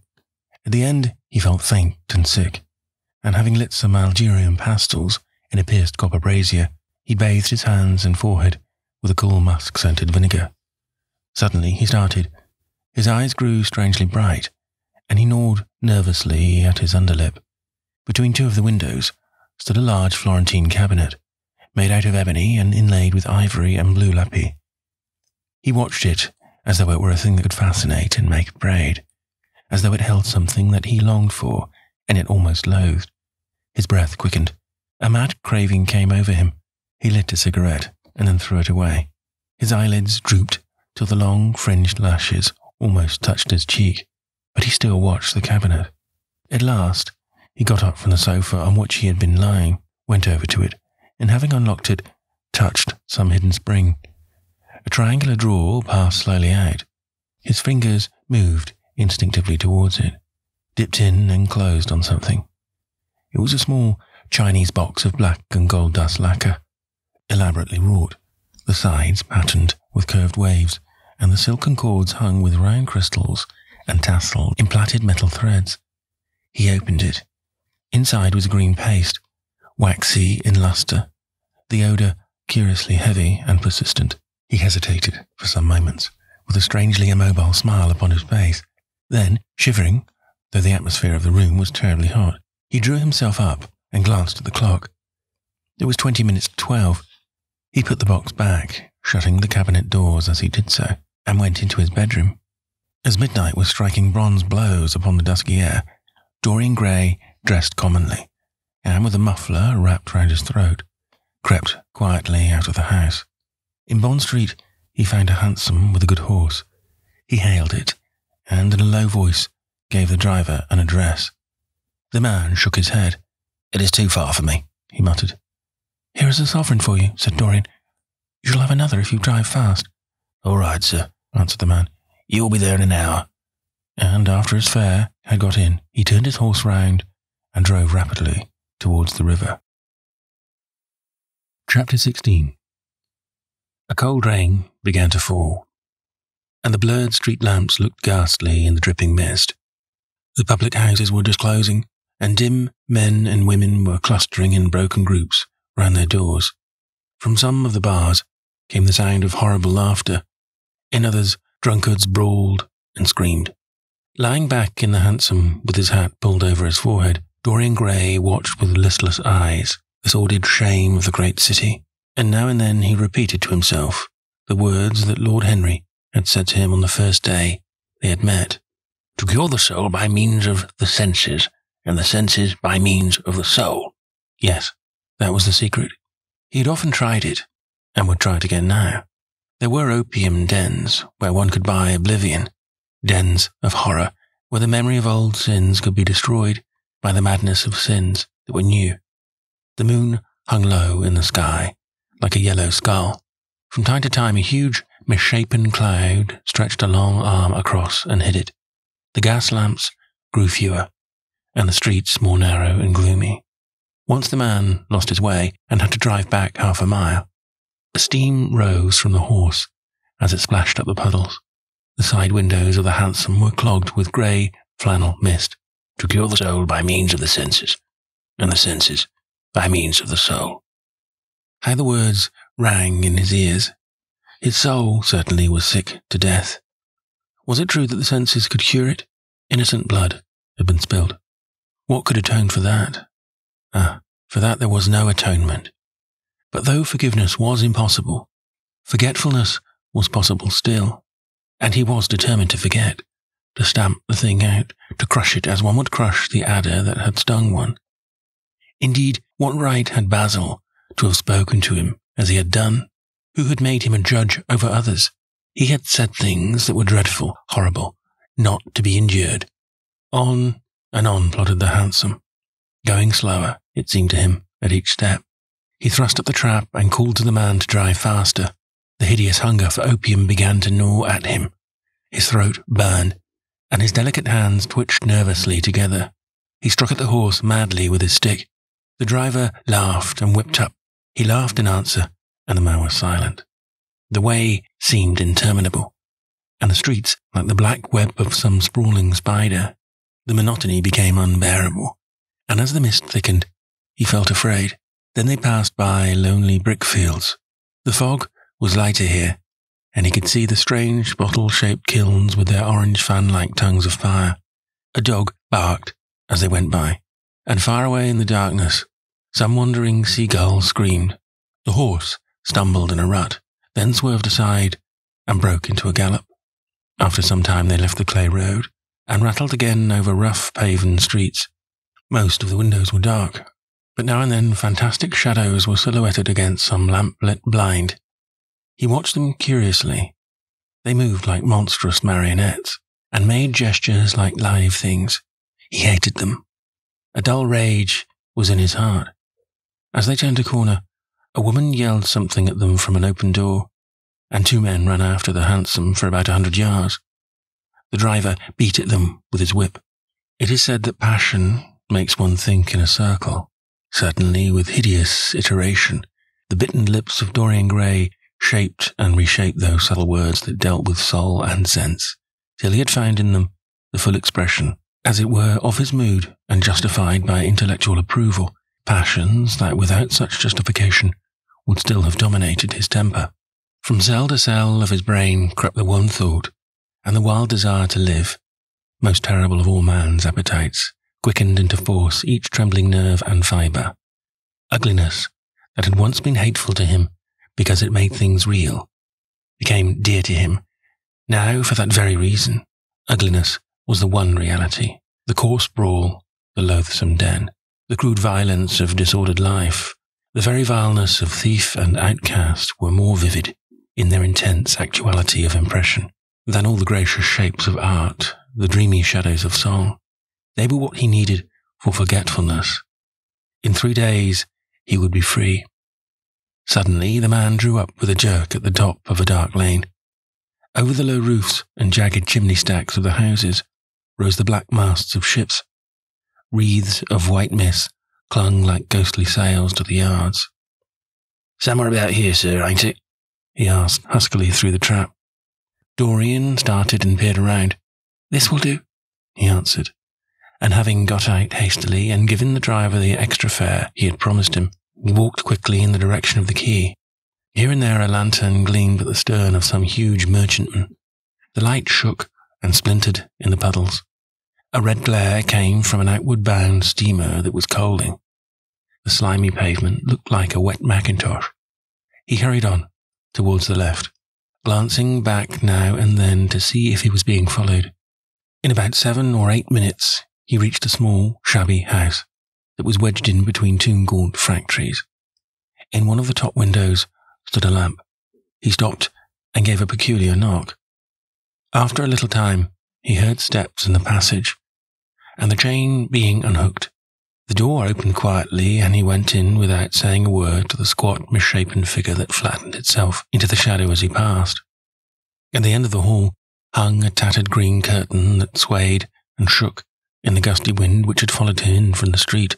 He dragged it aside and entered a long, low room which looked as if it had once been a third-rate dancing saloon. Shrill flaring gas jets, dulled and distorted in the fly-blown mirrors that faced them, were ranged around the walls. Greasy reflectors of ribbed tin backed them, making quivering discs of light. The floor was covered with ochre-coloured sawdust, trampled here and there into mud, and stained with dark rings of spilt liquor. Some Malays were crouching by a little charcoal stove, playing with bone counters, and showing their white teeth as they chattered. In one corner, with his head buried in his arms, a sailor sprawled over a table, and by the tawdrily painted bar that ran across one complete side stood 2 haggard women, mocking an old man who was brushing the sleeves of his coat with an expression of disgust. "He thinks he's got red ants on him," laughed one of them as Dorian passed by. The man looked at her in terror and began to whimper. At the end of the room there was a little staircase leading to a darkened chamber. As Dorian hurried up its 3 rickety steps, the heavy odour of opium met him. He heaved a deep breath, and his nostrils quivered with pleasure. When he entered, a young man with smooth yellow hair, who was bending over a lamp, lighting a long, thin pipe, looked up at him and nodded in a hesitating manner. "You here, Adrian?" muttered Dorian. "Where else should I be?" he answered listlessly. "None of the chaps will speak to me now." "I thought you had left England." "Darlington is not going to do anything. My brother paid the bill at last. George doesn't speak to me either. I don't care," he added with a sigh. "As long as one has this stuff, one doesn't want friends. I think I've had too many friends." Dorian winced and looked round at the grotesque things that lay in such fantastic postures on the ragged mattresses. The twisted limbs, the gaping mouths, the staring, lustreless eyes fascinated him. He knew in what strange heavens they were suffering, and what dull hells were teaching them the secret of some new joy. They were better off than he was. He was prisoned in thought. Memory, like a horrible malady, was eating his soul away. From time to time, he seemed to see the eyes of Basil Hallward looking at him, yet he felt he could not stay. The presence of Adrian Singleton troubled him. He wanted to be where no one would know who he was. He wanted to escape from himself. "I'm going on to the other place," he said after a pause. "On the wharf?" "Yes." "That mad cat is sure to be there. They won't have her in this place now." Dorian shrugged his shoulders. "I'm sick of women who love one. Women who hate one are much more interesting. Besides, the stuff is better." "Much the same." "I like it better. Come and have something to drink. I must have something." "I don't want anything," murmured the young man. "Never mind." Adrian Singleton rose up wearily and followed Dorian to the bar. A half-caste, in a ragged turban and shabby ulster, grinned a hideous greeting as he thrust a bottle of brandy and 2 tumblers in front of them. The women sidled up and began to chatter. Dorian turned his back on them and said something in a low voice to Adrian Singleton. A crooked smile, like a Malay crease, writhed across the face of one of the women. "We are very proud tonight," she sneered. "For God's sake, don't talk to me," cried Dorian, stamping his foot on the ground. "What do you want? Money? Here it is. Don't ever talk to me again." 2 red sparks flashed for a moment in the woman's sodden eyes, then flickered out and left them dull and glazed. She tossed her head and raked the coins off the counter with greedy fingers. Her companion watched her enviously. "It's no use," sighed Adrian Singleton.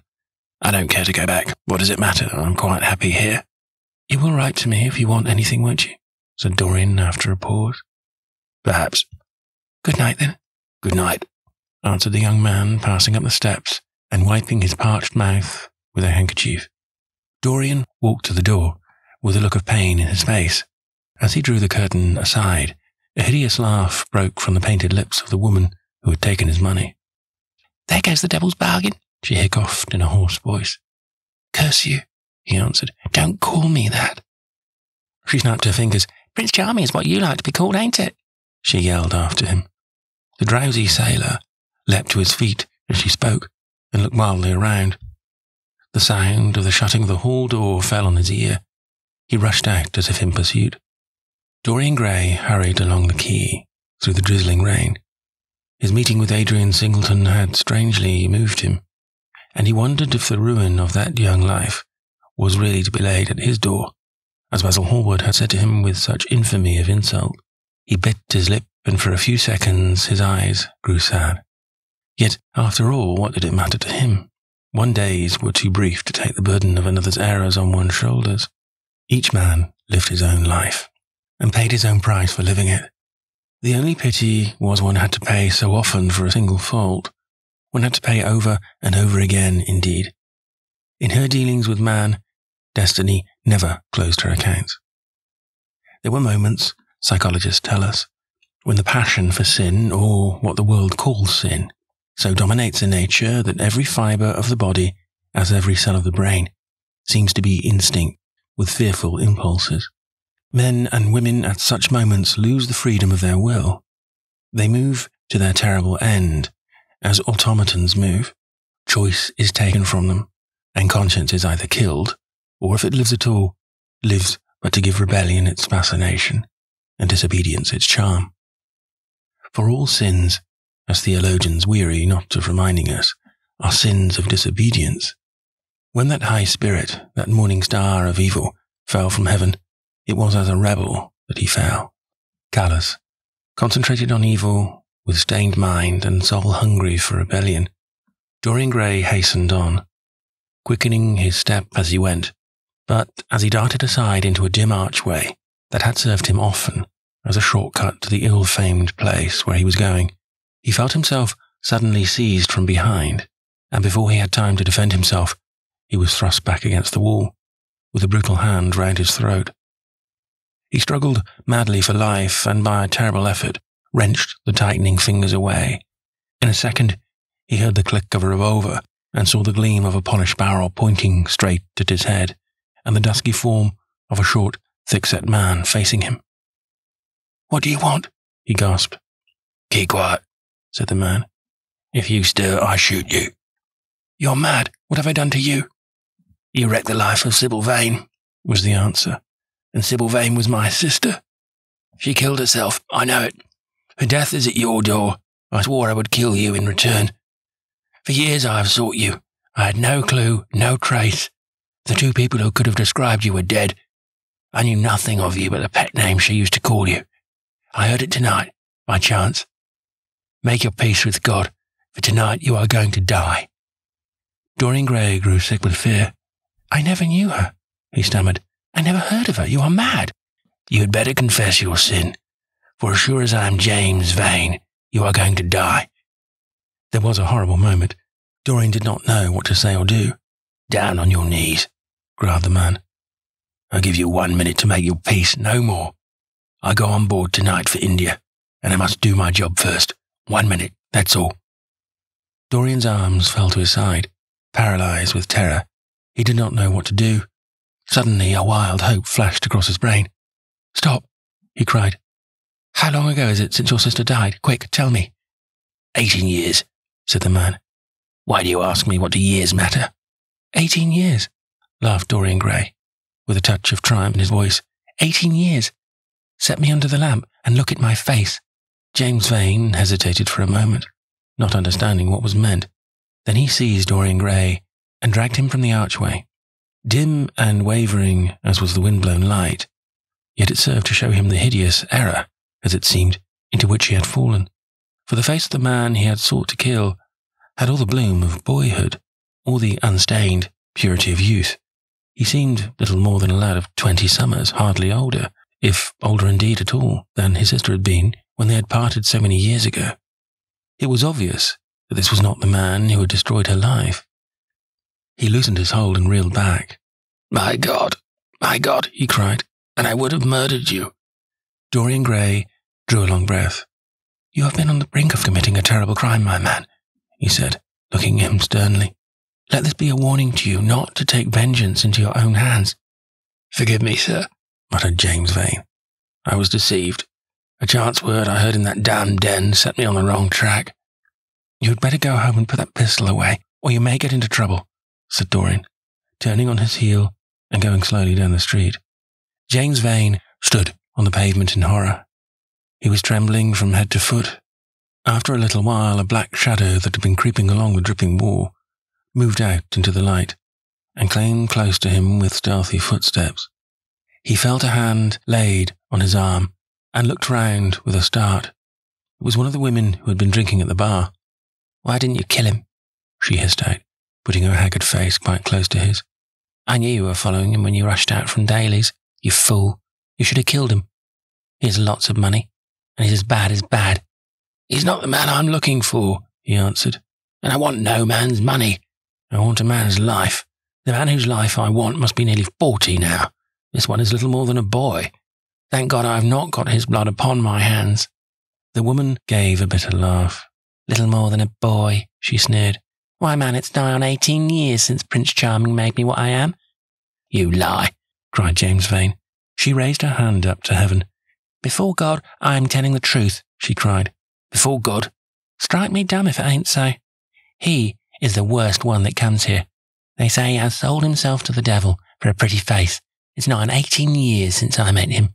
He hasn't changed much since then. I have, though," she added, with a sickly leer. "You swear this?" "I swear it," came in hoarse echo from her flat mouth. "But don't give me away to him," she whined. "I'm afraid of him. Let me have some money for my night's lodging." He broke from her with an oath and rushed to the corner of the street. But Dorian Gray had disappeared. When he looked back, the woman had vanished also. Chapter 17. A week later, Dorian Gray was sitting in the conservatory at Selby Royal, talking to the pretty Duchess of Monmouth, who, with her husband, a jaded-looking man of 60, was among his guests. It was tea-time, and the mellow light of the huge lace-coloured lamp that stood on the table lit up the delicate china and hammered silver of the service at which the Duchess was presiding. Her white hands were moving daintily among the cups, and her full red lips were smiling at something that Dorian had whispered to her. Lord Henry was lying back in a silk-draped wicker chair looking at them. On a peach-coloured divan set sat Lady Narborough, pretending to listen to the Duke's description of the last Brazilian beetle that he had added to his collection. 3 young men in elaborate smoking suits were handing tea cakes to some of the women. The house party consisted of 12 people, and there were more expected to arrive on the next day. "What are you two talking about?" said Lord Henry, strolling over to the table and putting his cup down. "I hope Dorian has told you about my plan for rechristening everything, Gladys. It is a delightful idea." "But I don't want to be rechristened, Harry," rejoined the Duchess, looking up at him with her wonderful eyes. "I am quite satisfied with my own name, and I am sure Mr. Gray will be satisfied with his." "My dear Gladys, I would not alter either name for the world. They are both perfect. I was thinking chiefly of flowers. Yesterday I cut an orchid for my buttonhole. It was a marvellous spotted thing, as effective as the 7 deadly sins. In a thoughtless moment, I asked one of the gardeners what it was called. He told me it was a fine specimen of Robinson Iania, or something dreadful of the kind. It is a sad truth, but we have lost the faculty of giving lovely names to things. Names are everything. I never quarrel with actions. My one quarrel is with words. That is the reason I hate vulgar realism in literature. The man who could call a spade should be compelled to use one. It is the only thing he is fit for." "Then what shall we call you, Harry?" she asked. "His name is Prince Paradox," said Dorian. "I recognise him in a flash," exclaimed the Duchess. "I won't hear of it," laughed Lord Henry, sinking into a chair. "From a label, there is no escape. I refuse the title." "Royalties may not abdicate," fell as a warning from pretty lips. "You wish me to defend my throne, then?" "Yes." "I give the truths of tomorrow." "I prefer the mistakes of today," she answered. "You disarm me, Gladys," he cried, catching the wilfulness of her mood. "Of your shield, Harry, not of your spear." "I never tilt against beauty," he said, with a wave of his hand. "That is your error, Harry. Believe me, you value beauty far too much." "How can you say that? I admit that I think that it is better to be beautiful than to be good. But on the other hand, no one is more ready than I am to acknowledge that it is better to be good than to be ugly." "Ugliness is one of the 7 deadly sins, then?" cried the Duchess. "What becomes of your simile about the orchid?" "Ugliness is one of the 7 deadly virtues, Gladys. You, as a good Tory, must not underrate them. Beer, the Bible, and the 7 deadly virtues have made our England what she is." "You don't like your country, then?" she asked. "I live in it." "Then you may censure it the better." "Would you have me take the verdict of Europe on it?" he inquired. "What do they say of us?" "That Tartuffe has emigrated to England and opened a shop." "Is that yours, Harry?" "I give it to you." "I could not use it. It is too true." "You need not be afraid. Our countrymen never recognize a description. They are practical." "They are more cunning than practical. When they make up their ledger, they balance stupidity by wealth and vice by hypocrisy."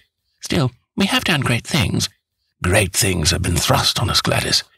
"We have carried their burden." "Only as far as the stock exchange." She shook her head. "I believe in the race," she cried. "It represents the survival of the pushing." "It has development." "Decay fascinates me more." "What of art?" she asked. "It is a malady." "Love?" "An illusion." "Religion?" "The fashionable substitute for belief." "You are a skeptic." "Never. Skepticism is the beginning of faith." "What are you?" "To define is to limit." "Give me a clue." "Threads snap. You would lose your way in the labyrinth." "You bewilder me. Let us talk of someone else." "Our host is a delightful topic. Years ago he was christened Prince Charming." "Oh, don't remind me of that," cried Dorian Gray.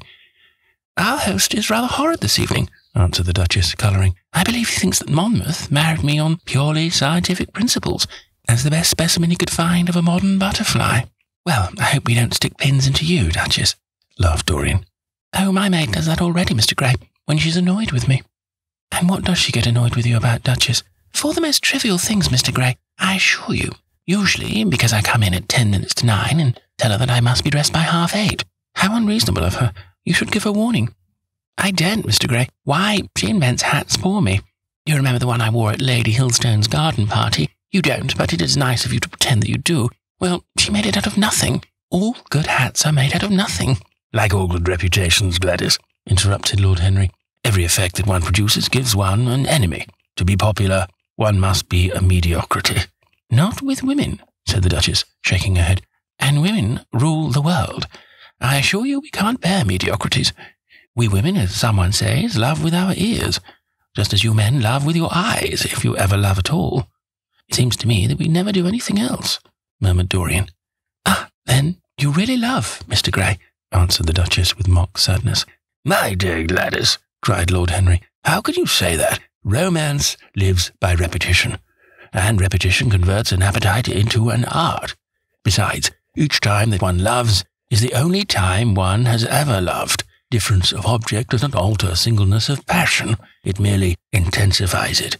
We can have in life but one great experience at best, and the secret of life is to reproduce that experience as often as possible. Even when one has been wounded by it, Harry? Asked the Duchess after a pause. Especially when one has been wounded by it, answered Lord Henry. The Duchess turned and looked at Dorian Gray with a curious expression in her eyes. What do you say to that, Mr. Gray? She inquired. Dorian hesitated for a moment. Then he threw his head back and laughed. I always agree with Harry, Duchess. Even when he's wrong? Harry is never wrong, Duchess. And does his philosophy make you happy? I have never searched for happiness. Who wants happiness? I have searched for pleasure. And found it, Mr. Gray? Often. Too often. The Duchess sighed. I am searching for peace, she said. And if I don't go and dress, I shall have none this evening.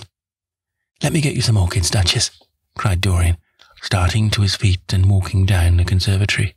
You are flirting disgracefully with him, said Lord Henry to his cousin. You had better take care. He is very fascinating. If he were not, there would be no battle. Greek meets Greek, then. I am on the side of the Trojans. They fought for a woman. They were defeated. There are worse things than capture, she answered. You gallop with a loose rein. Pace gives life, was the riposte. I shall write it in my diary tonight. What? That a burnt child loves the fire. I am not even singed. My wings are untouched. You can use them except for everything except flight. Courage has passed from men to women. It is a new experience for us. You have a rival. Who? He laughed. Lady Narborough, he whispered. She perfectly adores him. You fill me with apprehension. The appeal to antiquity is fatal to us, who are romanticists. Romanticists? You have all the methods of science. Men have educated us, but not explained you. Describe us as a sex, was her challenge. Sphinxes, without secrets. She looked at him, smiling. How long Mr. Gray is, she said. Let us go and help him. I have not yet told him the colour of my frock. You must suit your frock to his flowers, Gladys. That would be a premature surrender. Romantic art begins with its climax. I must keep an opportunity for a treat. In the Parthian manner. They found safety in the desert. I could not do that. Women are not always allowed a choice, he answered. But hardly had he finished the sentence, before from the far end of the conservatory came a stifled groan, followed by the dull sound of a heavy fall. Everybody started up. The Duchess stood motionless in horror, and with fear in his eyes, Lord Henry rushed through the flapping palms to find Dorian Gray lying face downwards on the tiled floor in a death-like swoon. He was carried at once into the blue drawing-room and laid upon one of the sofas. After a short time, he came to himself and looked round with a dazed expression. What has happened? He asked. Oh, I remember. Am I safe here, Harry? He began to tremble. My dear Dorian, answered Lord Henry, you merely fainted, that was all. You must have overtired yourself. You had better not come down to dinner. I will take your place. No, I will come down, he said, struggling to his feet. I would rather come down. I must not be alone. He went to his room and dressed. There was a wild recklessness of gaiety in his manner as he sat at table. But now and then a thrill of terror ran through him when he remembered that pressed against the window of the conservatory, like a white handkerchief, He had seen the face of James Vane watching him. Chapter 18. The next day he did not leave the house, and indeed spent most of the time in his own room, sick, with a wild terror of dying and yet indifferent to life itself. The consciousness of being hunted, snared, tracked down had begun to dominate him. If the tapestry did but tremble in the wind, he shook. The dead leaves that were blown against the leaded panes seemed to him like his own wasted resolutions and wild regrets. When he closed his eyes, he saw again the sailor's face peering through the mist-stained glass, and horror seemed once more to lay its hand upon his heart. But perhaps it had been only his fancy that had called vengeance out of the night and set the hideous shapes of punishment before him. Actual life was chaos, but there was something terribly logical in the imagination. It was the imagination that set remorse to dog the feet of sin. It was the imagination that made each crime bear its misshapen brood. In the common world of fact, the wicked were not punished, nor the good rewarded. Success was given to the strong, failure thrust upon the weak. That was all. Besides, had any stranger been prowling round the house, he would have been seen by the servants or the keepers. Had any footmarks been found on the flower beds, the gardeners would have reported it. Yes, it had been merely fancy. Sybil Vane's brother had not come back to kill him. He had sailed away in his ship, to founder in some winter sea. From him, at any rate, he was safe. Why, the man did not know who he was, could not know who he was. The mask of youth had saved him. And yet, if it had been merely an illusion, how terrible it was to think that conscience could raise such fearful phantoms, and give them visible form, and make them move before one.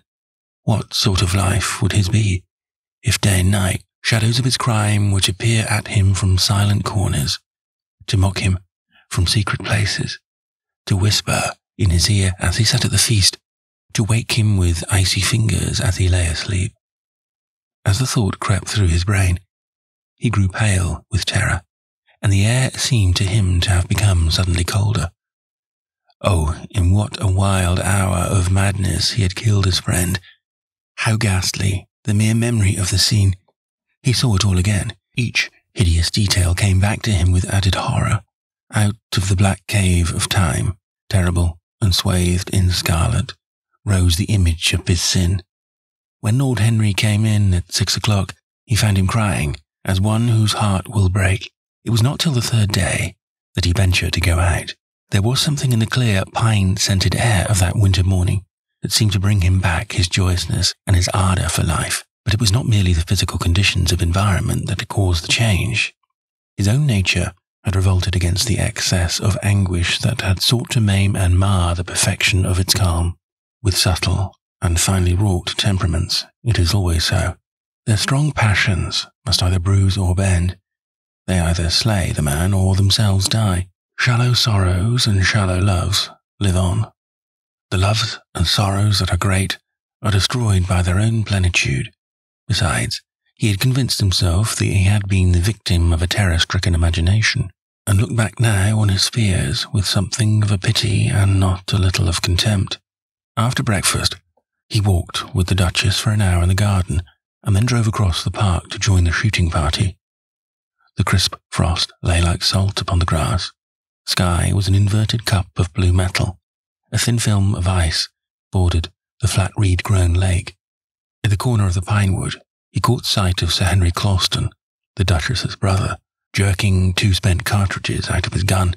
He jumped from the cart, and having told the groom to take the mare home, made his way towards his guest through the withered bracken and rough undergrowth. "Have you had any good sport, Geoffrey?" he asked. "Not very good, Dorian. I think most of the birds have gone to the open. I dare say it will be better after lunch when we get to new ground." Dorian strolled along by his side. The keen aromatic air, the brown and red lights that glimmered in the wood, the hoarse cries of the beaters ringing out from time to time, and the sharp snaps of the guns that followed fascinated him and filled him with a sense of delightful freedom. He was dominated by the carelessness of happiness, by the high indifference of joy. Suddenly, from a lumpy tussock of old grass some 20 yards in front of them, with black-tipped ears erect and long hinder limbs throwing it forward, started a hare. It bolted for a thicket of alders. Sir Geoffrey put his gun to his shoulder, but there was something in the animal's grace of movement that strangely charmed Dorian Gray, and he cried out at once, "Don't shoot it, Geoffrey, let it live." "What nonsense, Dorian," laughed his companion, and as the hare bounded into the thicket, he fired. There were 2 cries heard, the cry of a hare in pain, which is dreadful, the cry of a man in agony, which is worse. "Good heavens, I've hit a beater," exclaimed Sir Geoffrey. "What an ass the man was to get in front of the guns. Stop shooting there," he called out at the top of his voice. "A man is hurt." The head keeper came running up with a stick in his hand. "Where, sir? Where is he?" he shouted. At the same time, the firing ceased along the line. "Here," answered Sir Geoffrey angrily, hurrying towards the thicket. "Why on earth don't you keep your men back? Spoiled my shooting for the day."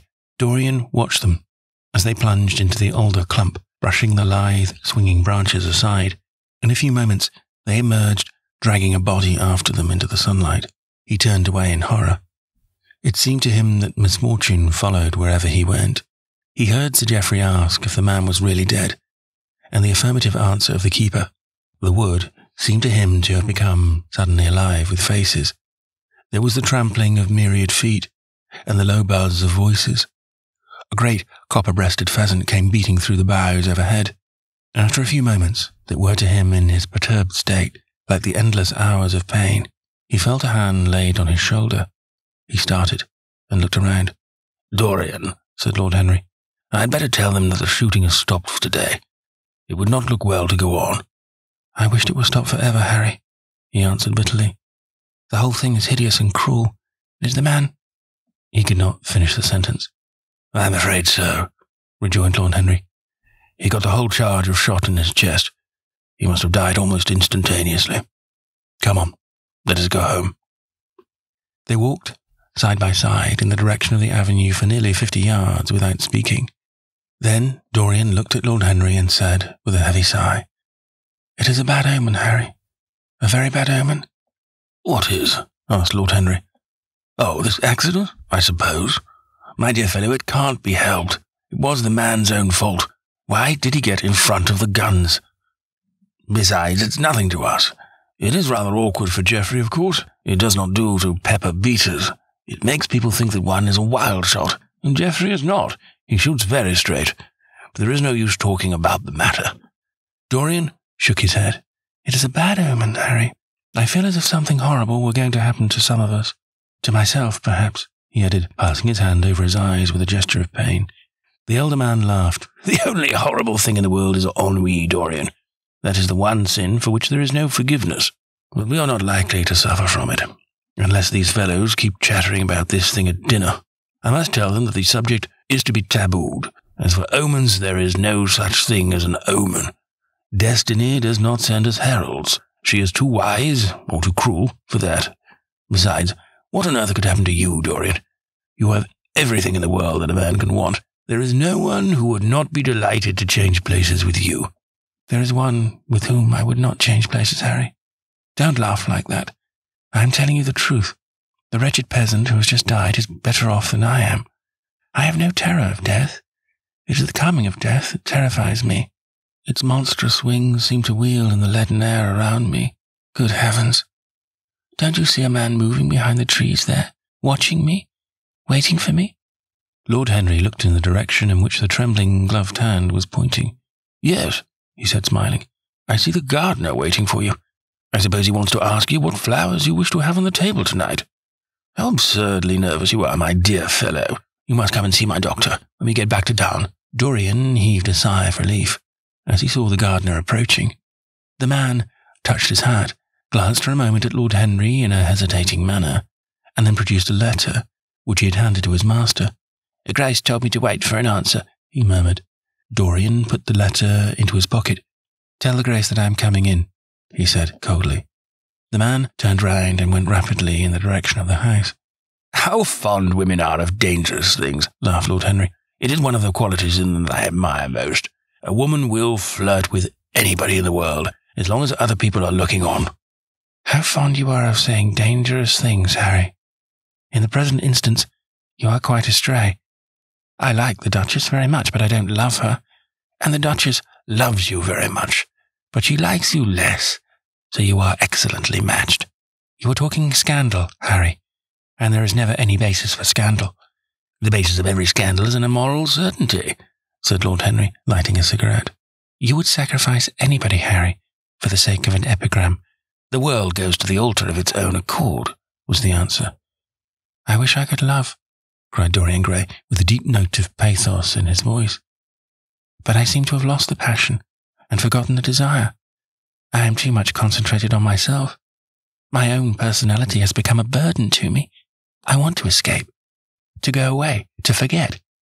It was silly of me to come down here at all. I think I shall send a wire to Harvey to have the yacht got ready. On a yacht one is safe.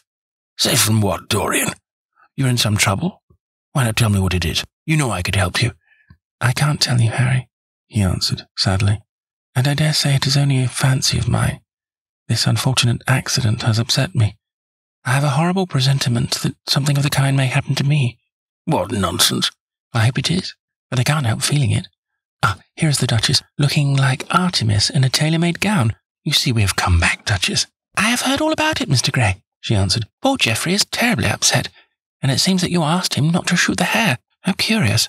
Yes, it was very curious. I don't know what made me say it. Some whim, I suppose. It looked like the loveliest of little live things, but I'm sorry they told you about the man. It is a hideous subject. It is an annoying subject, broke in Lord Henry. It has no psychological value at all. Now, if Geoffrey had done the thing on purpose, how interesting he would be. I should like to know someone who had committed a real murder.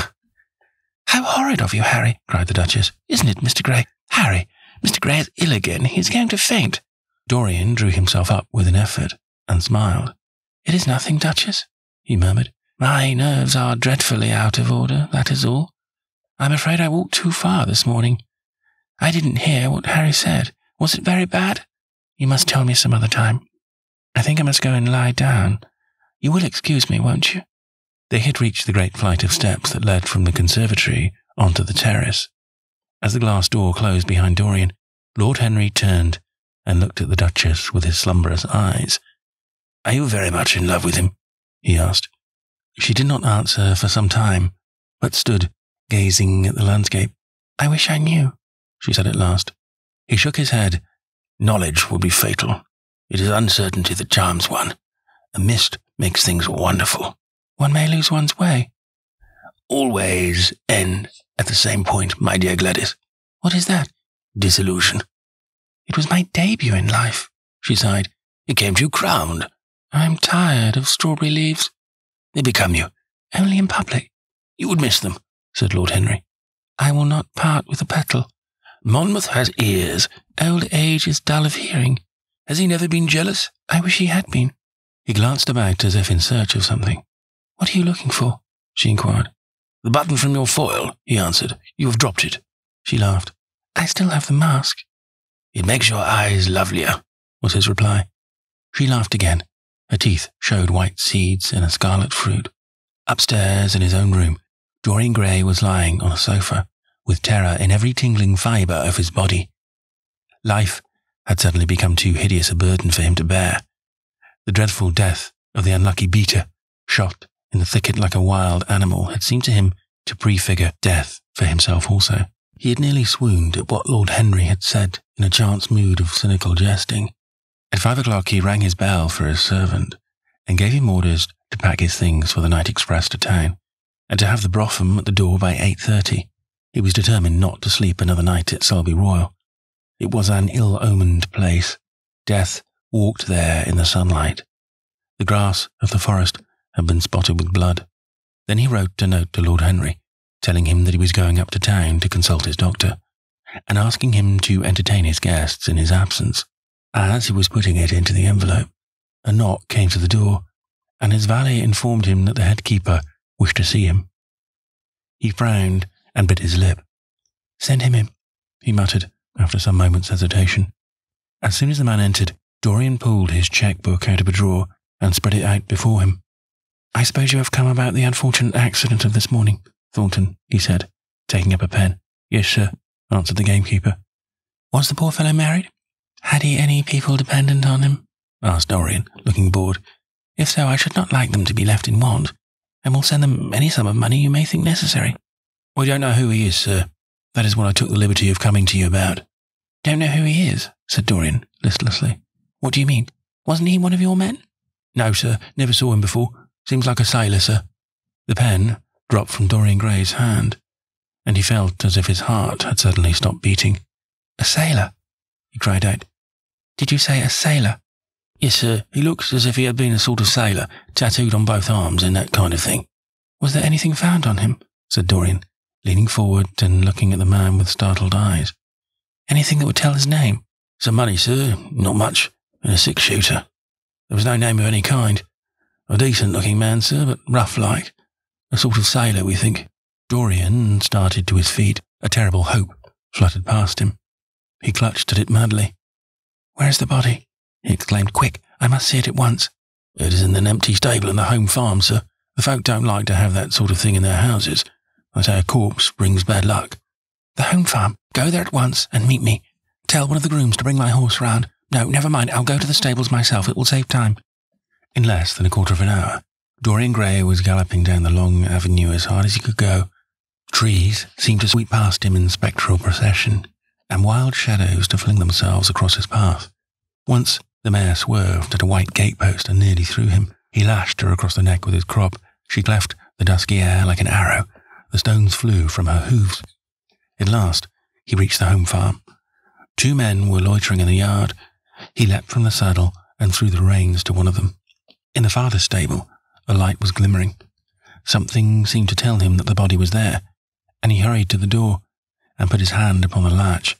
There he paused for a moment, feeling that he was on the brink of a discovery that would either make or mar his life. Then he thrust the door open and entered. On the heap of sacking in the far corner was lying the dead body of a man dressed in a coarse shirt and a pair of blue trousers. A spotted handkerchief had been placed over the face. A coarse candle, stuck in a bottle, sputtered beside it. Dorian Gray shuddered. He felt that his could not be the hand to take the handkerchief away, and called out to one of the farm servants to come to him. "Take that thing off the face. I wish to see it," he said, clutching at the doorpost for support. When the farm servant had done so, he stepped forward. A cry of joy broke from his lips. The man who had been shot in the thicket was James Vane. He stood there for some minutes, looking at the dead body. As he rode home, his eyes were full of tears, for he knew he was safe. Chapter 19. "There is no use your telling me that you are going to be good," cried Lord Henry, dipping his white fingers into a red copper bowl filled with rose water. "You're quite perfect. Pray, don't change." Dorian shook his head. "No, Harry.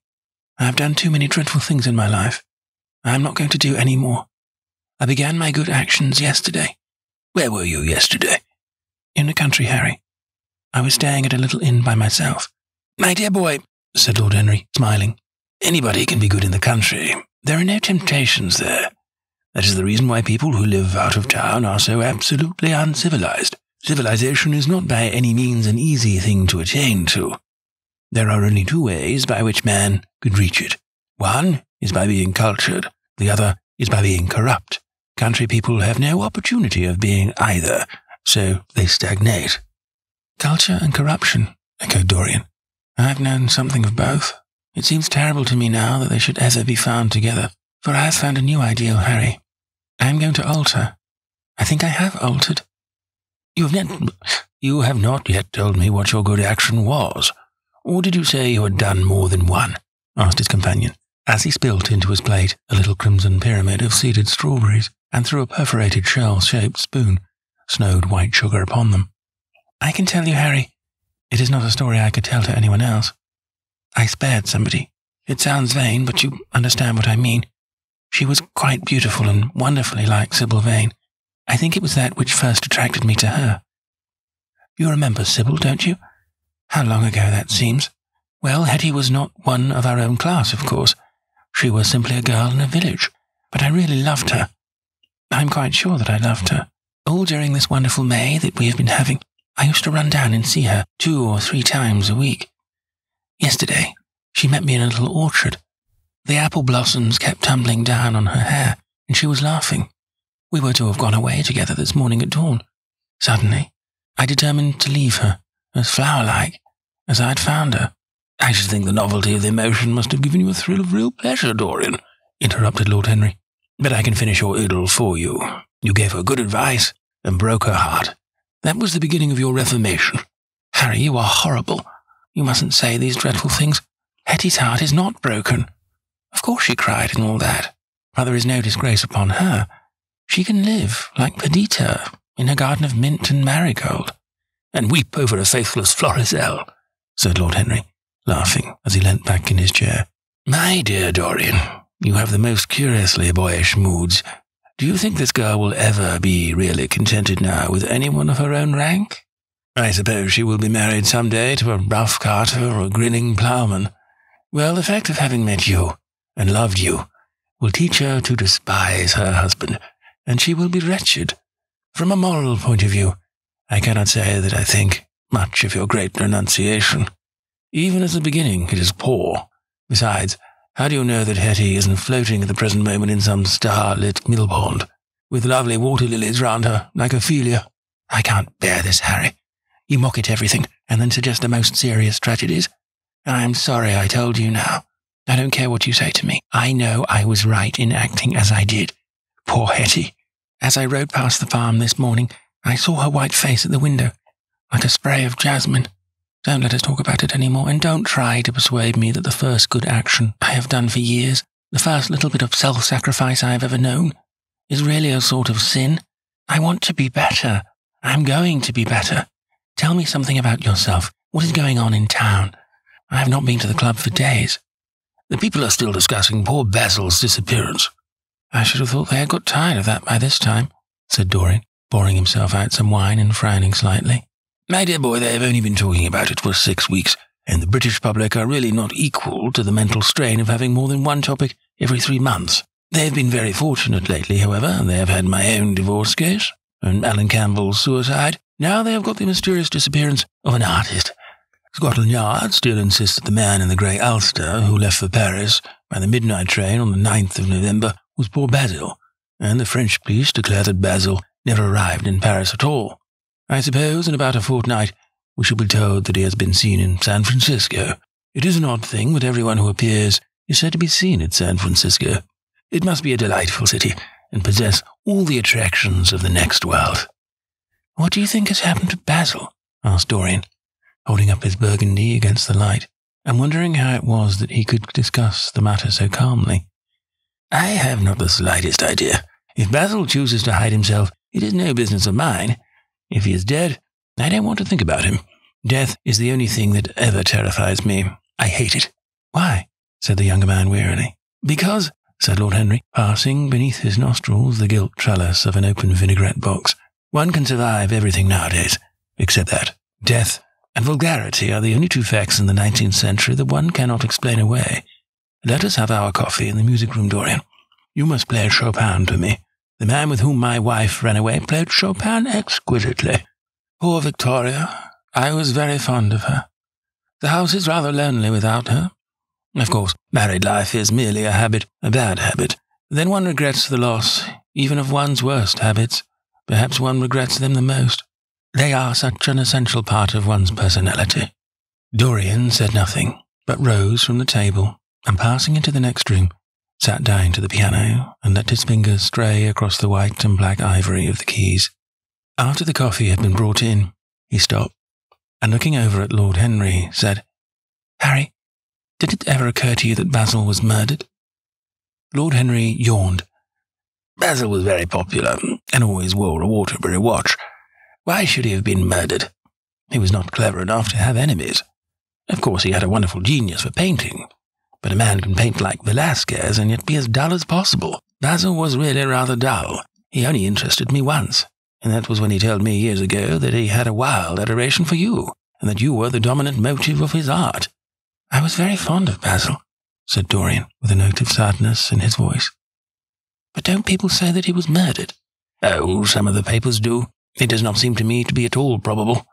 I know there are dreadful places in Paris, but Basil was not the sort of man to have gone to them. He had no curiosity. It was his chief defect. What would you say, Harry, if I told you that I had murdered Basil? Said the younger man. He watched him intently after he had spoken. I would say, my dear fellow, that you were posing for a character that doesn't suit you.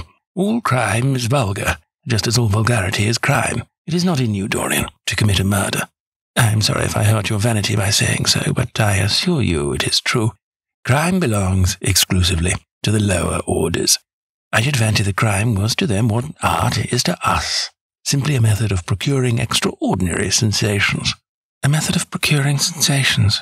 Do you think then that a man who has once committed a murder could possibly do the same crime again? Don't tell me that. Oh, anything becomes a pleasure if one does it too often, cried Lord Henry, laughing. That is one of the most important secrets of life. I should fancy, however, that murder is always a mistake. One should never do anything that one cannot talk about after dinner. But let us pass from this, poor Basil. I wish I could believe that he had come to such a really romantic end as you suggest, but I can't. I dare say he fell into the Seine off an omnibus, and that the conductor hushed up the scandal. Yes, I should fancy that was his end. I see him now, lying on his back under those dull green waters, with the heavy barges floating over him, and long weeds catching in his hair. Do you know, I don't think he would have done much more good work. During the last 10 years his painting had gone off very much. Dorian heaved a sigh, and Lord Henry strolled across the room and began to stroke the head of a curious Java parrot, a large grey-plumaged bird with pink crest and tail that was balancing itself upon a bamboo perch. As his pointed fingers touched it, it dropped the white scurf of crinkled lids over the black glass eyes and began to sway backwards and forwards. Yes, he continued, turning round and taking his handkerchief out of his pocket. His painting had quite gone off. It seemed to me to have lost something. It had lost an ideal. When you and he ceased to be great friends, he ceased to be a great artist. What was it separated you? I suppose he bored you. If so, he never forgave you. It's a habit bores have. By the way, what has become of that wonderful portrait he did of you? I don't think I have ever seen it since he finished it. Oh, I remember your telling me years ago that you had it sent down to Selby, and that it had got mislaid or stolen on the way. You never got it back. Oh, what a pity. It was really a masterpiece. I remember I wanted to buy it. I wish I had now. Belonged to Basil's best period. Since then, his work was that curious mixture of bad painting and good intentions that always entitles a man to be called a representative British artist. Did you advertise for it? You should. I forgot, said Dorian. I suppose I did, but I never really liked it. I'm sorry I sat for it. The memory of the thing is hateful to me. Why do you talk of it? It used to remind me of those curious lines in some play. Hamlet, I think. How do they run? Like the painting of a sorrow, a face without a heart. Yes, that's what it was. Lord Henry laughed. If a man treats life artistically, his brain is his heart, he answered, sinking into an armchair. Dorian Gray shook his head and struck some soft chords on the piano. Like the painting of a sorrow, he repeated. A face without a heart. The elder man lay back and looked at him with half-closed eyes. By the way, Dorian, he said after a pause, what does it profit a man if he gain the whole world and lose? How does the quotation run? His own soul? The music jarred, and Dorian Gray started and stared at his friend. Why do you ask me that, Harry? My dear fellow, said Lord Henry, elevating his eyebrows in surprise. I asked you because I thought you might be able to give me an answer. That is all. I was going through the park last Sunday, and close by the Marble Arch there stood a little crowd of shabby-looking people listening to some vulgar street preacher. As I passed by, I heard the man yelling out that question to his audience. It struck me as being rather dramatic. London is very rich in curious effects of that kind. A wet Sunday, an uncouth Christian in a mackintosh, a ring of sickly white faces under a broken roof of dripping umbrellas, and a wonderful phrase flung into the air by shrill, hysterical lips. It was really very good in its way. Quite a suggestion. I thought of telling the prophet that art had a soul, but that man had not. I'm afraid, however, he would not have understood me. Don't, Harry. The soul is a terrible reality. It can be bought and sold and bartered away. It can be poisoned or made perfect. There is a soul in each of us. I know it. Do you feel quite sure of that, Dorian? Quite sure. Ah, then it must be an illusion. The things one feels absolutely certain about are never true. That is the fatality of faith, and the lesson of romance. How grave you are. Don't be so serious. What have you or I to do with the superstitions of our age? No, we have given up our belief in the soul. Play me something. Play me a nocturne, Dorian, and as you play, tell me, in a low voice, How you have kept your youth. You must have some secret. I am only 10 years older than you are, and I am worn and wrinkled and yellow. You are really wonderful, Dorian. You have never looked more charming than you do tonight. You remind me of the day I saw you first. You were rather cheeky, very shy, and absolutely extraordinary. You have changed, of course, but not in appearance. I wish you would tell me your secret. To get back my youth, I would do anything in the world, except take exercise, get up early, or be respectable. Youth, there is nothing like it. It's absurd to talk of the ignorance of youth. The only people to whose opinions I listen now with any respect are people much younger than myself. They seem in front of me. Life has revealed to them her latest wonder. As for the aged, I always contradict the aged. I do it on principle. If you ask them their opinion on something that happened yesterday, they solemnly give you the opinions current in 1820, when people wore high stocks, believed in everything, and knew absolutely nothing. How lovely that thing you are playing is. I wonder, did Chopin write it at Majorca, with the sea weeping round the villa, and the salt spray dashing against the panes? It is marvellously romantic. What a blessing it is that there is one art left to us that is not imitative. Don't stop. I want music tonight. It seems to me that you are the young Apollo, and that I am Marsyas listening to you. I have sorrows, Dorian, of my own, that even you know nothing of. The tragedy of old age is not that one is old, but that one is young. I am amazed sometimes at my own sincerity. Oh, Dorian, how happy you are. What an exquisite life you have had. You have drunk deeply of everything. You have crushed the grapes against your palate. Nothing has been hidden from you, and it has all been to you no more than the sound of music. It has not marred you. You are still the same. I am not the same, Harry. Yes, you are the same. I wonder what the rest of your life will be. Don't spoil it by renunciations. At present, you are a perfect type. Don't make yourself incomplete. You are quite flawless now. You need not shake your head. You know you are. Besides, Dorian, don't deceive yourself. Life is not governed by will or intention. Life is a question of nerves and fibers and slowly built up cells in which thought hides itself and passion has its dreams. You may fancy yourself safe and think yourself strong, but a chance tone of color in a room or a morning sky, a particular perfume that you had once loved and that brings subtle memories with it, a line from a forgotten poem that you had come across again, a cadence from a piece of music that you had ceased to play. I tell you, Dorian, that it is on things like these that our lives depend. Browning writes about that somewhere, but our own senses will imagine them for us. There are moments when the odor of Lillet Blanc passes suddenly across me, and I have to live the strangest month of my life over again. I wish I could change places with you, Dorian. The world has cried out against us both, but it has always worshipped you. It always will worship you. You are the type of what the age is searching for, and what it is afraid it has found. I am so glad that you have never done anything, never carved a statue, or painted a picture, or produced anything outside of yourself. Life has been your art. You have set yourself to music. Your days are your sonnets. Dorian rose up from the piano and passed his hand through his hair. Yes, life has been exquisite, he murmured. But I am not going to have the same life, Harry. And you must not say these extravagant things to me. You don't know everything about me. I think that if you did, even you would turn from me. You laugh. Don't laugh. Why have you stopped playing, Dorian? Go back and give me the nocturne over again. Look at that great honey-coloured moon that hangs in the dusky air. She is waiting for you to charm her. And if you play, she will come closer to the earth. You won't? Let us go to the club, then. It has been a charming evening, and we must end it charmingly. There is someone at White's who wants immensely to know you. Young Lord Poole, Bournemouth's eldest son.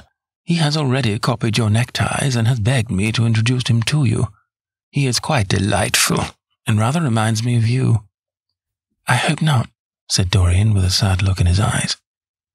But I'm tired tonight, Harry. I shan't go to the club. It is nearly 11, and I want to go to bed early. Do stay. You have never played so well as tonight. There was something in your touch that was wonderful. It had more expression than I ever heard from it before. "It is because I am going to be good," he answered, smiling. "I am a little changed already." "You cannot change to me, Dorian," said Lord Henry. "You and I will always be friends." "Yet you poisoned me with a book once. I should not forgive that. Harry, promise me that you will never lend that book to anyone else. It does harm." "My dear boy, you are really beginning to moralize. You will soon be going about like the converted and the revivalist, warning people against all the sins of which you have grown tired. You are much too delightful to do that. Besides, it is no use. You and I are what we are, and will be what we will be. As for being poisoned by a book, there is no such thing as that. Art has no influence upon action. It annihilates the desire to act. It is superbly sterile.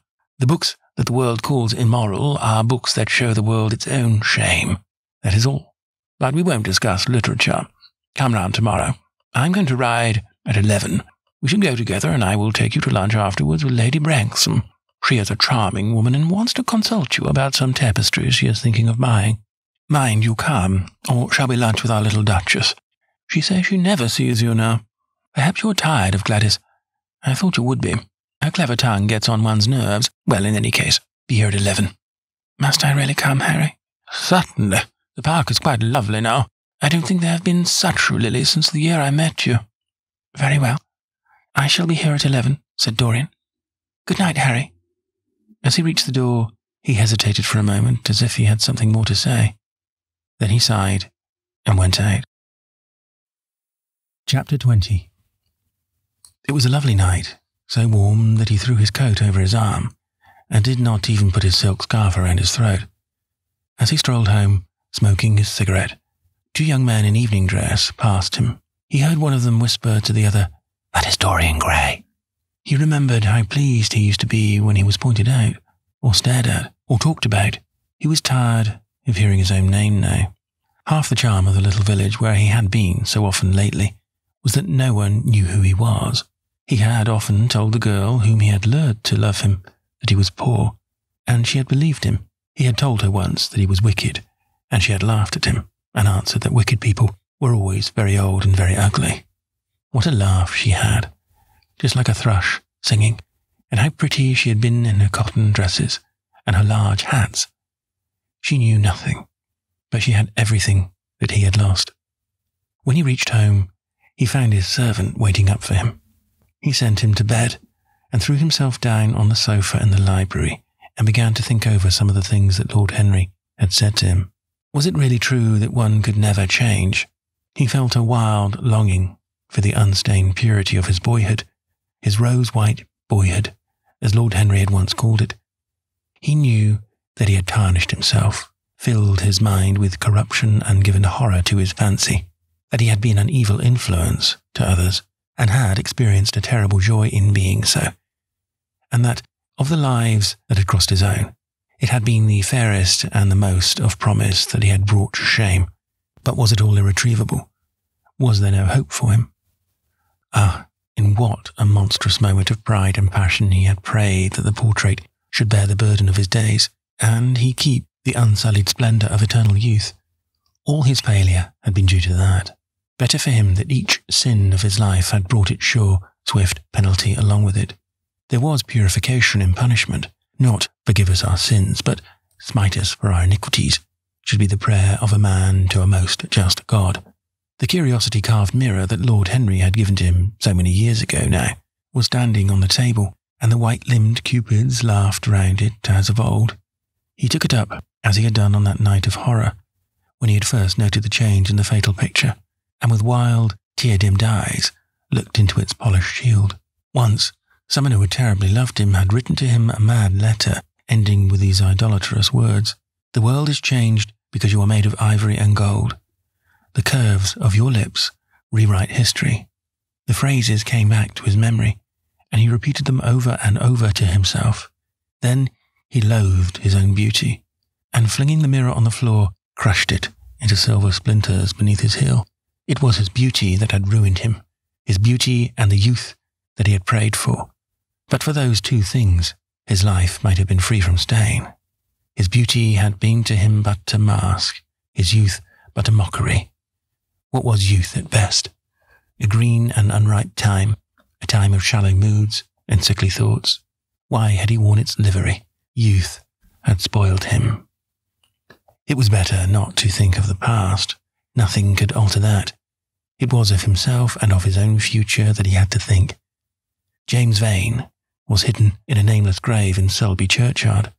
Alan Campbell had shot himself one night in his laboratory, but had not revealed the secret that he had been forced to know. The excitement, such as it was over Basil Hallward's disappearance, would soon pass away. It was already waning. He was perfectly safe here. Nor indeed was it the death of Basil Hallward that weighed most upon his mind. It was the living death of his own soul that troubled him. Basil had painted the portrait that had marred his life. He could not forgive him that. It was the portrait that had done everything. Basil had said things to him that were unbearable, and that he had yet borne with patience. The murder had been simply the madness of a moment. As for Alan Campbell, his suicide had been his own act. He had chosen to do it. It was nothing to him. A new life. That was what he wanted. That was what he was waiting for. Surely he had begun it already. He had spared one innocent thing, at any rate. He would never again tempt innocence. He would be good. As he thought of Hetty Merton, he began to wonder if the portrait in the locked room had changed. Surely it was not still so horrible as it had been. Perhaps if his life became pure, he would be able to expel every sign of evil passion from the face. Perhaps the signs of evil had already gone away. He would go and look. He took the lamp from the table and crept upstairs. As he unbarred the door, a smile of joy flitted across his strangely young-looking face and lingered for a moment about his lips. Yes, he would be good, and the hideous thing that he had hidden away would no longer be a terror to him. He felt as if the load had been lifted from him already. He went in quietly, locking the door behind him, as was his custom, and dragged the purple hanging from the portrait. A cry of pain and indignation broke from him. He could see no change, save that in the eyes there was a look of cunning, and in the mouth a curved wrinkle of the hypocrite. The thing was still loathsome, more loathsome, if possible, than before, and the scarlet dew that spotted the hand seemed brighter and more like blood newly spilt. Then he trembled. Had it been merely vanity that had made him do his one good deed, or the desire for a new sensation? As Lord Henry had hinted, with his mocking laugh, or that passion to act a part that sometimes makes us do things finer than we are ourselves, or perhaps all these. And why was the red stain larger than it had been? It seemed to have crept like a horrible disease over the wrinkled fingers. There was blood on the painted feet, as though the thing had dripped, blood even on the hand that had not held the knife. Confess? Did it mean that he was to confess, to give himself up, and be put to death? He laughed. He felt that the idea was monstrous. Besides, even if he did confess, who would believe him? There was no trace of the murdered man anywhere. Everything belonging to him had been destroyed. He himself had burned what had been below stairs. The world would simply say that he was mad. They would shut him up if he persisted in his story. Yet it was his duty to confess, to suffer public shame, and to make public atonement. There was a God who called upon men to tell their sins to earth as well as to heaven. Nothing that he could do would cleanse him till he had told his own sin. His sin? He shrugged his shoulders. The death of Basil Hallward seemed very little to him. He was thinking of Hetty Merton, for it was an unjust mirror. This mirror of his soul that he was looking at. Vanity, curiosity, hypocrisy. Had there been nothing more in his renunciation than that? There had been something more. At least he thought so. But who could tell? No, there had been nothing more. Through vanity he had spared her. In hypocrisy he had worn the mask of goodness. For curiosity's sake, he had tried the denial of self. He recognized that now. But this murder, was it to dog him all his life? Was he always to be burdened by his past? Was he really to confess? Never. There was only one bit of evidence left against him. The picture itself. That was evidence. He would destroy it. Why had he kept it so long? Once, it had given him pleasure to watch it changing and growing old. Of late, he had felt no such pleasure. It had kept him awake at night. When he had been away, he had been filled with terror lest other eyes should look upon it. It had brought melancholy across his passions. Its mere memory had marred many moments of joy. It had been like conscience to him. Yes, it had been conscience. He would destroy it. He looked round and saw the knife that had stabbed Basil Hallward. He had cleaned it many times, till there was no stain upon it. It was bright and glistened. As it had killed the painter, so it would kill the painter's work, and all that that meant.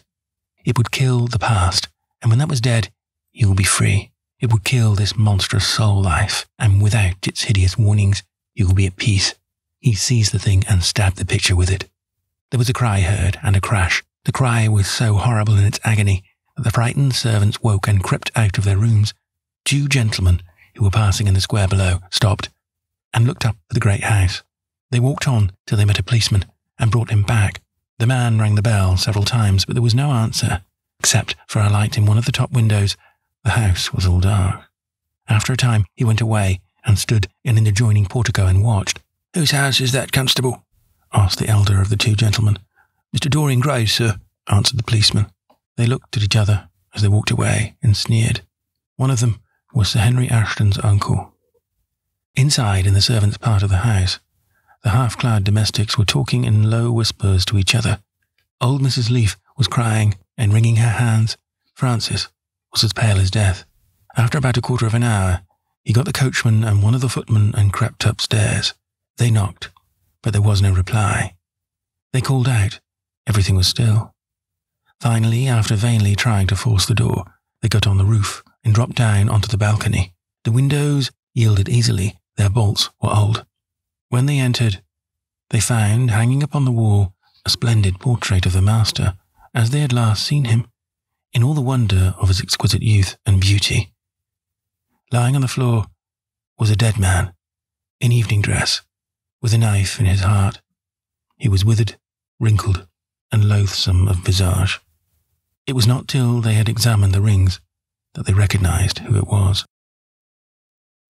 The End.